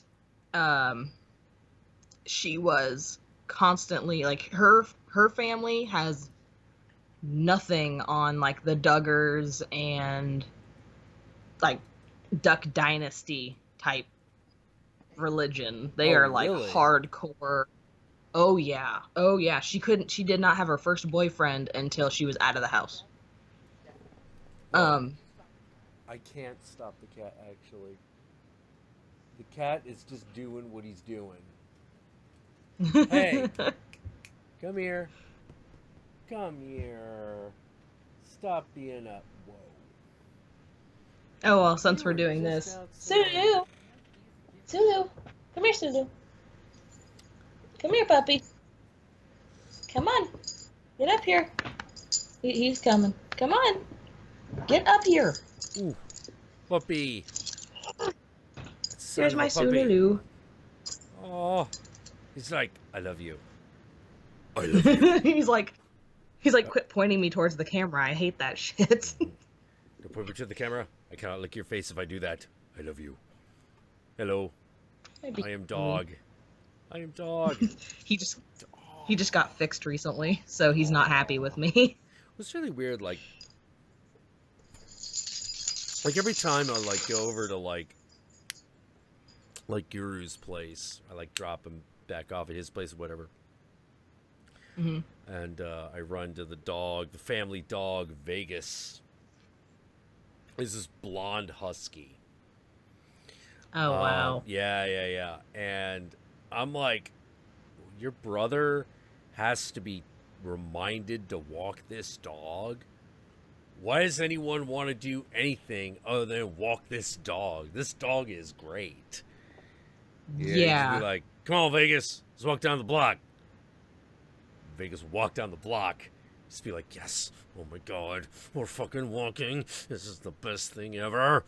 And you get to feel like, yeah, I'm a Mohawk man in a long, disreputable looking jacket, and we are wandering the abandoned highways of America. Shut up, mailman, you don't really exist. You This feel is like really Fallout. yeah, it's Fallout. It's Mad Max. Yeah, you do. Yeah, that's how I feel when I'm around like those dogs. I'm like, yeah, let us wander the wasteland together. My faithful hound. And I'm like, I don't get why your brother has to be reminded to walk the damn dog. Because that dog ain't subtle. First of all, it's a dog that goes like, hey, we could be walking right now. All the time.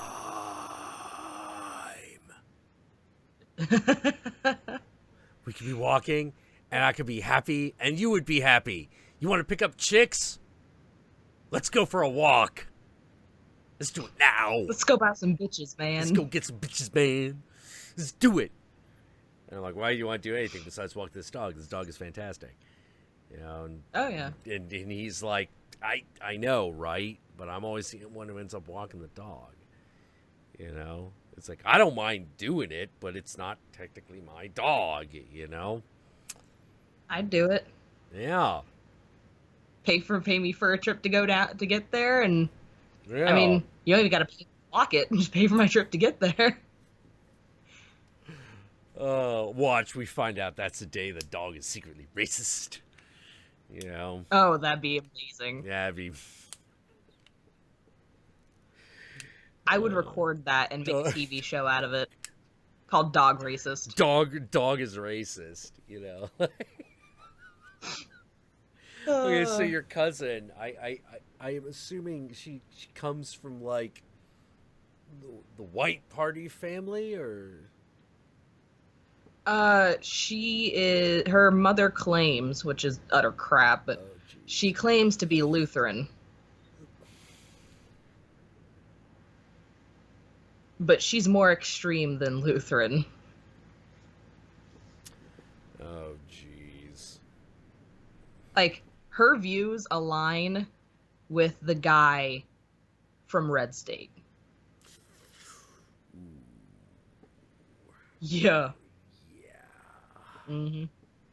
Yeah, okay. I'm getting the picture. Just, oh, man. Well, at that point, it starts to become a little bit more obvious. Hey, why am I attached to this guy who works at a pizza place, is 500 pounds overweight? Because I gotta get out? He's also a hardcore Trump fan. Like, I mean, he and I got into a debate on Facebook, and out of nowhere, he goes, no wonder your boyfriend hates you. You're such a nosy bitch. I was like, we were talking about politics. Where the hell did that come from? It just... Wow. Mm-hmm. He's That's a piece of work. Oh, yeah. Damn. Actually, I can send you a picture of him if you want, because that's... All right, let's check this out. I believe I could send you a picture of it. I'll keep it to myself if you wish. But I am curious. I might have to log out of mine and log into someone else's Facebook, but... Oh, no. Don't do that. Oh, I was just going to log into my boyfriend's. No, he blocked me. Oh, you might have to log into like your okay, well, if it's like your boyfriend, he's like, yeah, babe, it's cool, then yeah, sure. Oh, he doesn't give a shit. Okay. Maybe. I might be able to, and if not, it's...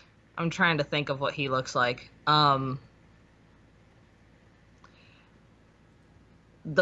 hang I'm on. imagining a guy that looks like Boogie 2988, but is an asshole.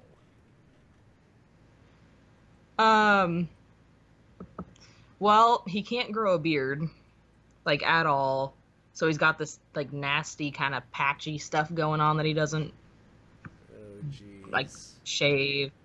He's, like, my boyfriend saw him at Mazio's because one of my cousin's birthday parties were there a couple days ago, and he's like, holy shit, he's huge! And he's just... He's something else, definitely. And the thing that pisses me off the most about my cousin is she's a manipulator, and she uses mental illness. She uses mental illness to try and cover it up. So this is not a cousin you get along with. I'm starting to get. Since we hit 13, she has been angry at me. She's hated everything that I've had in my life. And I guess she thinks that I've had everything, and that's not true at all. I've worked my ass off to get where I am. I worked my ass. What is it that you have that she wanted?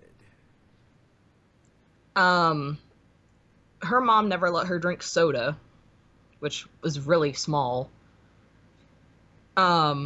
But my mom, every time she came over, she'd let her have some soda, which I barely got soda anyway. It was only on special occasions.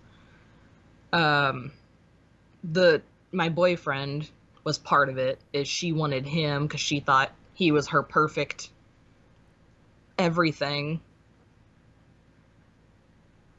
And I have a job right now, and she's trying to look for one, and I called her the day that I was going out to look at jobs. And I was like, hey, we're in town. We will drive you to the job thing. Get in the car and let's go. No, I've got stuff to do today. And then she got pissed off because I got a job. Small things like that add up over time, I guess. Yeah. That's super unfunctional. Like I had a friend. I had a friend who like can't stand her sister. It's like I can't stand her. I can't fucking stand her. Now, this sister is such a basket case. Could not be bothered to leave the house to attend her father's funeral. Oh wow. That sounds like... What? What kind of fucking basket case you gotta be to not go to your dad's funeral without a real good reason? You know, as I've mentioned before, I was prevented from going to one of my grandmother's funeral because, in his words, you're going there to stab your cousin. You're not going there to mourn your grandma. I forbid you from leaving California. And I'm like, what are you talking about, man? It's my grandmother. I gotta go to the funeral. He's like, do you know what we just did all day? Because I was with you for the last 8 hours. And I'm like, we were around, you know, we're talking, we were hanging out. We were going to knife stores, dude. Did you fucking notice that? And I'm like,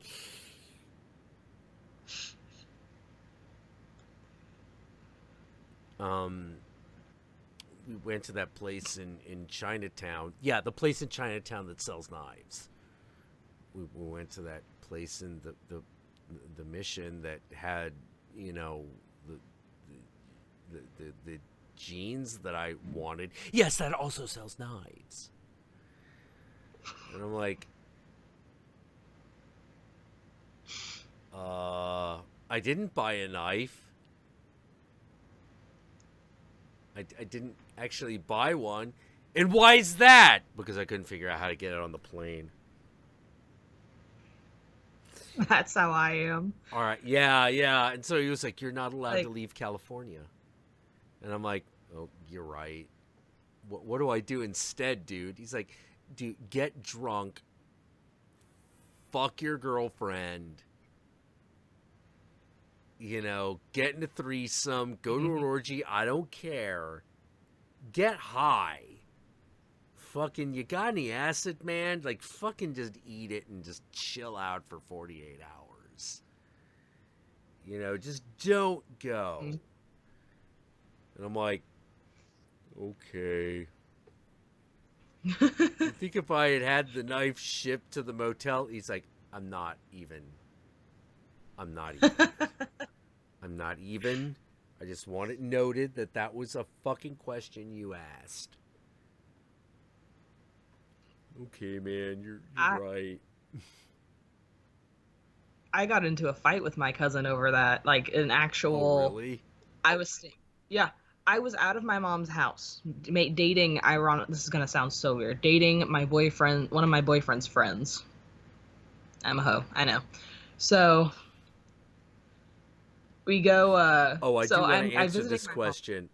Envoy of the Black Abyss goes, how do you subconsciously go knife shopping? Okay, here's the thing. This is actually something that will happen. Like, if you've got, like, some PTSD. Find a fucking vet that's got it. Occasionally, and they'll be like, oh shit, I did it again. I hung out at the gun store for 4 hours. And it's like, I just went, and it's one of those things where it's like, I went in for bullets for a gun I already own, but all I did was look at everything and try to figure out which one would get the job done. Whatever that job was, whether that was suicide or some other awful thing. And they're just like, oh, whoa, shit, what am I doing? Like, why am I here? Like, turns out it's way easier than you think. You know? Oh, yeah. Yeah. As GL Knight says, I go subconsciously knife shopping all the time. Yep. Yeah, It's a common thing. It is. But oh man, but the weirdest thing is like I think about that, and I think about, you know, where I never have that feeling. It's the strangest thing. LA. Really? Yeah. Like the one place that you walk into everywhere and. Yeah. Like, yeah, see a knife set or see like. Yeah. You know, it just be, you know, it's like, it's weird because there's just something about like, it's a town that's still, I don't know how to say it. There's a lot of Latino people. I don't know how else to put it. And actually, it's not even that. It's that, like, when I walk into a place in LA, I feel like I'm being treated like a human being. I'll take the edge off right there. I love being treated like a person.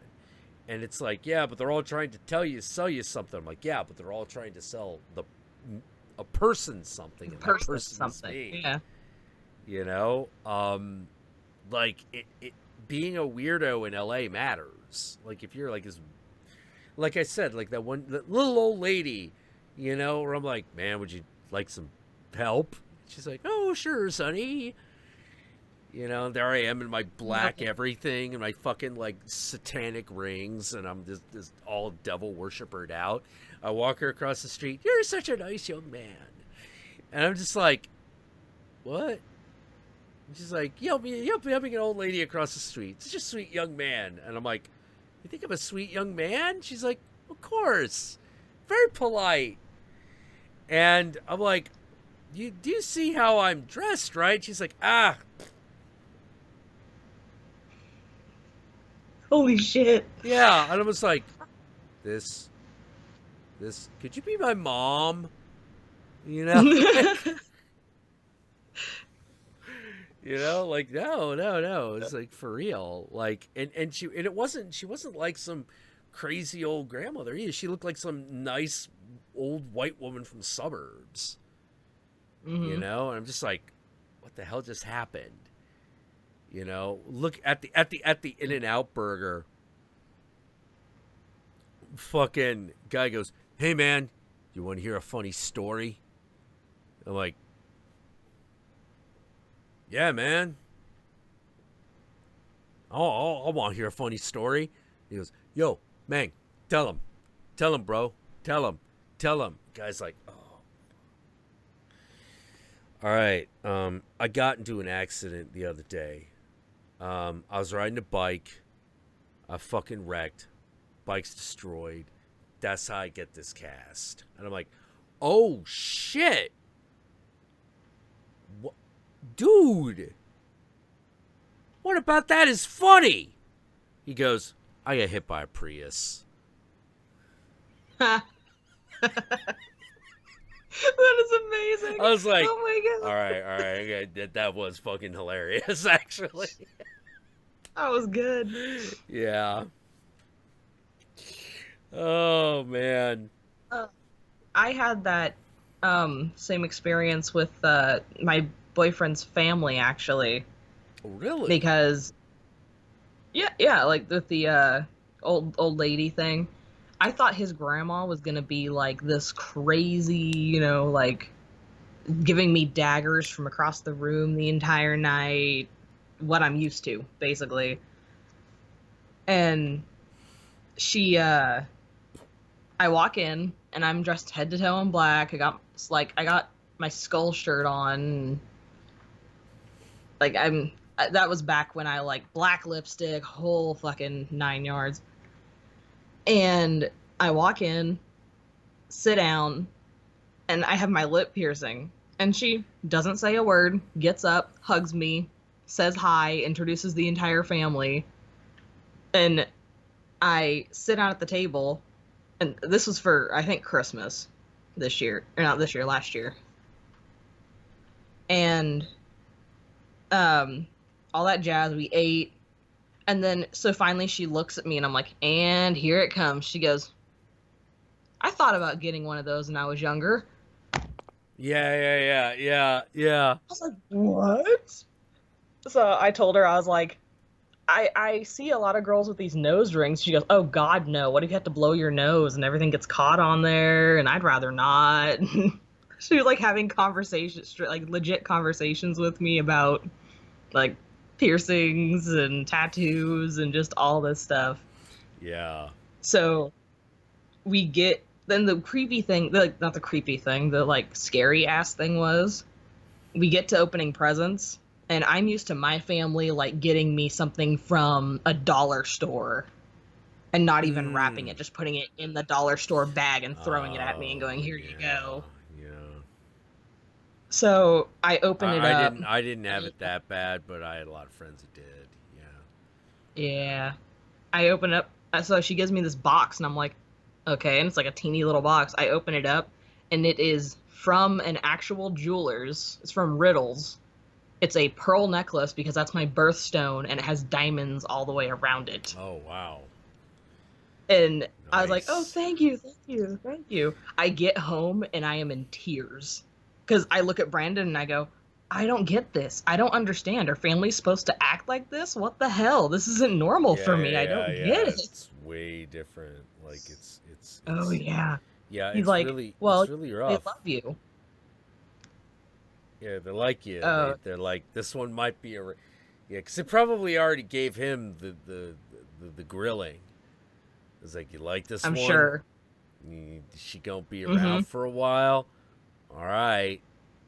Then okay. Yep. She's in. You hope you realize this. Yeah. You know? Oh, yeah. Yeah, because like that's something that's true about my father's side of the family. Father's side of the family is great. Mother's side of the family is pieces of fucking shit. But like the dad's side of the family, yeah, they gave Linda jewelry and she didn't know what to do. She had no idea what to do. And I was like, all right, first of all, I'm going to be very honest. The women of the Shen family have a lot of jewelry, but they don't wear it. They don't wear it. And then, but they realize it's valuable, but they don't want to sell it. That would be, that would be crude. So this is probably something that she got from someone. In fact, I think I recognize it. I think she got it from my grandmother. That she's now given to you. But if you never wear it, she will never notice. Because she does not care. Nor does anyone in the family give two shits. The whole point was that they gave you jewelry, but I guarantee it was just jewelry they had sitting around that they had never worn. Yeah. So if you give it away, that will just be tradition in their eyes. But they're like, but why did they buy me give me something like this to begin with? And it's like, because this is what they do. They're like, oh, hey, a female relative that we can foist things off of, as opposed to all these male relatives that we have. What a boy's like. Come on, really? No idea. Here, just have money. Oh, yeah. Just have money because we just don't want to deal with the decision. That's what all my family does with the teenagers. Yeah. But, oh man, that must have been, that sounds like that was beautiful and weird at the same time. I've had a couple experiences with them like that. The first one was his grandpa had his grandpa's birthday. He was turning like 96 or something. That man is old. Oh, man. And I told him, I was like, look, I'm feeling a little down right now, and I don't think I can handle a social interaction. I feel horrible, because when I used to tell my family, hey, I have social anxiety, I have depression, I can't go today, they'd instantly guilt trip me about it. Oh. Yeah. So he went, and I didn't realize this at the time. His grandmother had severe social anxiety. And it's and like all of his family has some sort of mental thing. Like his Aunt Candace has severe anxiety, and like, so he went, told them what was going on, and they were all like, oh yeah, sure, no problem, tell her hi for us, and here, do you want a plate to take back with you? I was like, I was in tears. It was emotional, and I was like, that was another time, and I rarely cry. This was the one time where I cried for a good 5 to 20 minutes straight, because I couldn't believe what was going on, because I was like, this is weird to me. Like, it's like when you're put in a situation that you have never experienced, so you have no idea how to react, so you just start crying. Oh yeah. That's what it was. Yeah, like the biggest problem that I have is when trusting that people mean the things that they say. That's a big one with me. Especially when it comes to things that I've done. It's like, do you like it? It's like, I do. What do you mean by that? There's a lot of that that goes on in my head. Because some people are real dog shit at raising people. They're really bad. External forces. External forces be damned. I was always of the opinion. I was like, look, there's really only one thing that a child really truly requires, and that is love and to know that you love it. Everything else, even the food, is secondary to this concern. Believe it or not. Yep. You know, because if the child Oh, yeah. knows that it is loved, it can move mountains. You know, in order to do the other stuff. You know, but if you sacrifice your ability to tell your child that it is loved and to help it feel that other stuff, whoa, that don't matter. It just doesn't. It just doesn't. You know, things go wrong. They go astray. And yeah, you see that all the time. Oh yeah. Speaking about kids, actually, my boyfriend's boss has a 2-year-old, and another time that I teared up a little bit, but I didn't cry. Love how I'm just spilling this all for the internet, but we went over to their house, and we kind of became friends with them over like 4 months, maybe. And me and my boyfriend walked in, and her mom picked her up, looked at both of us, and went, "Say hi to Uncle Brandon and Aunt Christina." And I was like, Aww. shit. Like, I was like, oh, so we're aunt and uncle now, I guess? And then they just had a son, like newborn. And he and the dad were both my boyfriend and the dad were both in the garage fixing on a truck. And he goes, you know, his godparents haven't really been in the picture very much. And right as Brandon told me this, I was like, well, this is going to make me tear up a little bit. And he goes, so I consider you guys as his godparents. Aww. I was like, dude, no, don't do this to me. Me and, oh God, it got me thinking, okay, so, me and the Countess saw Princess and the Frog when it was in the theaters, because it was one we were very interested in checking out. And so we did. Great movie, actually. But we get to that scene in the opening where it's John Goodman as Big Daddy. You know, he just does whatever his daughter wants, and then goes like, all right, Fiona, you can have another dress, just one more. But then that's it. No more Mr. Pushover. Now, who wants a puppy? And the minute that happens, she turns to me and she's like, it's you. And I'm like, I can see that. I can't really argue. And our friends, like a few months later, our friend brought their daughter over. And yeah, whatever that kid wanted, I did. You know, just fucking flat out. And there was only one exception. At one point, the kid was fretting, and like the dad wasn't around, and I knew her father. Father's a really, really, really, really, really nice guy. Mm-hmm.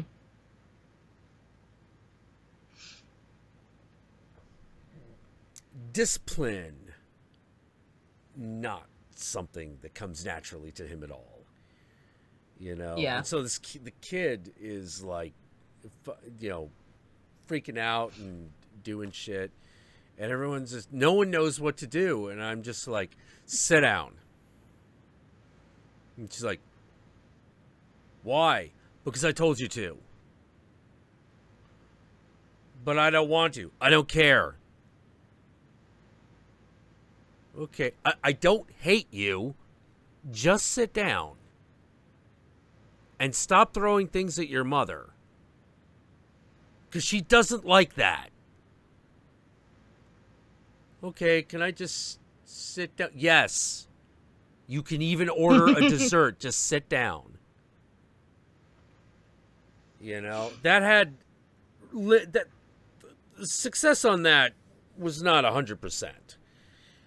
You know, but there was that like, whoa, why'd you do that? And I was like, no, the kid just needs you to tell it to sit down.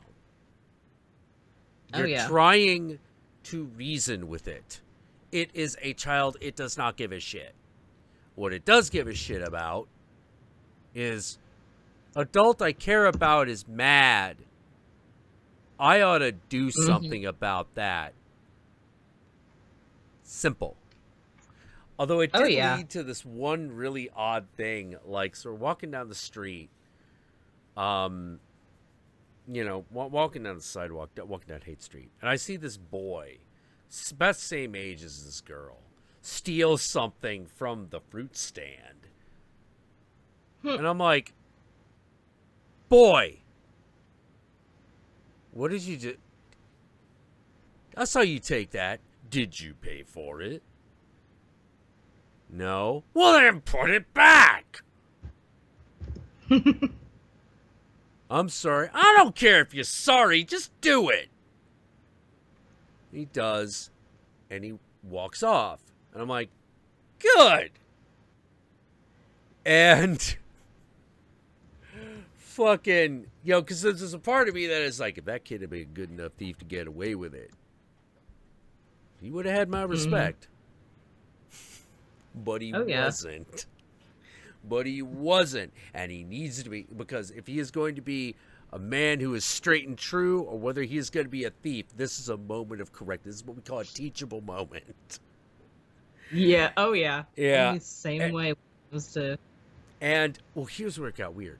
This guy was like, why don't you mind your own business? And I'm like, looking around. And there's like this little squeaky voiced, red haired white guy. And I'm like, what? He's like, mind your own. I was like, was that your child? You know, he was like, no, but I'm like, no. Then you're the one who's not minding your own business, motherfucker. Like, a fucking kid steals something in front of me. That is my business. You get it? I was right fucking here. You may have noticed this other child that for some inexplicable reason I am trying to set an example for. This is my goddamn business. And honestly, it should have been your business because you watched it happen. But you didn't do anything. But you got mad at me. The fuck? You fucking stupid, retarded, hippie piece of goddamn shit. The hell's wrong with you? You know, like, I went off on that guy. You know, and then Linda's like, Good. don't upset the kid. And I'm like, you're getting off light. You're getting off light, fucking wavy gravy, motherfucker. You're getting off light. You know. God. Well, I still can't believe that happened. I was like, wait, I told a boy to stop stealing and I got yelled at? Are you fucking kidding me? Under what circumstances is that not acceptable? You know? It's like helicopter parenting, but without the parenting part. Yeah. It's like it wasn't even his kid, so I don't even know what the fuck was going on. It's the strangest goddamn thing. It was like, how dare you tell children to stop stealing when they're stealing? Oh yeah, I just thought about the whole, like, I don't know why this crossed my mind, but when you said, how dare you do this thing to stop, all I could think of was, Batman, how dare you kill people? How dare you kill criminals? Or how dare you? How dare you throw bad guys in jail, you know? How dare you throw them in Arkham? What's wrong with you? Yeah. It's like, what? Like, I don't get it. Like, what is this? There are definitely times when I feel like that moment in Aliens where Ripley is just looking around going, did IQs drop suddenly while I was away? You know? Oh, yeah. Oh, jeez. so.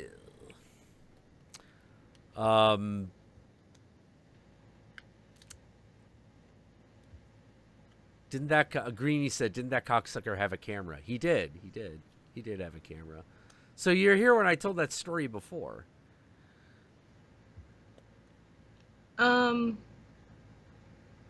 Maybe I think so. Yeah. Like if he's mentioning the camera, like yeah. So I mentioned that before because that was the other thing that was really odd about that whole situation. Is like he's taking pictures, and I'm like, I don't mind. What are you doing? Like I don't mind if you just like taking pictures of fruit. I don't mind if you like hired this kid to pose for a picture of him stealing cherries. And I've got this whole situation wrong. But no, you're telling me to mind my own business. Bitch, me telling that fucking kid to fucking put it back, that should have been your part of your photo essay or whatever the fuck you're doing. Mm-hmm. Dumb piece of crap. Yeah. Local teaches child not to steal. Yeah. Don't fucking steal shit. Don't get caught. What the fuck? Either don't steal or don't get caught. Come on. Teachable moment. You know? Oh yeah. Oh man. So I wanted to kind of talk about this Walking Dead shirt thing. Oh, sure, go for it. Because this is like, I have seen a lot of shit in my life that should offend me like a motherfucker, but doesn't. This really pisses me off. Because, first off, it's a piece of clothing. What the fuck? Yeah. And two, okay, so for those who don't know, who was it? The Barbarous, the Baroness. I didn't tell you about this, or I did tell you about this a little bit, but I'm gonna elaborate a little more. So the whole story is that they had this T-shirt out that had Negan's Fat Lucille across it, and it said "Eeny, meeny, miny, mo." Right, because that's what he says right before he like fucking starts beating the shit out of dude. Yeah. Mm-hmm. And apparently, way back when, what we know it as was probably "Eeny, meeny, miny, mo, catch a tiger by the toe." Right. And I guess one of the original ones, because it's not the original, by the way, I figured that out, was "Eeny, meeny, miny, mo, catch a nigger by the toe." Yeah. It's one of the versions of Now, the issue I have with this is they say it's racist because it doesn't even feature that part of the rhyme. Yeah. And that's reading into it. That's reading into... That's like someone sneezing and going, "Is it because I'm black?" Black? No. Yeah. It's one of those things where it's like, well, you find yourself going, I can see if you really twisted it and knew a bunch of shit that most people have forgotten about, that it would upset you. I don't understand making a thing out of this. Like, is it, were they still using it like in the 80s in Britain or something? You know, did they just never get the memo? They're just always like, nope, it's eeny, meeny, miny, mo, catch a nigger by a toe, because that's the way, Lord Huftingshire has done it. And it's Lord Huftingshire Senior before him. And by God, if it's good enough for the Huftingshires, it's good enough for all of Britain. British people, I'm sure, all sound like that, You just like I'm pretty sure we're gonna see in the chat that was horrible. Yes. But it's one of those like, all right, well, why Britain in particular offended by this? Well, I have no idea. I do know, though, the thing that really pisses me off is that it wasn't even a black person that was offended. Of course. It was a white guy. It was a white guy course. there and saw it and got... It's like, quit being offended for us. Please stop. We can do that on our own. Yeah, it's okay. It was like, I remember, like, me and Mr. X, like, during the whole Dukes of Hazzard thing, where we were like, hey, they're taking the fucking flag down off of the Capitol building of Alabama. Cool. Good. Probably about fucking time. You know, like the North we did win the war of Northern aggression, you know. Yeah. You know, we were kind of the victors, and kind of time for you to fucking acknowledge that. So we were okay with it, but then everyone overreacted to they're like, all right, we're removing the stars and bars from the packaging of the Dukes of Hazzard, and we're like, okay, that's probably going too far. You probably don't need to worry about that. Oh, we're going to digitally remove it from the General Lee. And we're just like, don't. Oh my God, don't. Look, it's just there. It's just on the car. That's just what it looks like. Maybe they're just hit good old boys.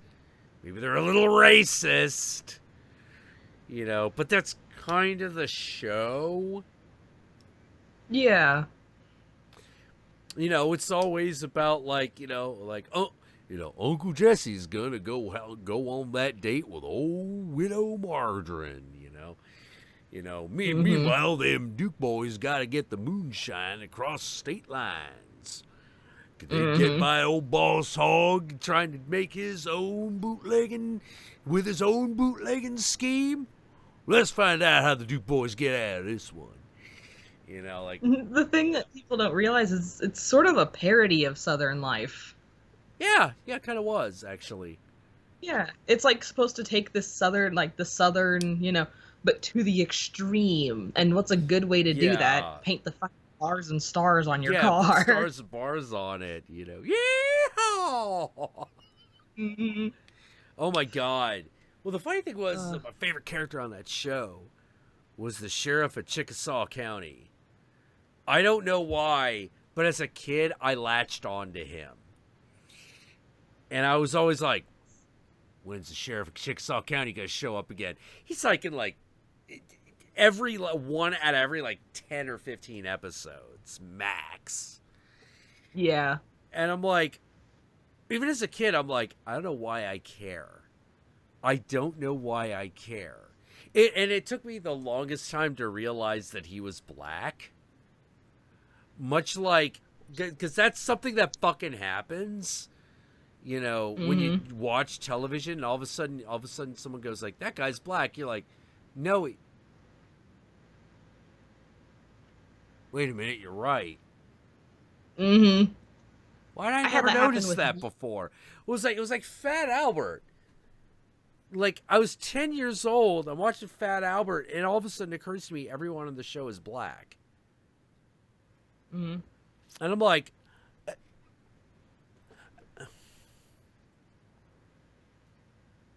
Dad! Yeah, son? Is everyone on Fat Albert black? Pretty much.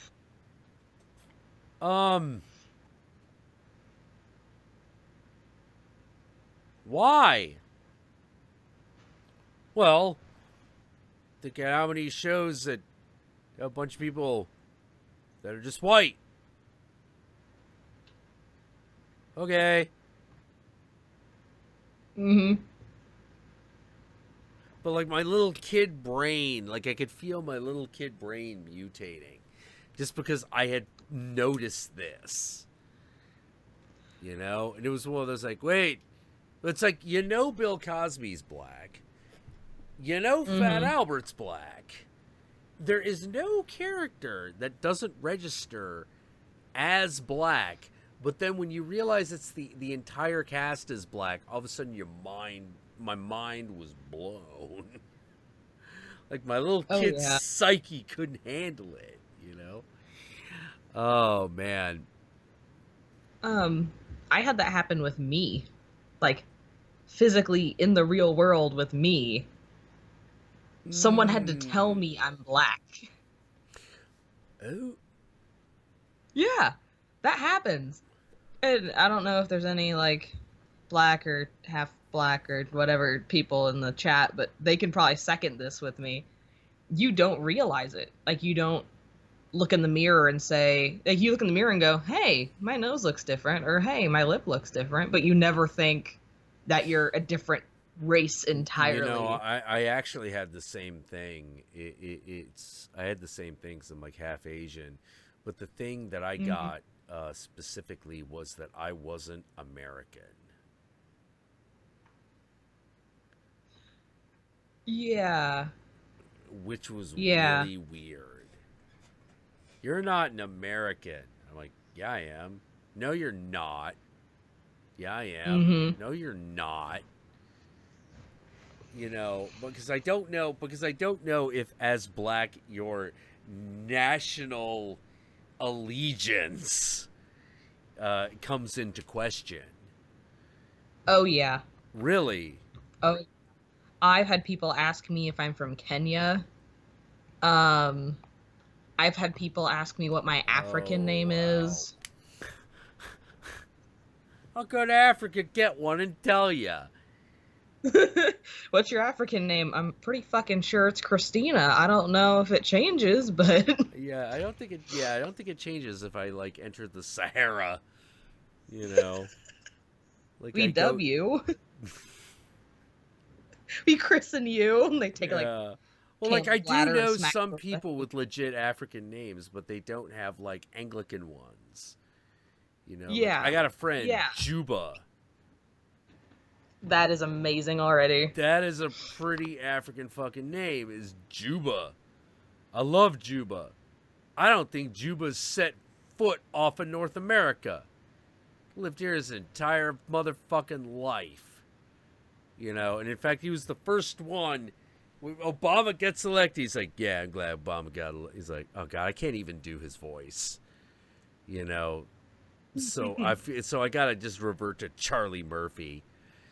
You know, yeah, I understand that Obama got elected. It's great having the first black man as president. I feel proud. I love it every day. But it's that one message to all white people.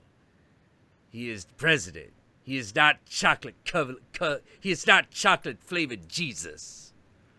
All right. He's like, he did not. You did not vote so he could die for your sins. You got that? Yeah, Juba sounds absolutely nothing like that. He has a really deep, super deep voice. Oh yeah. Yeah, just listening to him like bitch about racial identity politics is amazing because he's coming at it from exactly the other angle. His family were Black Panthers. Oh. Yeah. Okay. So he grew up in, you know, he's the guy who I went up to and I'm like, all right, man, Kwanzaa, what the fuck is it? And he's like, well, it's kind of not really a holiday. And I'm like, I knew it. Yep. I fucking knew it. Yeah. Yeah. All anyone in 100 years, all anyone's gonna know is that one of the things you shout out during Kwanzaa is the word Harambe. Balls out for Harambe as a tradition. Everyone stands out in the yard and pulls their pants down. Dicks out for Harambe. Oh my god. To me, that was the best part of 2016, to be totally honest. His Harambe yeah. memes, they filled me with such joy. You know, I just loved them.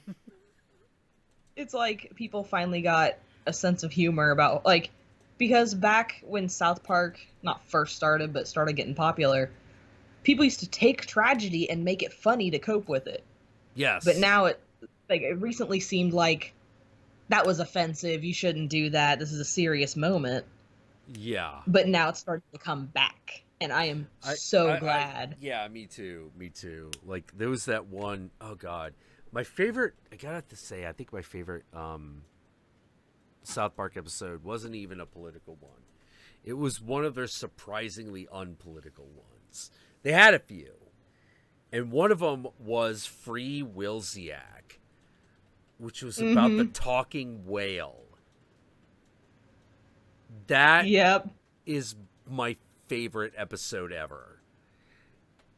Because it's just 25 minutes of complete hilarious absurdity. Oh, yeah. With a dark ending. It's so dark. Fucking. Isn't it? Didn't they send the whale to space? They send the whale into space. I just know that he's up there and that we've done good. Last shot, whale on the moon, fucking dead. They had a reference to that in one of the newer episodes. Oh, really? Because apparently Tom Cruise went crazy in one of the episodes and shot himself into space for some reason. So they're showing this moon base where they're like studying rockets. And it zooms out and you see Tom Cruise next to the whale dead. Nice. And they're just... It was so amazing. I cracked the fuck up. Yeah, what was it? It felt like for 2 years, however, their source of constant humor was Kanye West. Oh yeah, fish dicks. Yeah, fish dicks. Yeah. You know, and then bitch, you hot. Yeah, we got it. And then they were just like, Kanye did something other crazy thing. All right, he comes out of the ocean like fucking Aquaman, just so we can make fun of him some more. Oh wait, he did another crazy thing. Quick, bring him back. You ever seen that movie he made? I have not seen. I didn't even know he made a movie. Oh my God, yeah, Kanye West made a movie. Wow.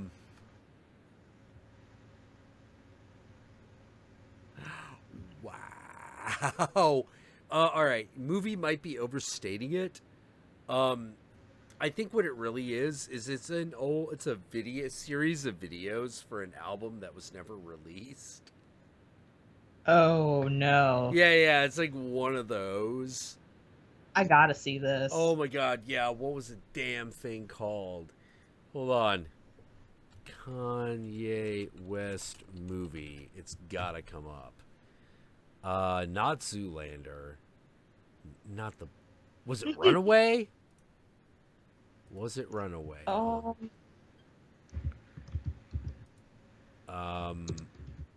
on.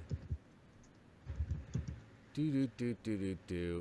The forest with the shirt. Yep, Runaway. Yep, Runaway. The one with the angel in it. Oh, I saw a part of that. I think it was Todd in the Shadows reviewed it. It was him. I think it was him and Rap Critic, actually.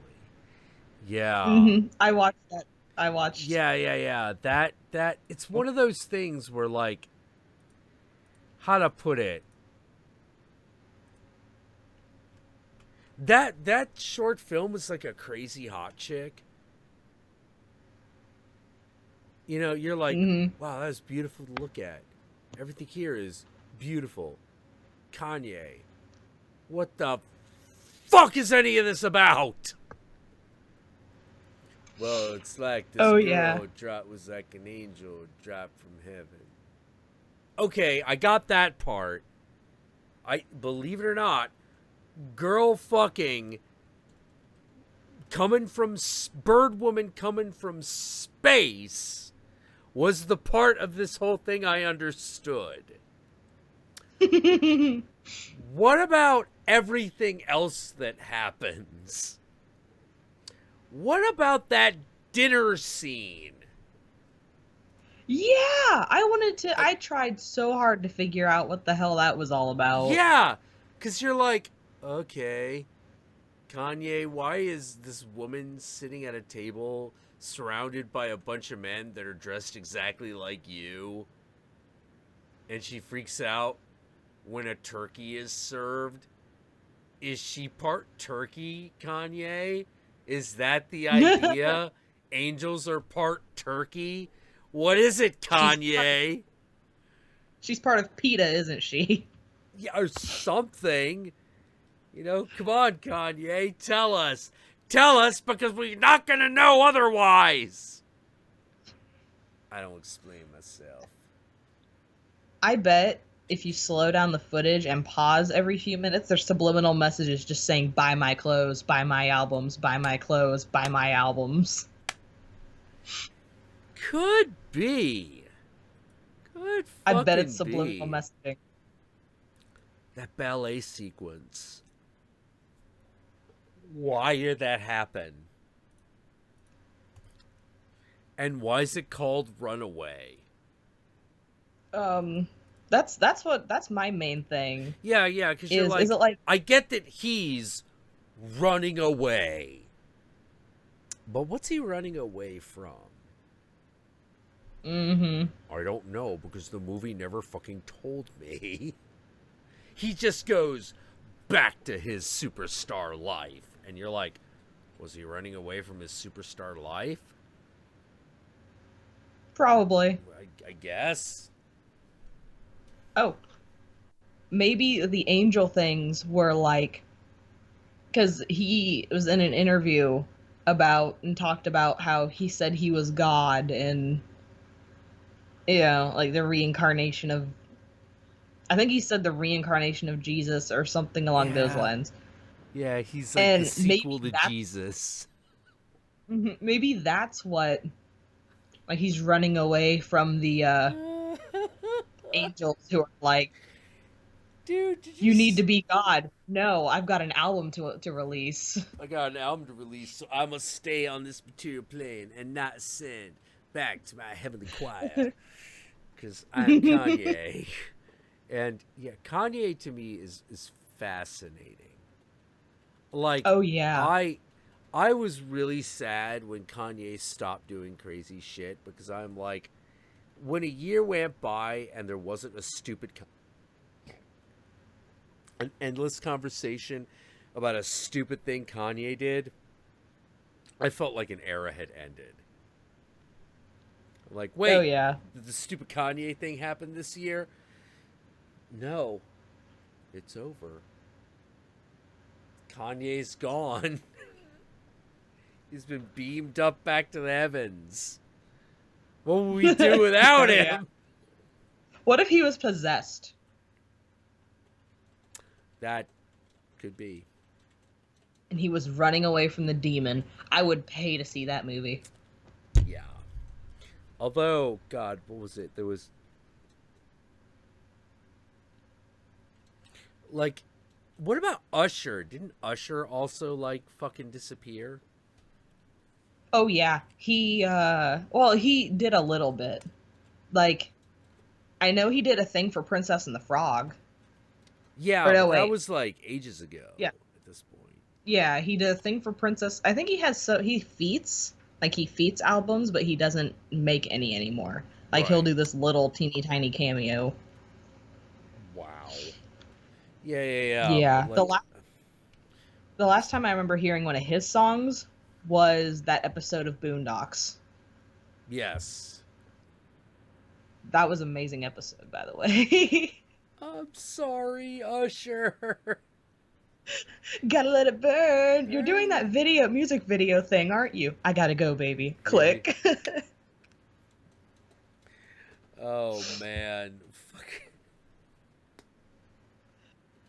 Actually, My I favorite think my kid. favorite of the Boondocks, like, let's make fun of, like, R&B rapper guys, was when they made one up who was very obviously supposed to be Drake. Thugnificent. No, not Thugnificent. Oh. It was Oh! Yeah. fucking.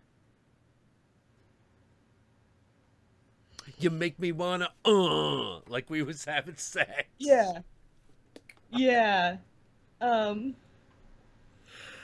I don't remember. But yeah. Yeah. I can't remember the name of the guy they made up for that either, but it was really obviously supposed to be Drake.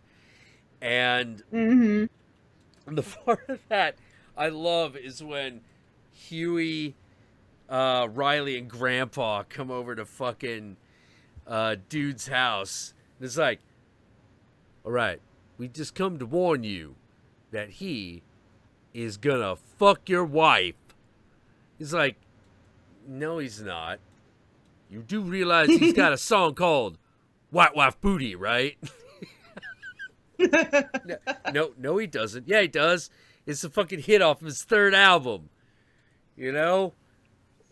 It's like, so what are you over here for? We just came over here to no, this guy's just helping me. Oh, he gonna help himself to that booty. Oh, man. I love it. My favorite, and this is so controversial, like, this is my second favorite, actually, was the Martin Luther King episode. Oh my god, the Martin Luther King episode is amazing. I loved it. Everyone shit on me because they're like, you're black, you're supposed to be offended. I'm like, no, because this is probably how he'd react at this point. Well, it's the thing that I loved about the Boondocks, which is, wow, it's very rare that you get to see someone talk about where they come from in terms of what they love and what frustrates the shit out of them. Like, not even Mike Judge went that far into it. Oh, yeah. You know, and I thought that he went pretty far with King of the Hill, but Boondocks went farther. Oh, yeah. It was right. It's right, kind of right in between Family Guy and South Park. Like, it doesn't go as far as South Park, but it's way riskier than Family Guy ever has been. Oh, God, yes. Yeah. Oh, man. Let's see. Not Jimmy Rebel. The Hatocracy. Somebody mentioned Stink Meaner. Oh, fucking Stink Meaner. Whoa. I love Stink. That character was great. Hold up! Yeah. I smell new shoes. Oh man! I smell him when it came to him and the exorcism and Uncle Ruckus. I swear to God, I wasn't even paying attention. Oh my God! I thought I was gonna lose my mind. I wasn't even paying attention to that episode, and then Ruckus grabs the door handle, turns around, and goes, "I fear there's niggatry up in here," and I lost my shit. Oh God! Oh man! Like I'm sure Boondocks coined the phrase niggatry. Yeah. What? There was, I can't remember what it was, but like I was telling someone, like, look, I'm not saying you can't do racial humor. It's one of my favorite jokes ever. Is racist as all fuck. The problem is, I can't. But it's a joke that can only be said by a black man. It's not funny if anyone else says it. You know, because I was explaining context matters, and sometimes the comedian himself or herself is the context. You know? You know, Chris Rock's comedy worked on that principle all the time. You know, but there was this one, I can't remember if it was an episode of the Boondocks or Most Offensive Video, if you remember that thing. Yeah, I do. Yeah, like, and it was simply the line, something happens, I don't even remember what it was, but a guy just goes, "That's it, I'm tired of this Negro-ness." And I'm like, that wouldn't have been funny if it wasn't a black guy saying it. But because it it is amazing. That's what makes Blazing Saddles so damn funny. It is. Is the fact that the black sheriff making the jokes. And like when he pulls him out, where the white women at? It's Where funny women at? because Oh my god, yeah. because he's like, I know this stereotype, but it's gonna fucking work. Just you watch. Yeah. This'll wait. Oh god, that's right. Pretty Boy Flizzy. That was it. Yep. Pretty Boy Flizzy. Yep. Did you realize he's got that song called "You Make Me Wanna," right? Yeah, I realize. I all know all about "You Make Me Wanna." Did you also realize that he's got another hit song called "White Wife Booty"? I actually didn't. Oh yeah. Oh man. I love of all the rapping parody things in that one. I'll admit though, didn't they only get like the rights to use Usher's name? Yes. And then the other ones they kind of had to make up. Yep. I think because even Snoop Dogg didn't have his original name. His is a pimp named Slickback. Oh, that was Snoop Dogg? I think so. It was either Oh, it was Cat Williams. That's who it was. Cat Williams. Oh, okay. Got it. Cat Williams played a pimp named Slickback. And one of my favorite songs from Boondocks has to be that "You're just mad 'cause your ass is old. Bring it on, old nigga, it's on." Just 'cause it's like they make a video of like their grandpa getting stomped the fuck down, and it's so funny. Yeah. Oh my god, was that the yeah, that was when he and Thugnificent were like fucking having the rivalry, Neighbors, wasn't it? Yeah. Yeah, they were neighbors, man. And he kept parking like cars on his lawn, and oh yeah. Do you remember the one where they're like all scared they're getting bird flu? Yes.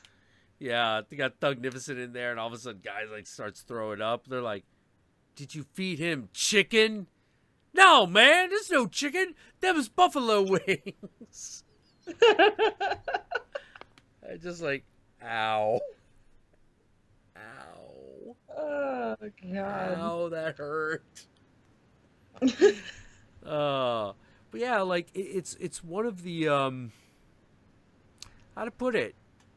I have to agree that there's some sort of beautiful togetherness in vulgarity, like even racial vulgarity, you know.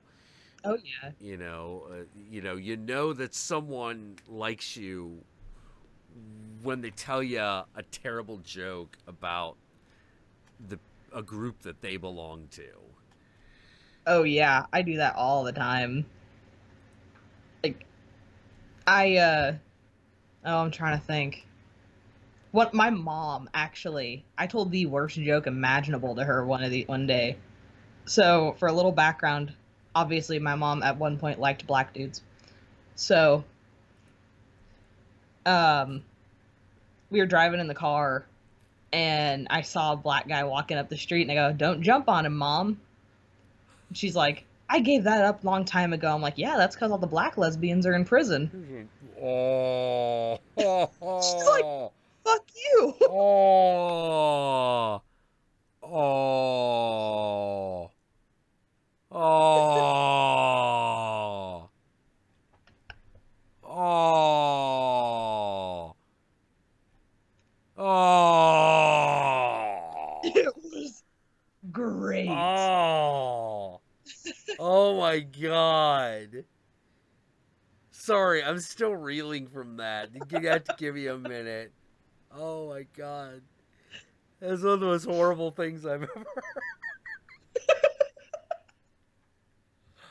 Oh my god. I was so proud.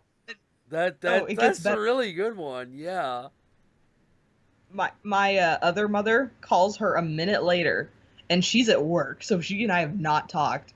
And my mom answers the phone and goes, "I want chocolate." And my other mom, Robin, goes, "Of course you do." Oh. So it was like a double whammy. It was too good.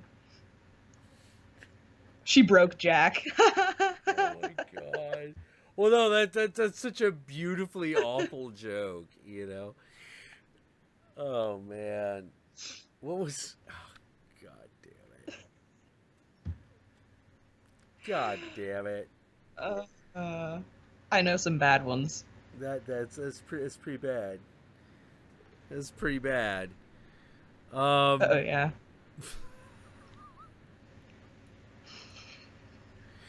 I.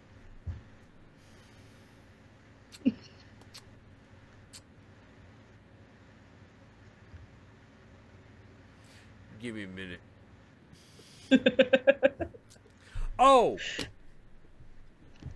my buddy Jace have talked about this. I've talked about this before, but like, he's really close with his mom, and his mom loves to take little moments to make her son really uncomfortable. It's like a sport with her.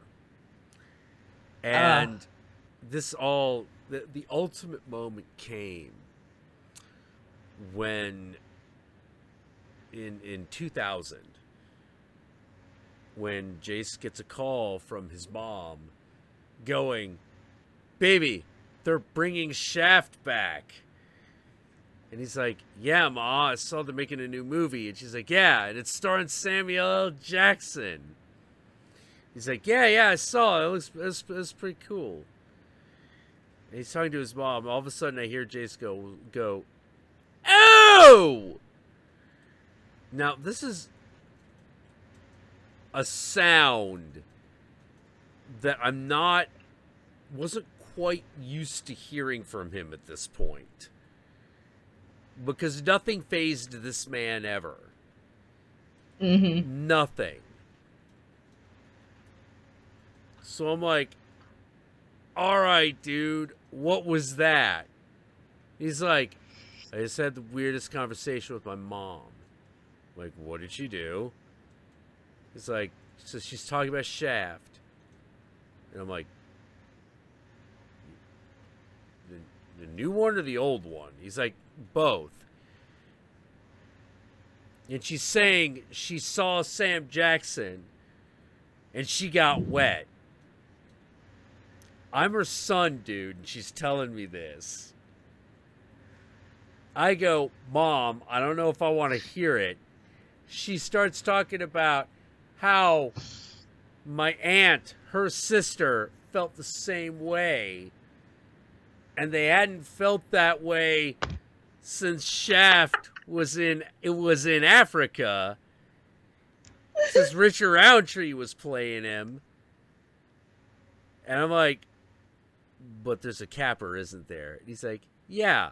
So I go, "Mom, I can go my whole life without this."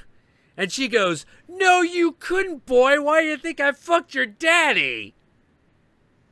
I was like, holy shit, dude. What? Point for the mom. Holy shit. Holy shit. Like, and then I do the math, and I'm like, yeah, in fact, dude, you are born like about 9 months after Shaft Goes to Africa came out. She's not lying. Oh my god. She's not lying. You know, it's just like, I don't need to think about this. I don't need to think about this. Oh my god, that was amazing. It was amazing. That had to have been fucking amazing. Yeah. Just watching. Well, this was the guy who was so used to being able to just fucking make other dudes blink. But now we had found the thing that just made him go. That was just horrified, which was the idea of his mom doing anything like that. It's like, you do realize she had to have, right? I mean, you're here. Yeah. You know, she fucked somebody. Unprotected. You know, and he's like, yeah, I know. Your dad's sperm shot right up in there. He's like, yes, I know. Stop it. Oh my god. Oh man. I asked my mom a few months ago. I was like joking around, and I was like, knowing how hood rat my dad was, I bet you I was conceived in a shower. And she just kind of looks down, and I was like, oh, come on. At least tell me it was at his house. And she goes, I was the other woman, and it was in a hotel. I was like, son of a bitch. Oh man. So, and the worst part is, get this. So, how I Yeah. was created is the best story ever. Oh. So, my mom was with this one guy, and he cheated on her. So, she went Okay. and cheated with his best friend in a one-night stand as revenge. I was the repercussions of a revenge one-night stand.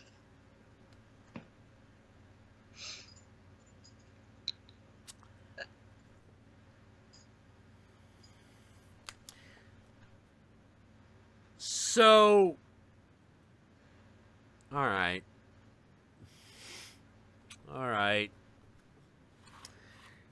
Wow. My life story. That must. Wow, that must make you feel conflicted. I mean, not really. It did when I was younger. Because we had the whole who's my dad thing and all that shit. Which, Right. by the way, my life's a giant black joke. But, seriously, I like watermelon. Like anything. Fried chicken is the shit. Well, I'm gonna go Who with doesn't like fucking both Ralphie May and fucking Dave Chappelle on that. Who doesn't like watermelon and fried chicken? Who are all these Damn right. motherfuckers don't like watermelon fried fucking chicken? It's fried fucking chicken and watermelon, you fucking asshole. You know, of No course shit. everybody likes it. But, yeah, so that happened. And I was conflicted at first. But now I kind of laugh at it. Because, like, the way I deal with trauma or stress is to joke about it.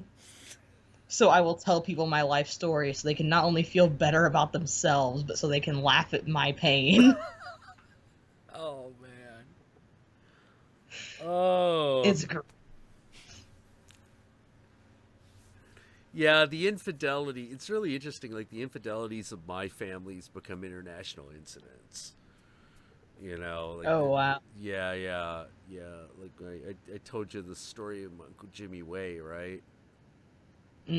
I believe so, yeah. Yeah. That guy, holy shit, that guy got around. You know? He was the guy that, like, everyone's kind of embarrassed by, even though he's really important guy, you know, captain of industry, lived large, made no apologies, Mm-hmm. It was crazy because one of those things, you look back on it and you're like, despite the fact that he was fucking anything that moves, this was a man who lived with a huge degree of honor. It's just like, how? It's very strange, Man was a walking contradiction. He was like, my little sister needs to get married. All right, yo, my best friend Jimmy, you should meet my little sister. You'd like her. Best friend Jimmy, I don't know if I want to marry your little sister. Oh, you do. Trust me. Trust me, you want to marry my little sister. You want to marry her. She's really hot. Dude, I don't know if I want to be hearing this from you, Like, that's kind of weird and creepy. You just come over to dinner tonight. You won't be able to take your eyes off her. And, in the family legend, it's like, well, he was right. One thing you could never call Jimmy Way was a liar. So he's a matchmaker, Yeah, he but he was totally maker that totally a can't settle matchmaker. down. Yeah, oh yeah, no, he couldn't. He absolutely couldn't. But like, but it was one of those things where like, you know, the family took care of his mistress until, you know, she died. Mm-hmm. You know, and she's a young woman. You know, like my fucking Michael Jimmy was like fucking 70s banging this like 24-year-old girl. Dang. Yeah. Go. It was just like, what? Like, well, he's a really sweet guy. Really sweet, funny guy. And I'm like, yeah, but I didn't. I hope I take after him. I just, you know, just saying. You know, just saying. Like that worked for me. Mm. Oh man. Ooh. Shut the fuck up. Yeah. The one Invited Black Abyss, that's right. The one where the Prime Minister of Taiwan fucking knocks on the door and says, "Wait, shut the fuck up. I don't care about your romantic life. I have a meeting tomorrow with the United Nations." Yes. Yes. Oh my god. It's such a strange view. It's such a strange political view. Like seeing things from the perspective of actually watching international relations happen.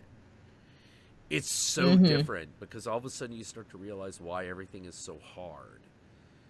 You know, it's like, well, Israel did a bad thing. It's like, yes. Well, why can't we acknowledge that? Because if we do that, then this guy does something that we don't want him to do. You know, like, well, what is it? Well, he starts moving nuclear missiles over here. Because now there's a vulnerability, because now there is question as to whether or not we are going to defend them. So we have to defend them in no uncertain terms. Yeah, but they're wrong. Yes. But it's a whole bunch of that. He just sort of like, is there any good or bad in the world? You know, and, it'll eat away at you.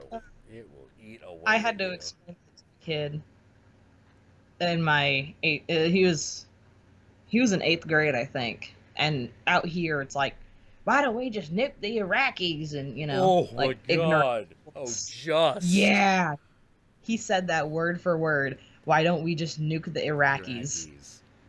And I went, all right, fine, we'll nuke them. And then before our nukes get there, because they can obviously see that and they can obviously detect that, they'll launch theirs.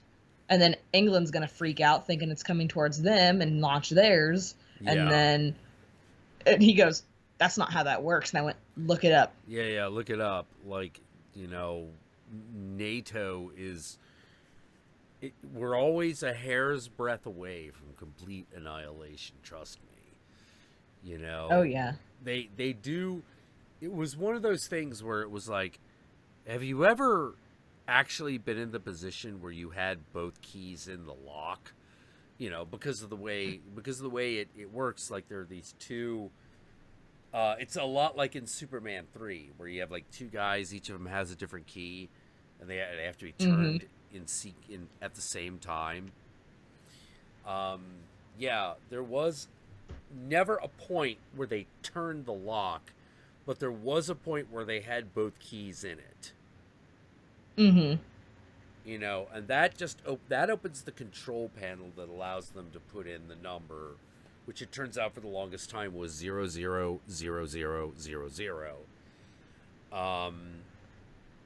But you put in the key number, and that gives you the authority, gives you the console that will allow you to use the nukes as we call them. Yeah. You know, and just to think, like, we were at a situation where there were two guys going, oh god, this is it, this could be it. Oh yeah. Actually, that same kid, I swear to God, everyone is the most ignorant person over here. Like, who was it? Greenie? Was it you that lived in Missouri? He can second me on this. These people are stupid. And I don't mean in the sense of I'm Republican, or you're Republican, so you're stupid. I mean in the sense of, well, why don't we just do this? And it's like the most outlandish thing. Like if you watch the news for 0.5 seconds, you'd understand why we can't do that specific thing. Yeah. It's like, we have a flood. Why can't we build a dam? It's like, well, that would work, except the problem is the old dam broke. Mm-hmm. That happened over here, actually. God, yeah, I believe it. Yeah. But this kid was like, okay, when they killed Osama bin Laden. Oh man. We were all on the bus. That shit. And this dumb ass kid who swears up and down he's all into politics looks at me and goes, "If I were in the Twin Towers, I'd have just done a flip." And like he's making jokes about it and shit. Was and he so serious? I was like, he was serious. I had just done a flip. So, I made him cry by the end of this. Because I was like, all right, close your eyes. He goes, what? And I go, close your fucking eyes. So he closes his eyes. I go, take your head down. He's like, yeah. I'm like, you're standing on one of the windows of the World Trade Center. And you decide that there's nothing you can do. You either go down with the building or you jump. So you jump. I was like, so what do you do? He goes, jump. I went, all right, you jump. Flying through the air. Ground's coming at you. And in that split second, and he had a little sister that was going to be born soon. Okay. I was like, and in that split second, you think about every time you will not be here be there for her life.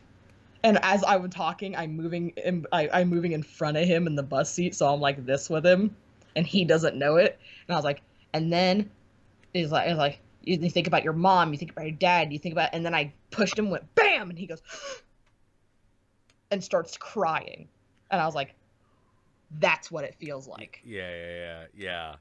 Fight me on this. And he was in tears, and he never made a joke about it again. Or not serious about it. Oh, felt good. Felt so good. Oh man, Jesus. He was crying, man. Yeah, Greenie, the flood of '93. Oh, it floods so much over here.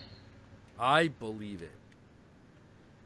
Like where I lived, it was. I've lived in places where I either lived under the fear of blizzards, which was Maryland, the fear of tropical storms, which was Taipei, or the fear of earthquakes, which is obviously where I live now. All those things have happened. Oh, yeah. So, man.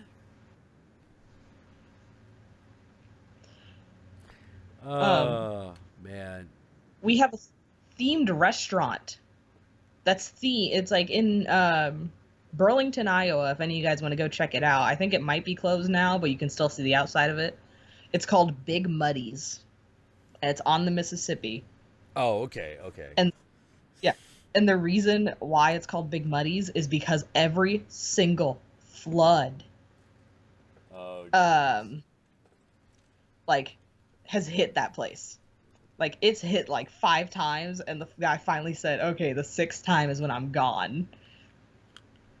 And so if you go in there, the first thing you see is these little like things that says flood of 1993, flood of 90 whatever, flood of 2000 whatever, and it has the like heights of of where the water hit. Oh my God. Yeah.